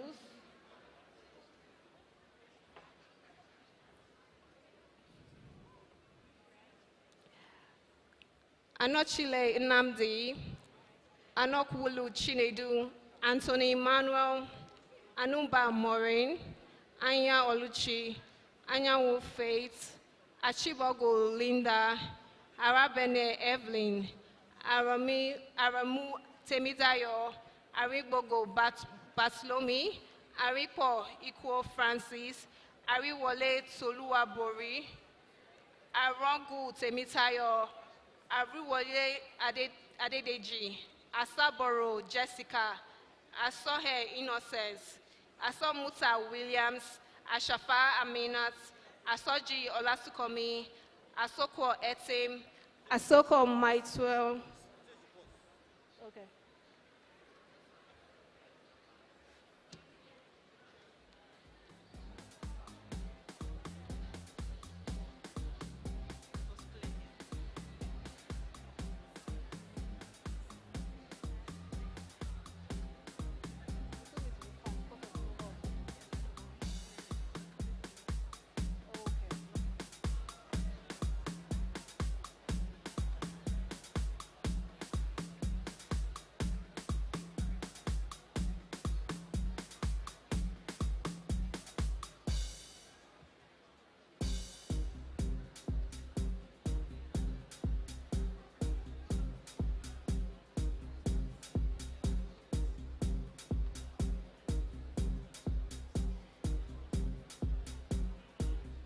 Please, can you move back, please?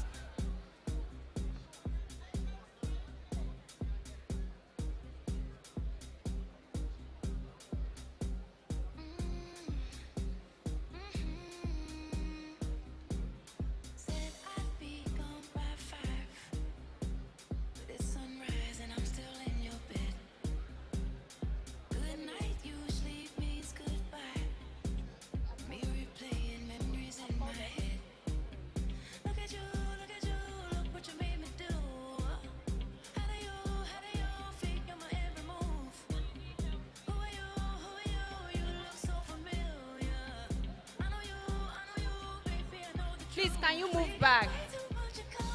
Guests taking pictures, please move back a bit, please. Please, can we move back? Guests taking pictures, please move back.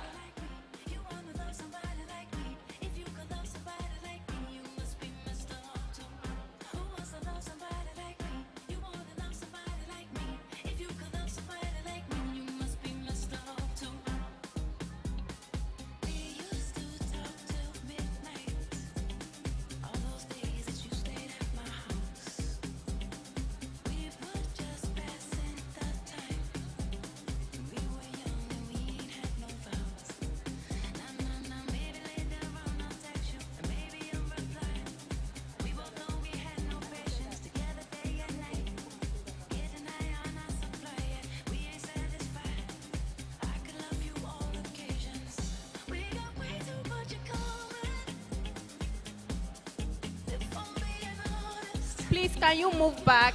Guests, you're blocking the exit. Please move back. We'll not be able to proceed with the ceremony if you don't move back. Please move back.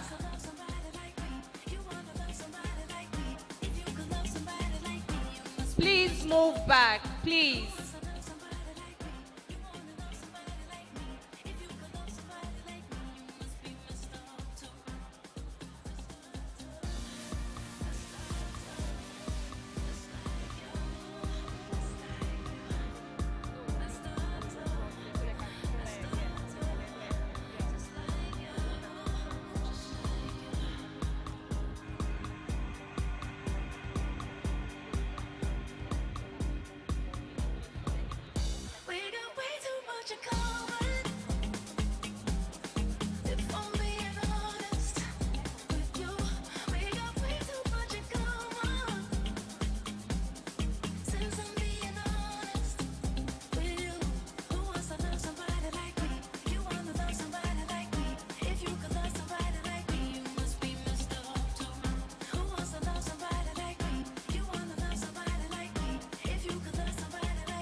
Atolagbe Oyeyemi, Atai Faith, Austin Ode Ngozi, Abowewe Omoize, Awa Irene, Awoize Uzomaka, Awode Ayobami, Ayoyemi Oluwafemi, Ayobisi Ganiyu, Ayowale Oluwatosi, Ayeni Adedayo, Ayeni Akin, Ayayin Damilola, Ayeni Ebonuta, Ayeni Joshua, Ayeni Wole, Ayodeji Simeon, Ayola Babatunde, Ayoride Oluwaseun, Aziz Adebayo, Azubike Chisom, Azubike Geraldine, Babalola Ayodeji, Baba Oye Elizabeth, Babatunde Emmanuel, Babatunde Mayowa, Bada Betty, Bakre Hilda, Bakre Oluwalase, Bala Hahiri, Balogu Gideon, Balogu Oluwaseun, Bamo Fisayo, Banigo Boma, Bankole Toluwalope,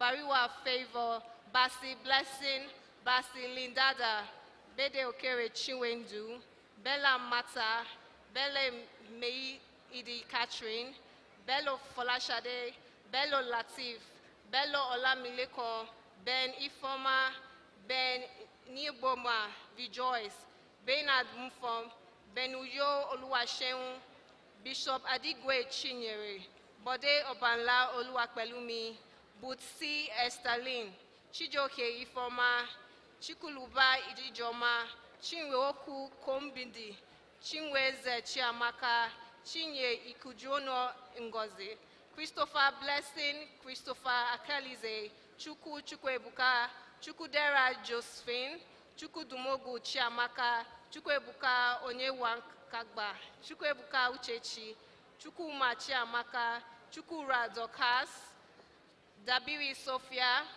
Dada Christiana, Dada Kafayat, Diaifog Ephraim, Dakom Samuel, Daladi Egwe, Daramola Stephen, Dime Naomi, Dakpo Yedoku Pelumi, Dixon Ekom, Dixon Dike Nwana, Dingba Alison, Dekumo Titilola, Dongara Iveti, Dosumo Zainab, Durojaye Adedayo, Ehodahe Omawumi, Egboma Christian, Ebong Ofenime, Echabo Eno Nema, Edekemi Mandaline, Edem Ekerembong, Ediale Samuel, Ediagbe Rita, Edoquest Uche, Efe Ortega, Efemuwe Samdra, Efion Kemudeme, Egbo Gospower, Eboluche Happiness, Egede Emonona, Ego Nuchidi, Egeri Rovie Jombu, Ogu Neimaya, Echichoya Blessing, Eimare Ologbekeme, Einze Emeka, Eijofo Tobechuku, Ejogu Precious, Ekema Eke, Ekema Tony, Eke Antonia, Eke David, Eke Juba Dabarachi, Ekere Goodluck, Eke Simeon,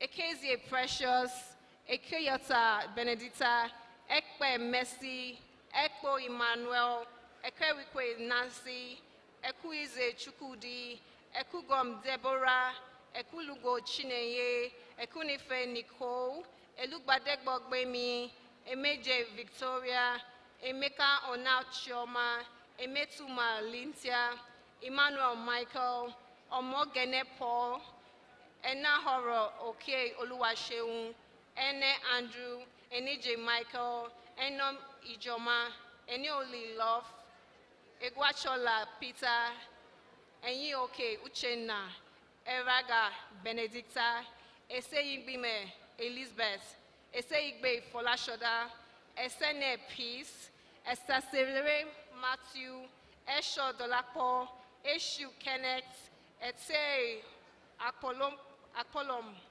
Eti Omobolaji, Etu Temitokpe, Ewuze Teresa, Eyonobong Nwana, Eyemo Edidiong, Ezareve Onuriode, Ezema Bethel, Eze Mary Susan, Ezewan Emilia, Ezera Kristen, Ezike Anuluka, Ezuruke Uchechi, Faboyode Tokumbo, Fadare Olaleko, Falodun Adewumi, Faremi Ayodeji, Farojore Evelyn, Fason Olaleko, Fasonyo Adeshola, Adesewa, Fasonyo Kayode, Fashola Olamide, Fashola Taiwo, Fasipe Damilola, Fawiyemi Oyeyemi, Fawole Olamide, Fawole Oluwakemi, Fawole Michael, Pharaoh Maria, Feko Womi Miracle, Felix Masande,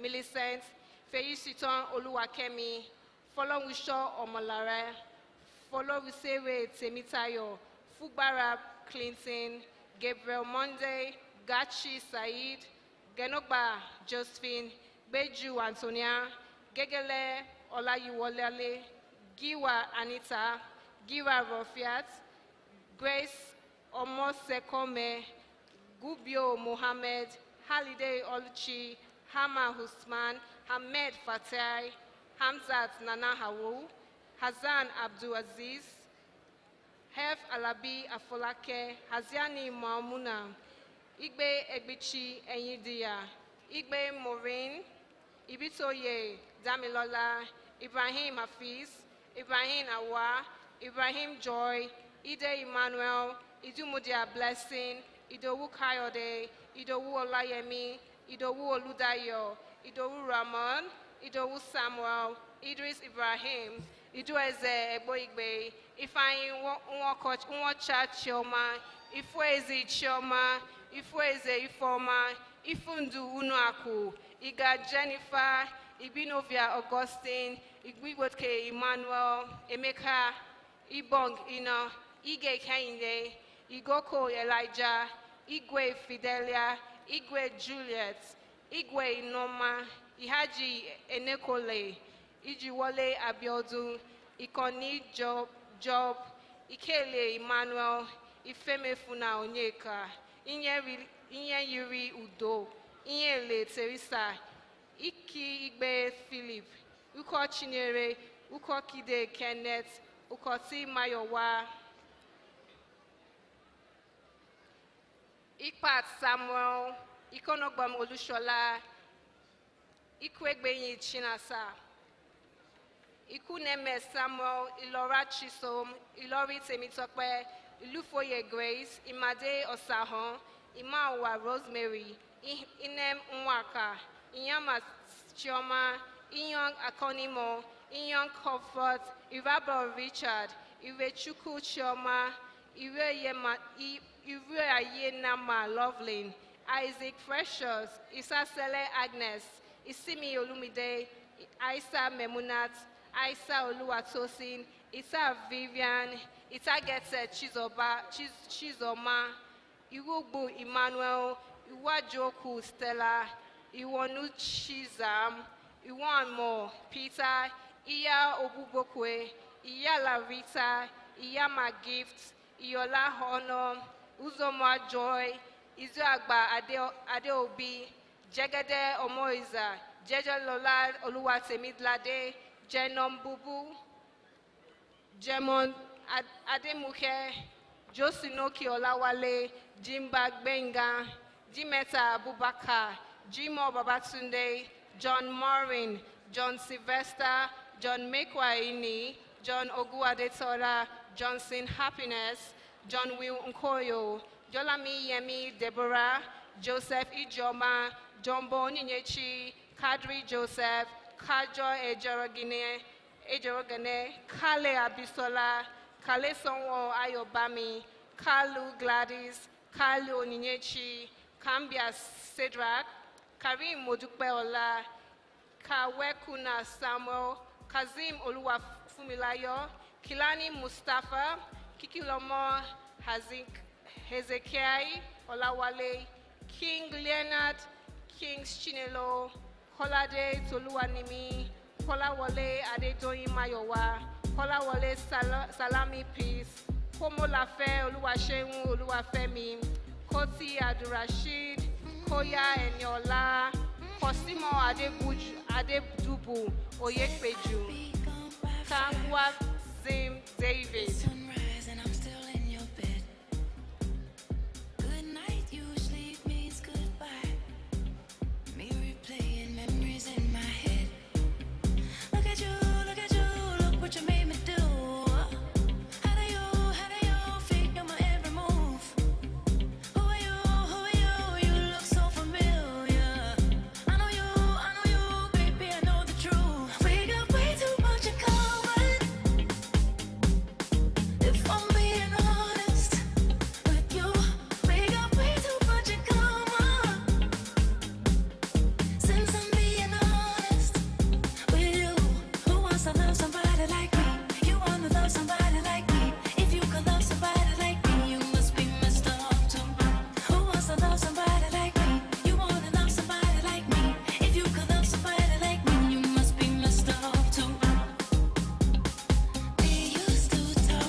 Chinyere Frank, Lanikweku Ifoma, Lasisi Jibril, Lawao Oluwabukola, Lawao Zainab, Lawao Abdul Malik, Lawrence Ifoma, Lebo Godfrey, Lukong Patricia, Madiche Johnson, Maduako Emmanuel, Maduako Chizoba, Maduawa Goma.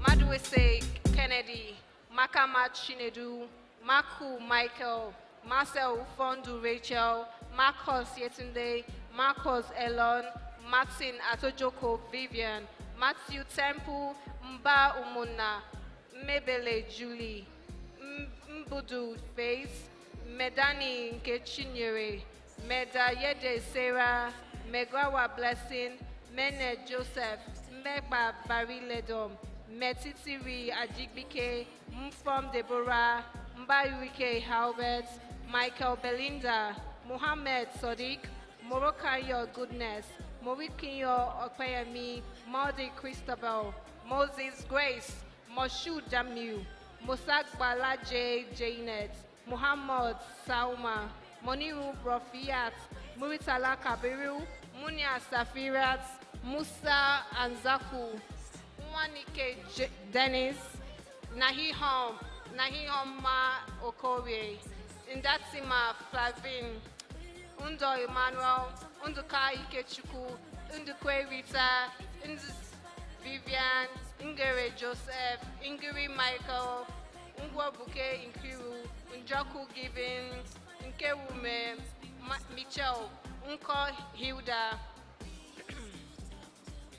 Unowuchi Amaka, Unomoka Martins, Nabufe Shedrack, Unaji Constance, Inamani Stella, Unorom Ogechukwu, Unsodi Onyinyechi, Nuhu Shedrack, Nwabweze Laura, Nwachukwu Ngozi, Nwachukwu Ogenovo, Nwachukwu Telma, Nwadike Uchechi, Nwaeze Chukwuemeka, Nwafọ Odinakachi, Nwagbara Joshua, Nwagu Chinelo, Nwakama Lewis, Nwale Theodora, Nwakwo Kingsley, Nwakwo Ike Mekona, Nwata Mary, Nwadu Chinyere, Nwazoma Kenneth, Nweke Uchechi, Nwekewu Ugonna, Nwayin Ebelechukwu, Nwayin Chikezie, Nwogu Chikezie, Nwosu Ezinne, Nwoke Ifoma, Nweze Sandra, Uzoka Okoye Christian, Obadeye Bibiola, Obakano Divine, Oba Monire Oladapo, Oba Risi Agbo Maureen, Oba Sichibuzo, Obi Adeze, Obi Adobi, Obi Maria Teresa, Obi Dubo Chidima, Obi Jufo Adeobi, Obi Rize Oluchi, Obodo Chinwe, Ochi Cyprian, Ochi Ife Chidima, Ochoba Ifeanyi, Edefade Emmanuel, Edeyemi Bukola, Odimnina, Idimife Nelly, Odiumene John, Odofin Olandimeji, Odozi Ukuchuku,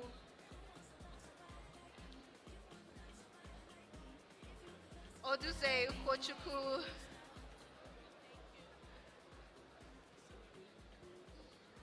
Odufuwa Adewale, Odugbeso Oluwasewu, Odukale Okpeyemi Oluwa, Odunjo Hakim, Odunuga Oluwasewu, Odoshino Adewale, Ofere Ayodeji, Ofomajo Joshua, Ofuize Richard, Olga Grace, Olga Precious, Ogbaje Kiuka, Ogbonaya Godwin, Ogbo Joy, Ogwagbono Obiora, Ogwi Sintra, Ogunomo Chukudi, Ogunade Christiana, Oguneme Kisley, Ogundeji Dorcas, Ogundikpe Joy, Ogudira Oluwasegun, Ogujimi Babalola, Ogunkoya Adetayo, Ogunkoya Temitayo, Ogunkule Habib, Ogunkule Kolawole, Ogumoke Abiodu, Ogumola Luwafemi, Ogumusi Abimbola, Ogumide Okewo, Ogumide Pelumi.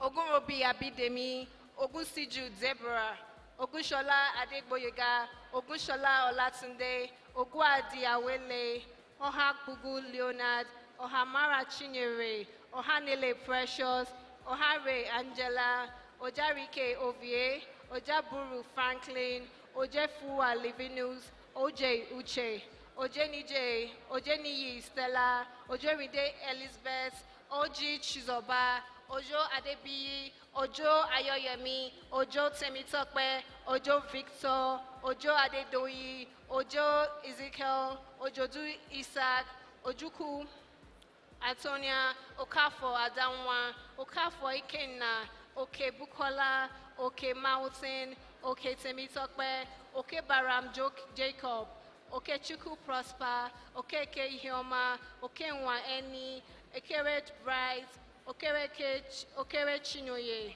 Okereke Benedicta, Okereke Namdi, Okewula Eunice, Okamugo Paul.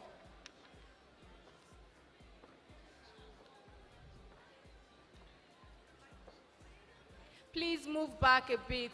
You are blocking the exit. Guests, please move back. Those taking pictures, please move back a bit.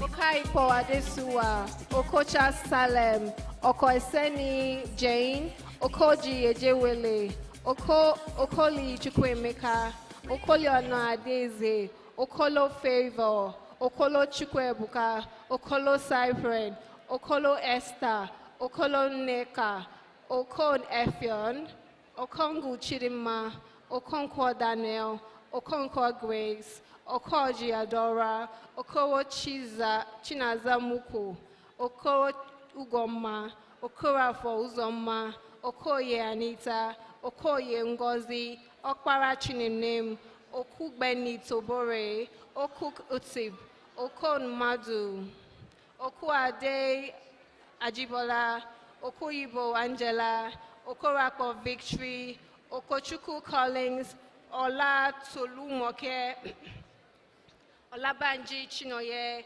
Oladapo Ayodeji, Oladainde Oladimeji, Oladeji Deborah, Oladipo Olawale, Oladipo Yetunde, Oladune Stephen, Olagunju Oluwayomi Faye, Olaifo Charity, Olaifa Oluwabukola, Olajide Oluwaseun, Olajide Victor, Olakomi Oluwatomiwa, Olalewe Oluwabusola, Olalewe Tawakalit, Olaleye Ejerogene, Olaleye Olabode, Olawaju Deborah, Olaoye Ayonu Oluwa, Olaso Oluwatope, Olasemo Oluwafunto, Olatoregun Ronti, Olatunji Andrew, Olatuyi Olayika, Olawale Olawumi, Olawale Kamaldin, Olawuyi Anu Olukapo, Olawuyola Adekanmi, Olawola Olaniyi, Olakonde Tolula Lope, Oluwafemi Temitope, Olawuju Elizabeth, Olawumaye Oluwafemi, Olawutoba Feisayo, Olawukore Yemisi, Olawulade Temi Ademola, Olua Nnamuchukwu, Olubayo Kehinde, Olufola Jimmy Kamlat, Olagbaye Tokpe, Olugbemi Stella, Olujimi Abraham, Olumese Ebele, Olusomi Adekemi, Oluwani Tunde, Oluwashino Esther, Oluwayinka Yetunde, Oluwole Abiola, Omasheyi Jr., Omeogu Claudius, Ominugbo Iyanu Oluwa, Omo Ada, Omosoya Olamiji, Omotade Abdulatif, Omotola Olamiyimika, Omotubuja Titilayo, Omotosho Oluwatosi, Omozupai Abasode, Onosoya Comfort, Onosoya Folakumi, Onosoya Busayo, Oni Abiola, Oni Adetutu, Olanuwa Stella, Onifade Temitokpe, Oniyele Oluwatosi, Onuche Benedicta, Onoja Ramatu, Onisika Ezioche, Onuwa Eberechukwu, Onuha Glory, Onuwa Ifoma, Onuwa Samuel, Onejo Perpetual, Onyebuchi Benis, Onyebuli Vivian, Onyomia Miriam, Onyenikwe Emmanuel, Onyeuku Ijeoma, Onyeweke Chinoso, Okpara Chioma, Okpara Chinoso,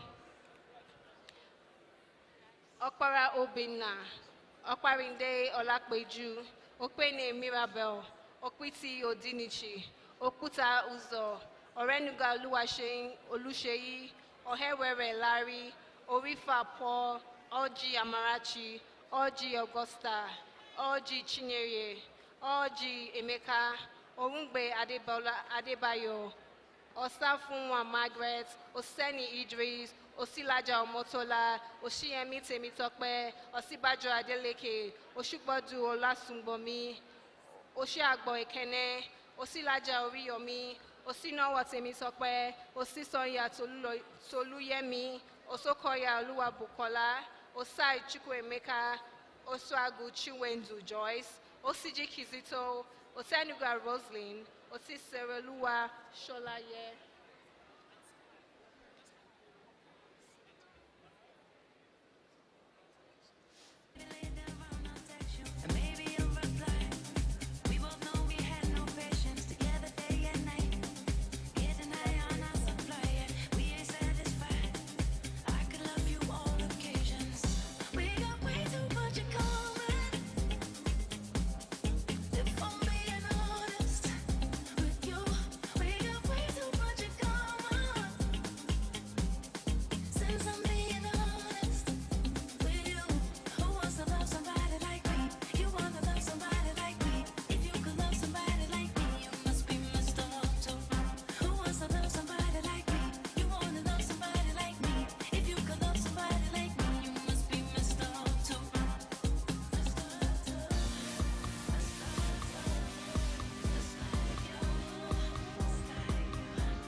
Etuo called Inyabong, Otu Temitokpe, Otunoye Adetola, Ova Osemile, Ova Poreye Onome, Ovat Bini, Owarume Jessica, Owoye Faith, Owoiche Ame Louise, Owolabi Ibrahim, Owosani Roots, Owoyemi Olaiton, Oyani Dorcas, Oyebanjo Fatima, Oyebisi Chioma, Oyedepo Okpeyemi, Oyefeso Abdulaziz, Oyeika Ekene, Oyekule Adeyinka, Oyelede Moyosola, Oyelami Simisola, Oyeyeni Oluwakfemi, Oyeyeleye Gideon, Oyeniko Blessing, Oyeniko Emmanuel, Oyeniga Moturola, Oyemromi Olushola, Oyerinde Simon, Oyeto Richeri, Oyetunde Omolara,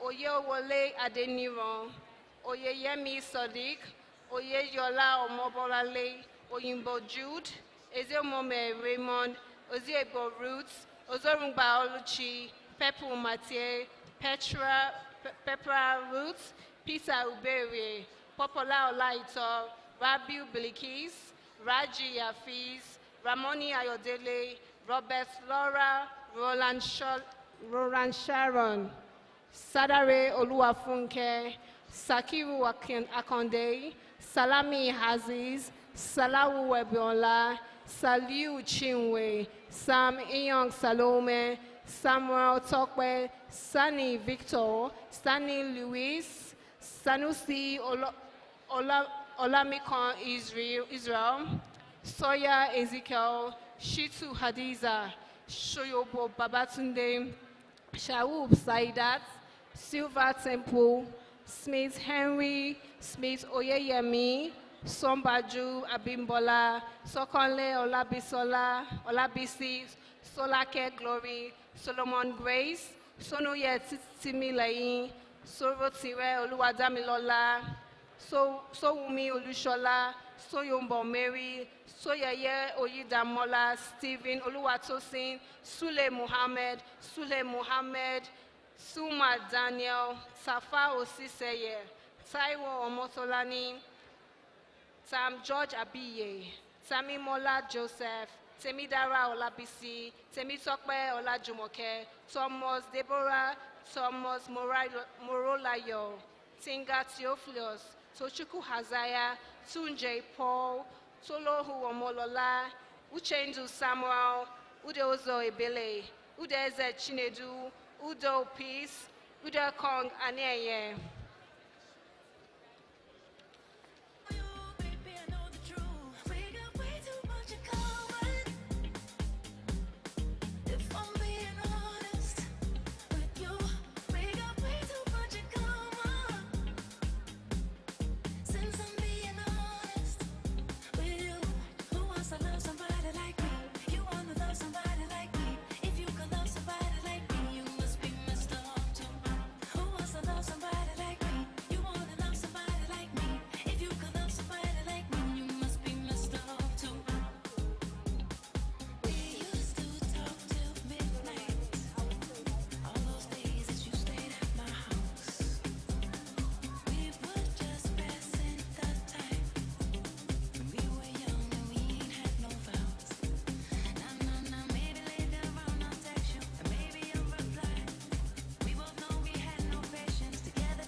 Igbodike Emeka, Udo Iwongo, Udosin Iboro, Udoye Paulinus, Ifuagbuna Ogochukwu, Ugu Oluchi, Ugoke Jessica, Uka Innocent, Ukachukwu Godwin, Uko Idoteye, Ukpai Gochi, Ukpata Toso, Ume Chineye, Ume Okechukwu, Umeke Marshall, Umo Induxit, Umogba Jonathan, Umo Mati, Umokoro Gaga, Umunna Mdubisi, Usen Ubaga, Nwadia Chuhumaya, Nwakwe Chimaobi, Uzokwe Stella, Uzoma Divino, Vangam Bolale, Anita Cindy, Victor Gechuku, Victor Ezinwa, Wahab Habib, Walai Rahai, Wabu Alphonse, West Nena, William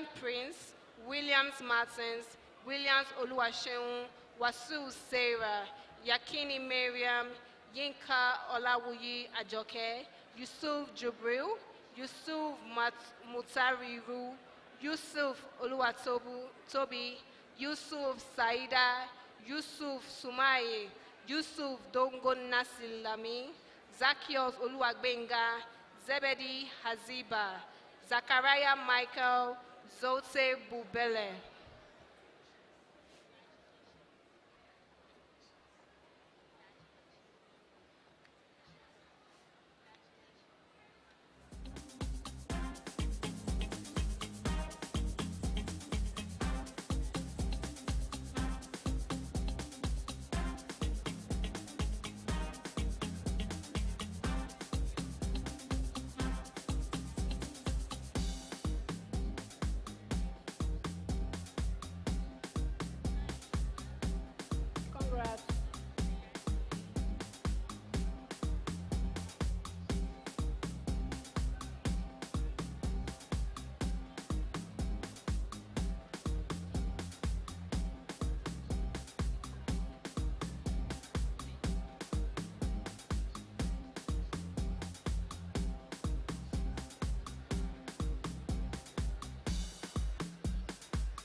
back, please move back.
All the graduates to please be inside the hall and settle down.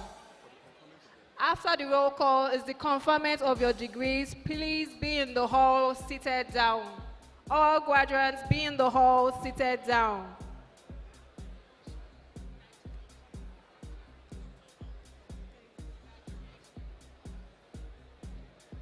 All graduates, please be in the hall seated down for the conferment of your degrees. If you are standing, please do sit down.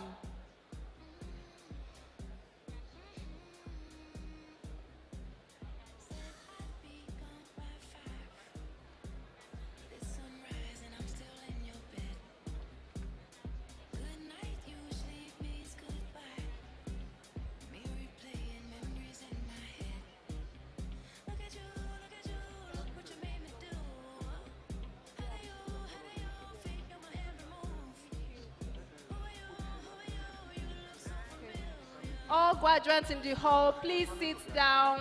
If you're outside, come inside. The next is the conferment of your degrees. Please come inside. If you're standing, please sit down. All graduates, please come into the hall and sit down. If you're standing, please sit down.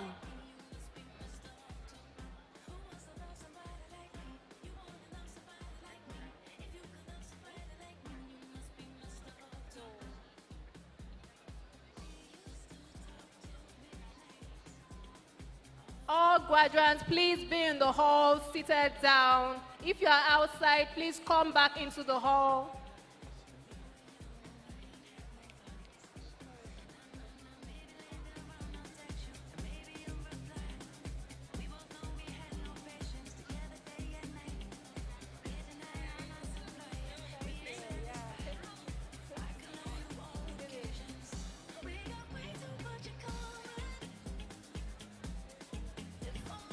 If you are standing, please settle down. The next is the conferment of your degrees. Please settle down.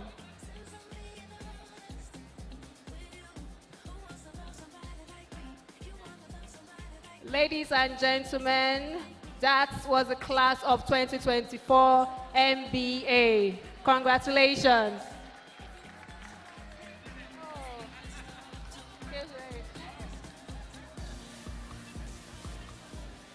Please do sit down. The next is the conferment of your degrees. Please settle down. Yeah. If you're outside, please come inside.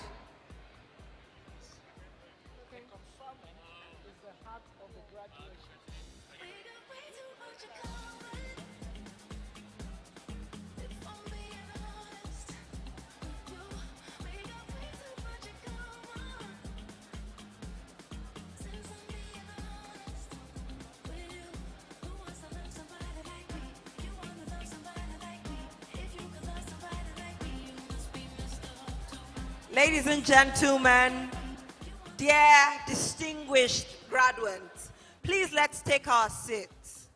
The conferment of the degree is the heart of this event, and that's what makes the graduation complete. So please, we'd like you to come back into the hall if you are by the photo booth or if you're standing around. Please come back into the hall and please take your seat. Please take your seat, because this is such an important part of the event. It's the conferment of the degrees and it's the charge speech. Please, the event is not complete without this. There will be so many moments for photographs, and we're just going to give you about 1 minute to settle down. Please, ladies and gentlemen, guests, please let's take our seats. And you know, I like to say that the last person to sit down, since we're celebrating, will buy all of us a meal. So if you're the last person to sit down, get ready to take us out to celebrate this evening. Please sit down. I'll ask the ushers to please nudge our guests to sit. And if an usher walks up to you nicely with a smile and says, "Madam, dear sir, please sit down," please don't be offended. It's in the spirit of this event, and it's to ensure that we have a seamless event. If there are people who are still at the photo booth, please come back in and please take your seat. All our graduates, please take your seats. Our guests who have come from far and near, we appreciate you. Please take your seat. If you're joining online, please drop a comment telling us the highlight of this event for you. And please drop a congratulatory message. I can see a shout out, or I can see so many people with the shout out on YouTube. Please let it keep coming. Continue to have that. The hashtag for this event is hashtag NXUGrad. Hashtag NXUGrad. All right. So ladies and gentlemen, without further ado, I would yield the microphone to the Chief Academic Officer at Nexford University to lead the charge speech and the conferment of degrees. Please give a round of applause to Dr. Jennifer Scott.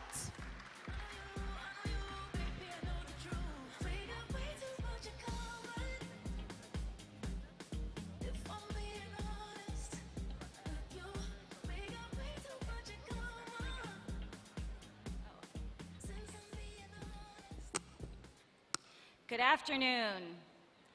What an impressive looking group. I am so happy to welcome you all to the commencement for the Nexford University class of 2024. You started an extraordinary journey when you enrolled in Nexford University and began your degree program. You are not the same person today.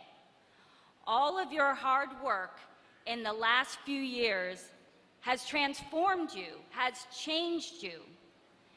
And I know personally that this is not an easy path. Balancing family, work, life logistics, and on top of all of that, dedicating time to an academic degree. I feel like I'm looking out at a group of superheroes to do all of that. You worked tirelessly and you persevered. And in the process, you attained new knowledge, new skills, and new experiences. More importantly, you have also been a role model for friends, family, parents, children, if you have them, and colleagues and peers. With determination and resolve, you made it to the end. Congratulations. Now, in this moment, reflect on what you've gained. Everything you've learned, your new competencies, new abilities, new ways of thinking critically about the world around you, new perspectives on the world of work and your role in it. They are now a part of you. Nothing can ever take that away. We at Nexford are proud to be part of your journey, and it is your journey. What faces you now is your new adventure, filled with new and limitless possibilities. You define what happens next. You are the hero of your own story. And as you go forward, remember the power of attitude. Henry Ford, founder of the Ford Automobile Company, was an American engineer and businessman. His commitment to innovation in engine design and manufacturing made him one of the most successful industrialists in our history. But he was not successful right away. One of my favorite quotes is his, and I'll paraphrase. Whether you think you can or think you can't, either way, you're probably right. So think about that for a minute, how powerful that insight is. Your attitude and your perspective shapes your potential. As you leave this room today, I want you to always think you can. Embrace any challenges that come your way, for they may open the way for you to discover new strengths. Welcome uncertainty, for it will help you exercise your innovation and your resilience. Celebrate your momentous accomplishment, attaining your degree, but also be mindful that it is a foundation on which to build a lifetime of learning. As you advance into the future, be confident that every day brings a fresh opportunity for you to shape your destiny. Be a champion for change. The spark that you ignite today can burn for years.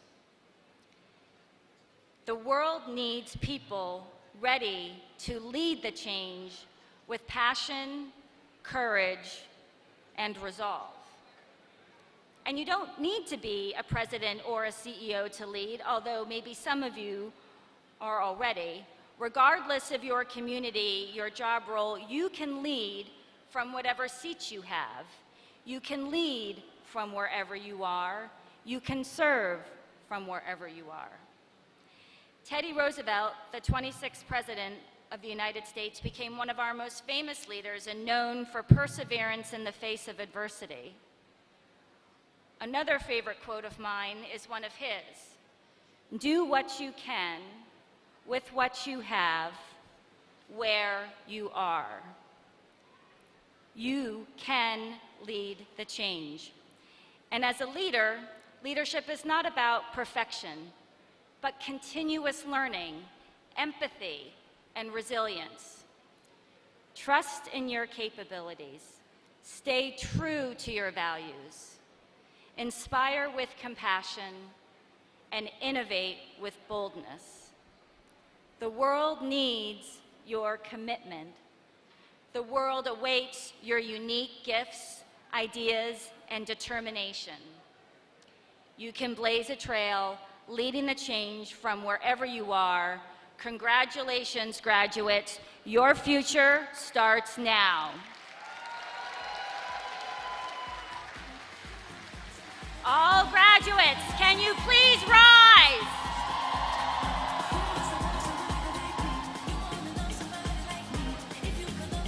By virtue of the authority vested in me by the Higher Education Learning Commission, located in the District of Columbia of the United States of America, and on behalf of the Board of Directors of Nexford University, I confer upon you your respective academic degree.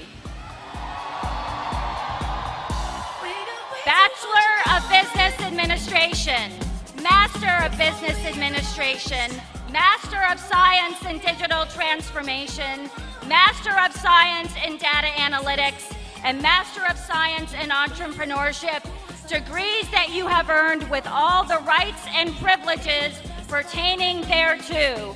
Please move your tassel from the right to the left. Congratulations, graduates of Nexford University.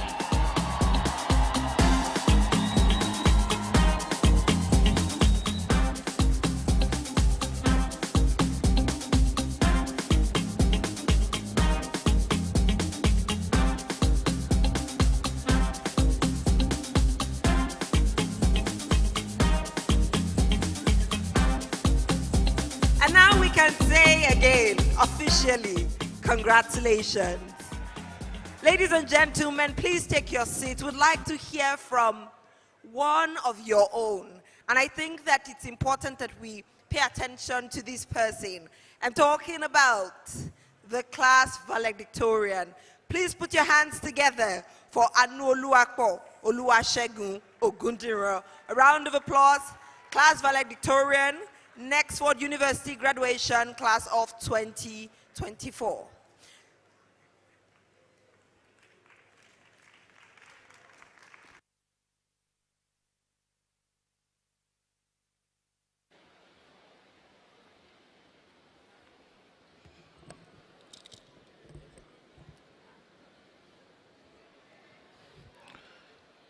Good afternoon, everyone. It's a privilege to address everyone here today, and I would like to start with gratitude. Gratitude first to our esteemed faculty. Thank you for investing in us and making us worthy graduates today. Please, let's appreciate them. I would also like to appreciate our parents, our friends who have been with us from the very beginning. Your support structure and system is the reason why we are still thriving today. And to the celebrities of today, the class of 2024, congratulations to us all. My foremost appreciation goes to God for seeing me through this MBA program. As we gather here today, celebrating the class of 2024, I'm actually filled with excitement and gratitude. It's a testament to the collective efforts that we've all put together, not just our individual effort. Let me take you back to a memory that is etched in my mind from my primary school days. You see, I wasn't always a serious student to say standing before you today. I was the kind of kid who, most of the time, I found myself in the top 3 positions from behind. One day after exams in primary 6, some of my colleagues came to me. They said, "Segun, you took the 3rd position." I was shocked, like something didn't quite add up. And sure enough, a few minutes later, they came back to meet me. They said, "Sorry, we made a mistake. You actually took the 33rd position." I was embarrassed, I felt anger, and I wondered, why didn't they mind their business? But what I didn't know at the time is that that moment actually planted a seed that shows that change oftentimes doesn't come in grand gestures. Sometimes it comes in small, humbling moments that challenge us to grow. Fast forward to high school, I had a crush on a girl, and she hung out a smart and intelligent student. I wanted her attention, and so I decided that day, I said, I'm going to be one of the best students in this school.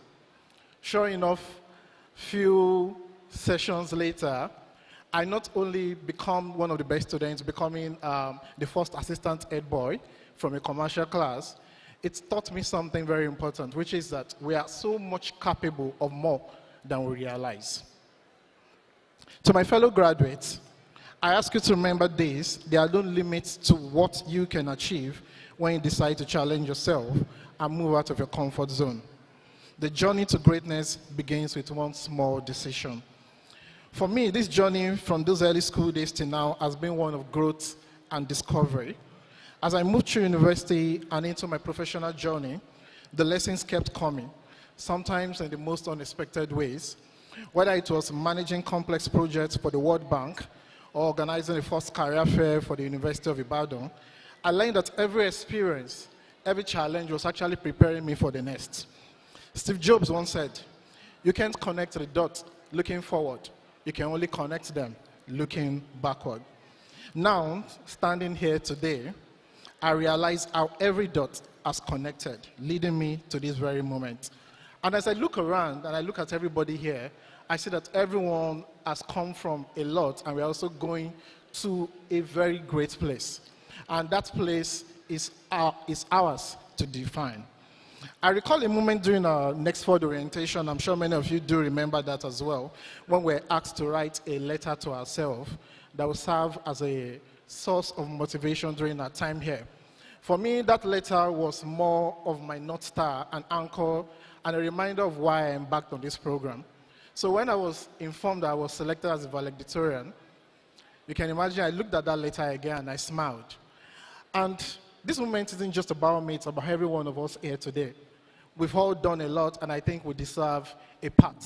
Congratulations to us all. As we look ahead, we will encounter moments where we are faced with decisions, some small, some significant. These decisions are the moments that will shape our future. We've learned that change doesn't always have to be monumental. So I ask you all to make a decision today. What change will you embrace today to ignite your future? Another profound lesson I carry with me throughout this program is the power of perspective. During our course, there were several scenario discussions with colleagues and lecturers, and it was during one of these sessions that I had a light bulb moment. You see, the ability to see the world through other people's eyes other than yours is one of the most important skills we can have. Recently, I started a YouTube channel called 906, where I explore the power of perspective. Two people can look at the same number, yet one sees a 6 and the other sees a 9. This varying perspective could be between employers and, their employees, parents and the children, siblings, neighbors. What really matters actually is that we carry this lesson forward and try to understand the world and see things from other people's perspective. This is key to ensuring meaningful change and connection. In closing, I came across this quote and I would like to leave you with it. You will always be brave in someone's mind and coward in another's. Strong to one and fragile to another. Good to one and terrible to another. You will be seen as annoying to one and comforting to another. You will be seen as people will feel anxious around you, while some others will find peace in your company. Some will see you as too much, while others will see you as a gift that you really are. The world will look at you from their subjective point of view. The world is never going to agree on the definition of who you are. So you might as well live the way that feels true to your heart, even if that means leading the change to ignite the future and leaving footprints on the sands of time. Congratulations, class of 2024. Here's to the next chapter. Thank you.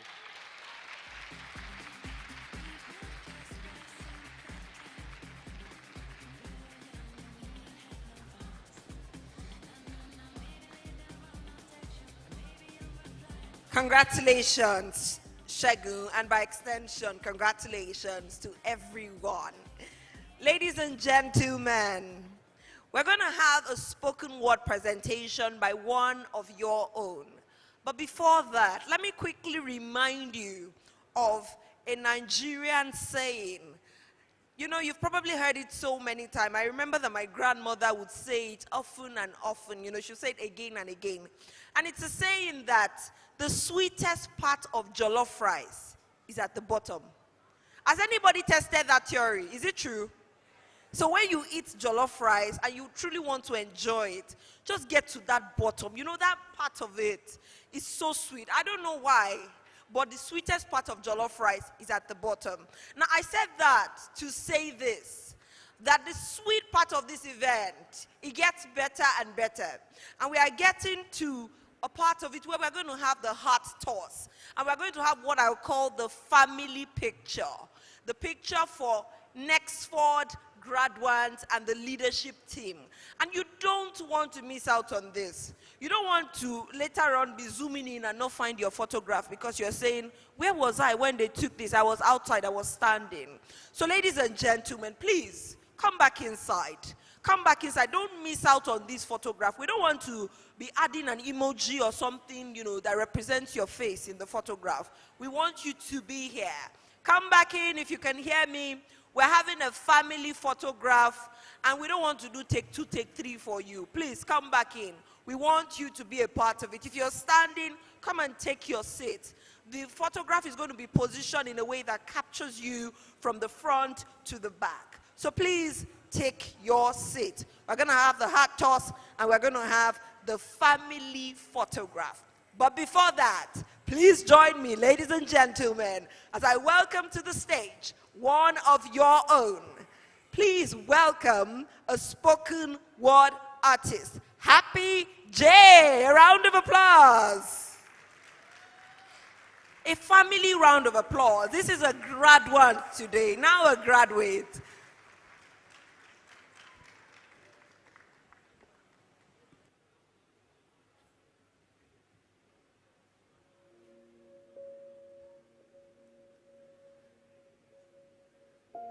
Have you ever wondered why the light is always at the end of the tunnel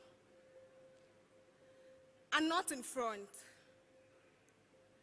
Like, why is the light not in front? So we can walk through the tunnel with it. Abi? Who likes stress? You see, that was how my Nexford journey felt. Like chasing a light that dared me to keep chasing. It all started through a scroll on LinkedIn. And the Nexford ad caught my attention. The role, the achievement. I could imagine myself in it, you know. But scrolling down and seeing the tuition fees, happiness. Please go for what you can afford, I told myself. But as fate may have it, the HR announced a partnership with Nexford. 20% off tuition fees for interested staffs. Hey. It's like you guys don't understand. See, that discount felt like honey dripping from the sky. There was no need for me to do tumbo. I signed up immediately, not caring to know what lies ahead. My journey started with bus 6100. All I anticipated was not what I got. Like, what's my business in giving CJ sustainability practice advices now? But Nexford wasn't playing games. It's either you buckle down or you buckle down. There were no shortcuts to choose. My ICANN exams came knocking. I just had to take that break. Coming back to the modules assignment felt harder than even starting afresh. But as an accountant, we know one truth. We don't give up when the figures are not summing up. We dig deeper. But still, Nexford wasn't a smooth ride. See, there were times I wanted to throw in the towel. Like when I encountered OPM. And the one that that gave me a high blood pressure, Dr. Sims. Kai! Thank God I did not die. Is it eternity scores? They made my heart ache each time I uploaded an assignment.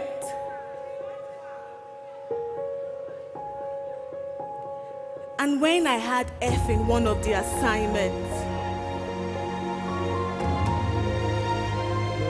maybe this program wasn't meant for me after all, I told myself. But remembering how the exchange rate made tuition fee heavy, mixed up with all of my sacrifices, we die here. So I reached out to Yemi Sofs. Yemi, God bless you.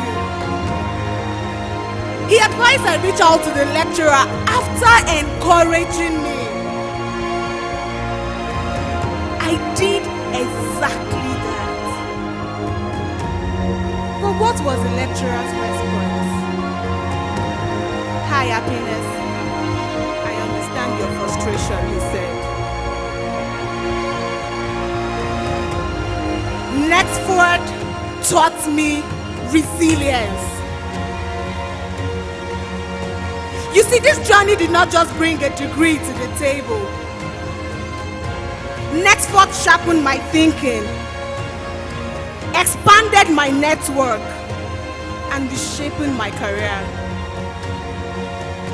So I stand here before you all today, not just because I'm an accountant or even an MBA holder, but as someone who Nexford has equipped ready to face real life challenges and deliver incredible results.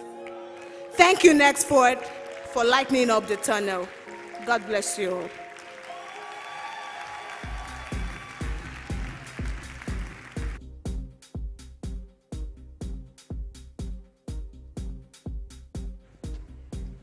Thank you, Happy J, for a powerful spoken word presentation. Please let's give her a powerful round of applause.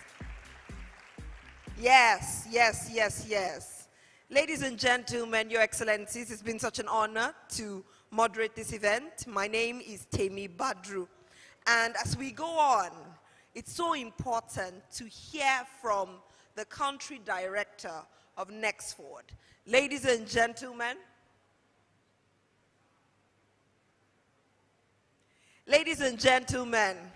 it's true that it's important to have a vision.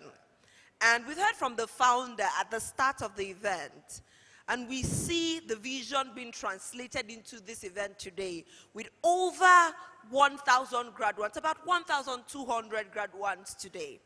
It's so important to have a vision because that's where it starts from. But it's not enough to have a vision. It's important to have people who are standing by your side and implementing the vision. And Nexford University is one of the organizations that is privileged to have not just a visionaire, but the people who are implementing so powerfully. And one of them is the person I'm about to invite on stage. Do you know who I'm talking about? All right, I think I already let the cat out of the bag. But before that, I'm just going to ask the audience, simply, in one word, if you describe your Nexford experience, what would it be? Okay, I want to take different adjectives. What would it be from the front? Amazing. All right, you're not allowed to repeat the word. Awesome. Okay, over here, what would it be? Can you say it again? Amazing. I already had amazing already. Powerful.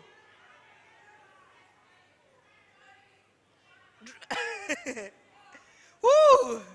That must have been a lot of work that you had to do. So today you're saying, I'm going to rest. Congratulations. It's truly going to be restful for you. All right. So any other words? Challenging. Serious work. empowering. I like the word empowering. You know, I like the word challenging too, because when you look at it, sometimes things challenge us to be better. You know, things challenge us to do better, to be better. And I'm sure that after this session, after the classes, you know, after the online sessions, the community sessions, after all of this, you're better for it. And ladies and gentlemen, I will soon be inviting to the stage. I already talked about the person who is just at the forefront of Nexford's work in Nigeria specifically. And she wasn't here when I said this. I'm going to say it again, that it's not enough to have a vision. It's important to have a vision, and we thank Mr. Fadil for his great vision that has expanded and has today 1,200 people, about 1-2 people as the fruit of the vision. But beyond having the vision, it's having people who are implementing, who are carrying the vision with the same passion, with the same energy. And in Nigeria, Nexford University is privileged to have the country director. Please, ladies and gentlemen, with all the energy that you can muster at this point, put your hands together for the country director, Oji Ine. Please, let's make the applause louder.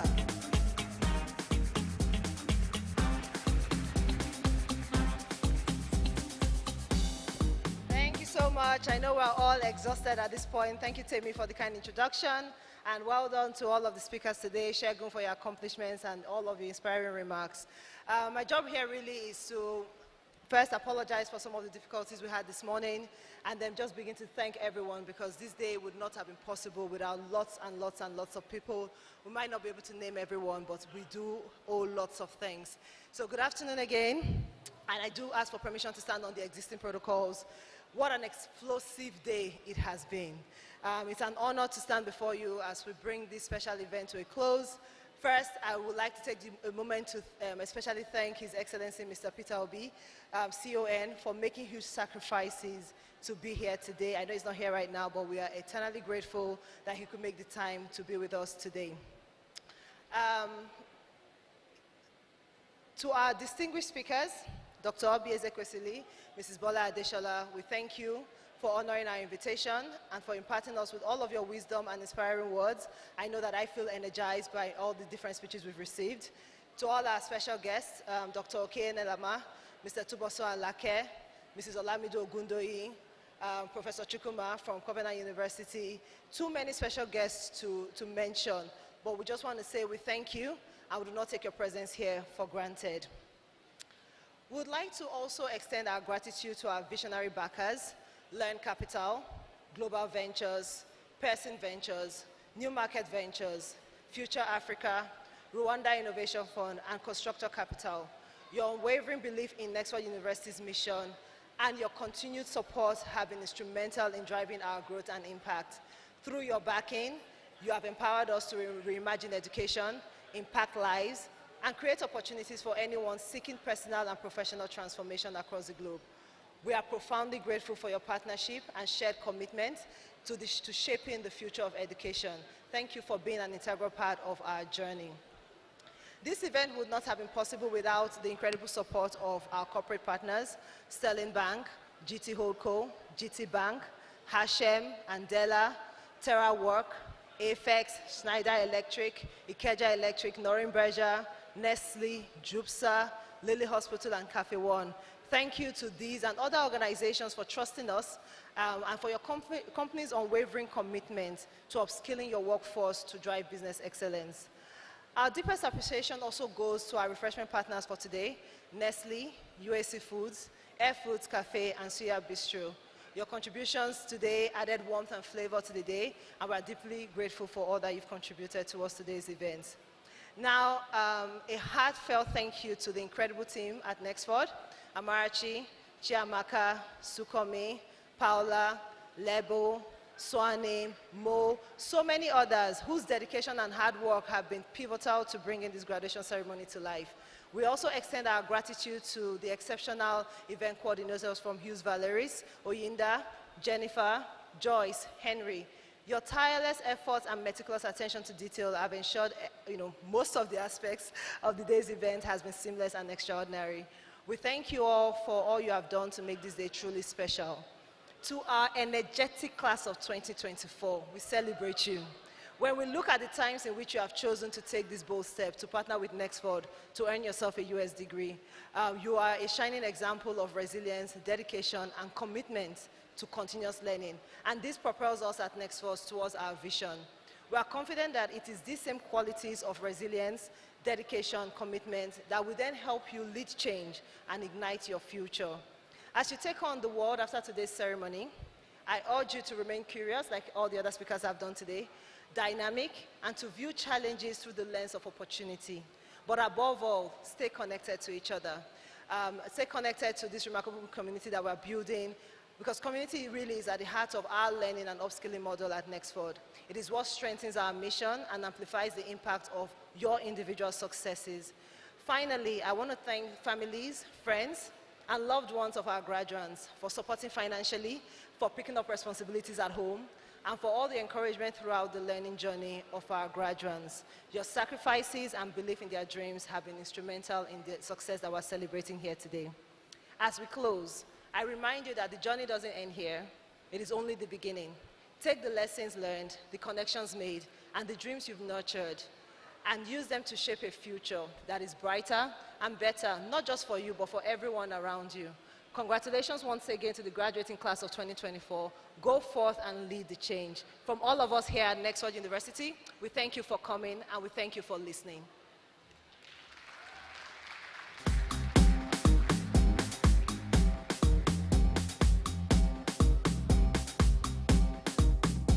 All right.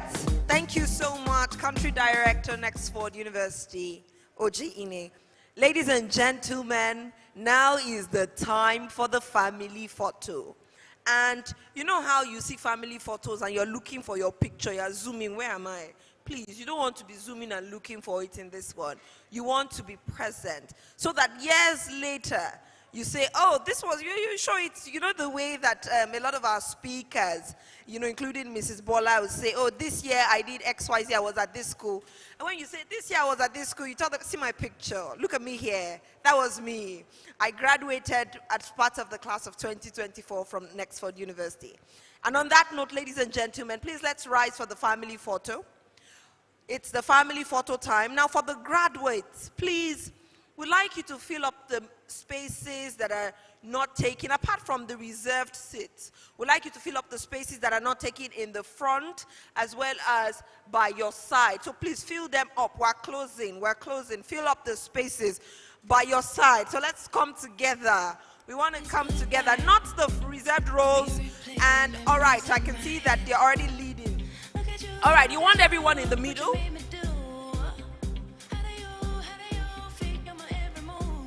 All right, shout out to all of the organizing team, including the amazing directors that are doing an outstanding job just directing this photo session.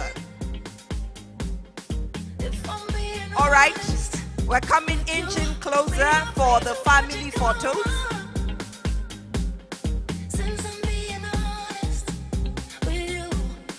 Now, so we're going to be doing two things. First of all, we'll have the family photos. The photographers are already directing this segment.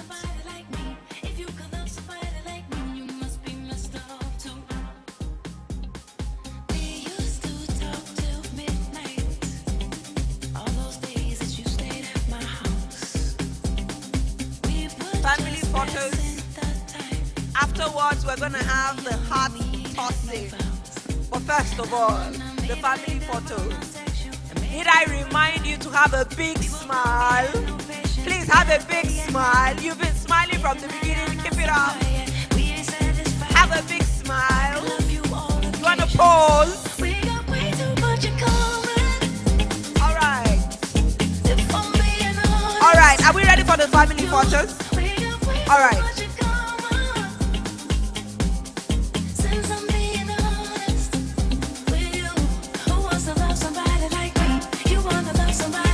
Family photos, Nexford University, class of 2024 graduation.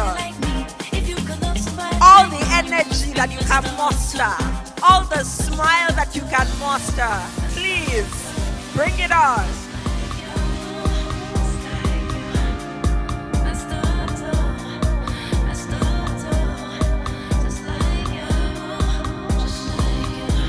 Please smile, smile. The photographers are saying these pictures are beautiful. We just need that smile, complete smile, 360-degree smile. Family photos. And I'm sure that those who are joining online are taking their own selfies and joining us virtually.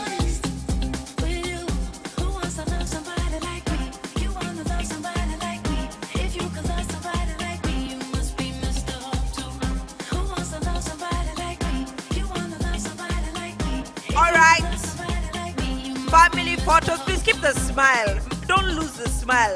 I know how we can be to take a photograph and keep smiling.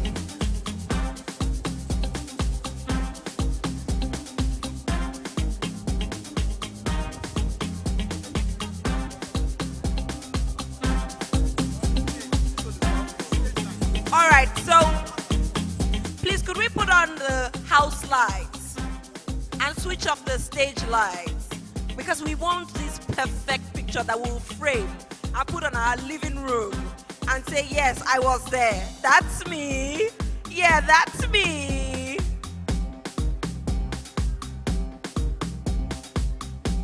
All right.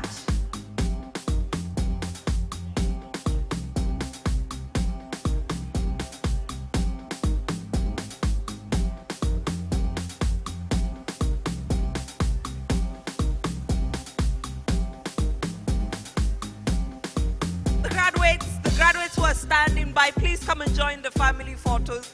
You are such an important part of it. I would love for you to be in it.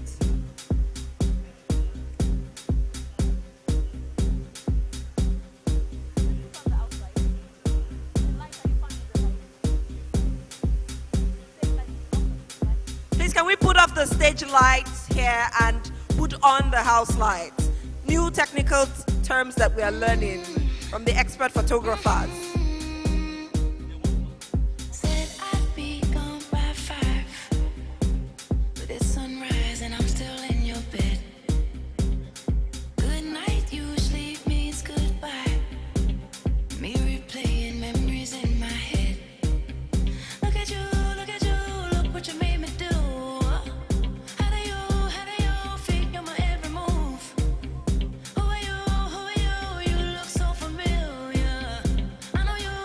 All right, thank you very much.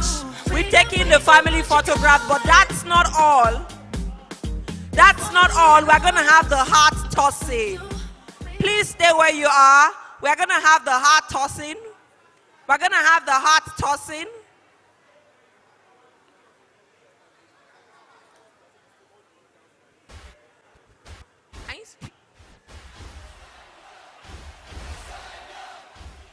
Please stay where you are because we're about to have the heart tossing.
All right, it's time for the heart tossing. I have a go now.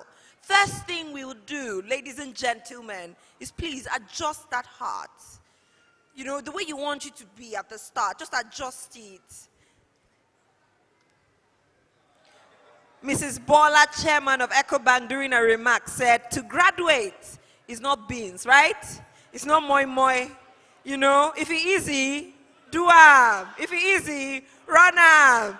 Interpreted that it is not easy. It's no mean feat to be here. It has taken a lot of grit, a lot of determination, a lot of sweat, a lot of hard work. So please, you deserve to have your heart at the perfect position.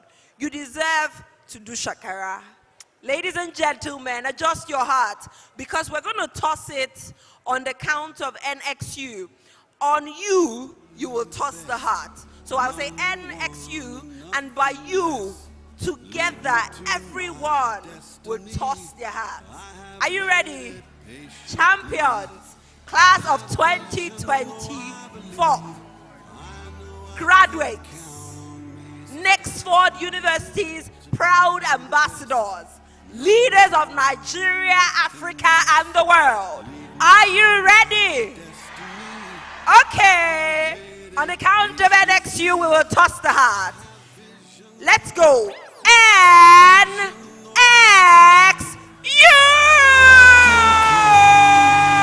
Congratulations! You did that! Congratulations! Congratulations! Congratulations! For the champions, stand up. For the champions, stand up. You are the champions! Congratulations! For the champions, stand up.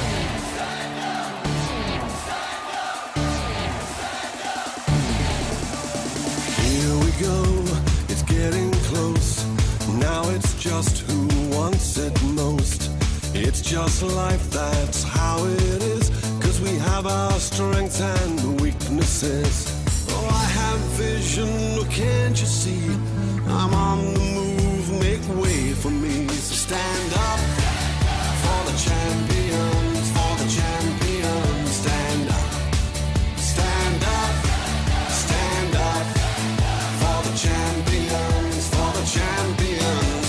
up for the champions, stand up. Stand up, stand up for the champions, stand up. You are the champions. It's truly, truly been an honor to serve as your Master of Ceremonies moderator for Nexford University's graduation ceremony for 2024.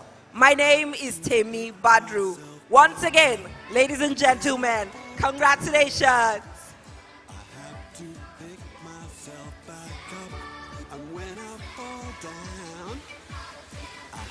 To pick myself up. Stand up for the champions, stand up for the champions, stand up, stand up, stand up.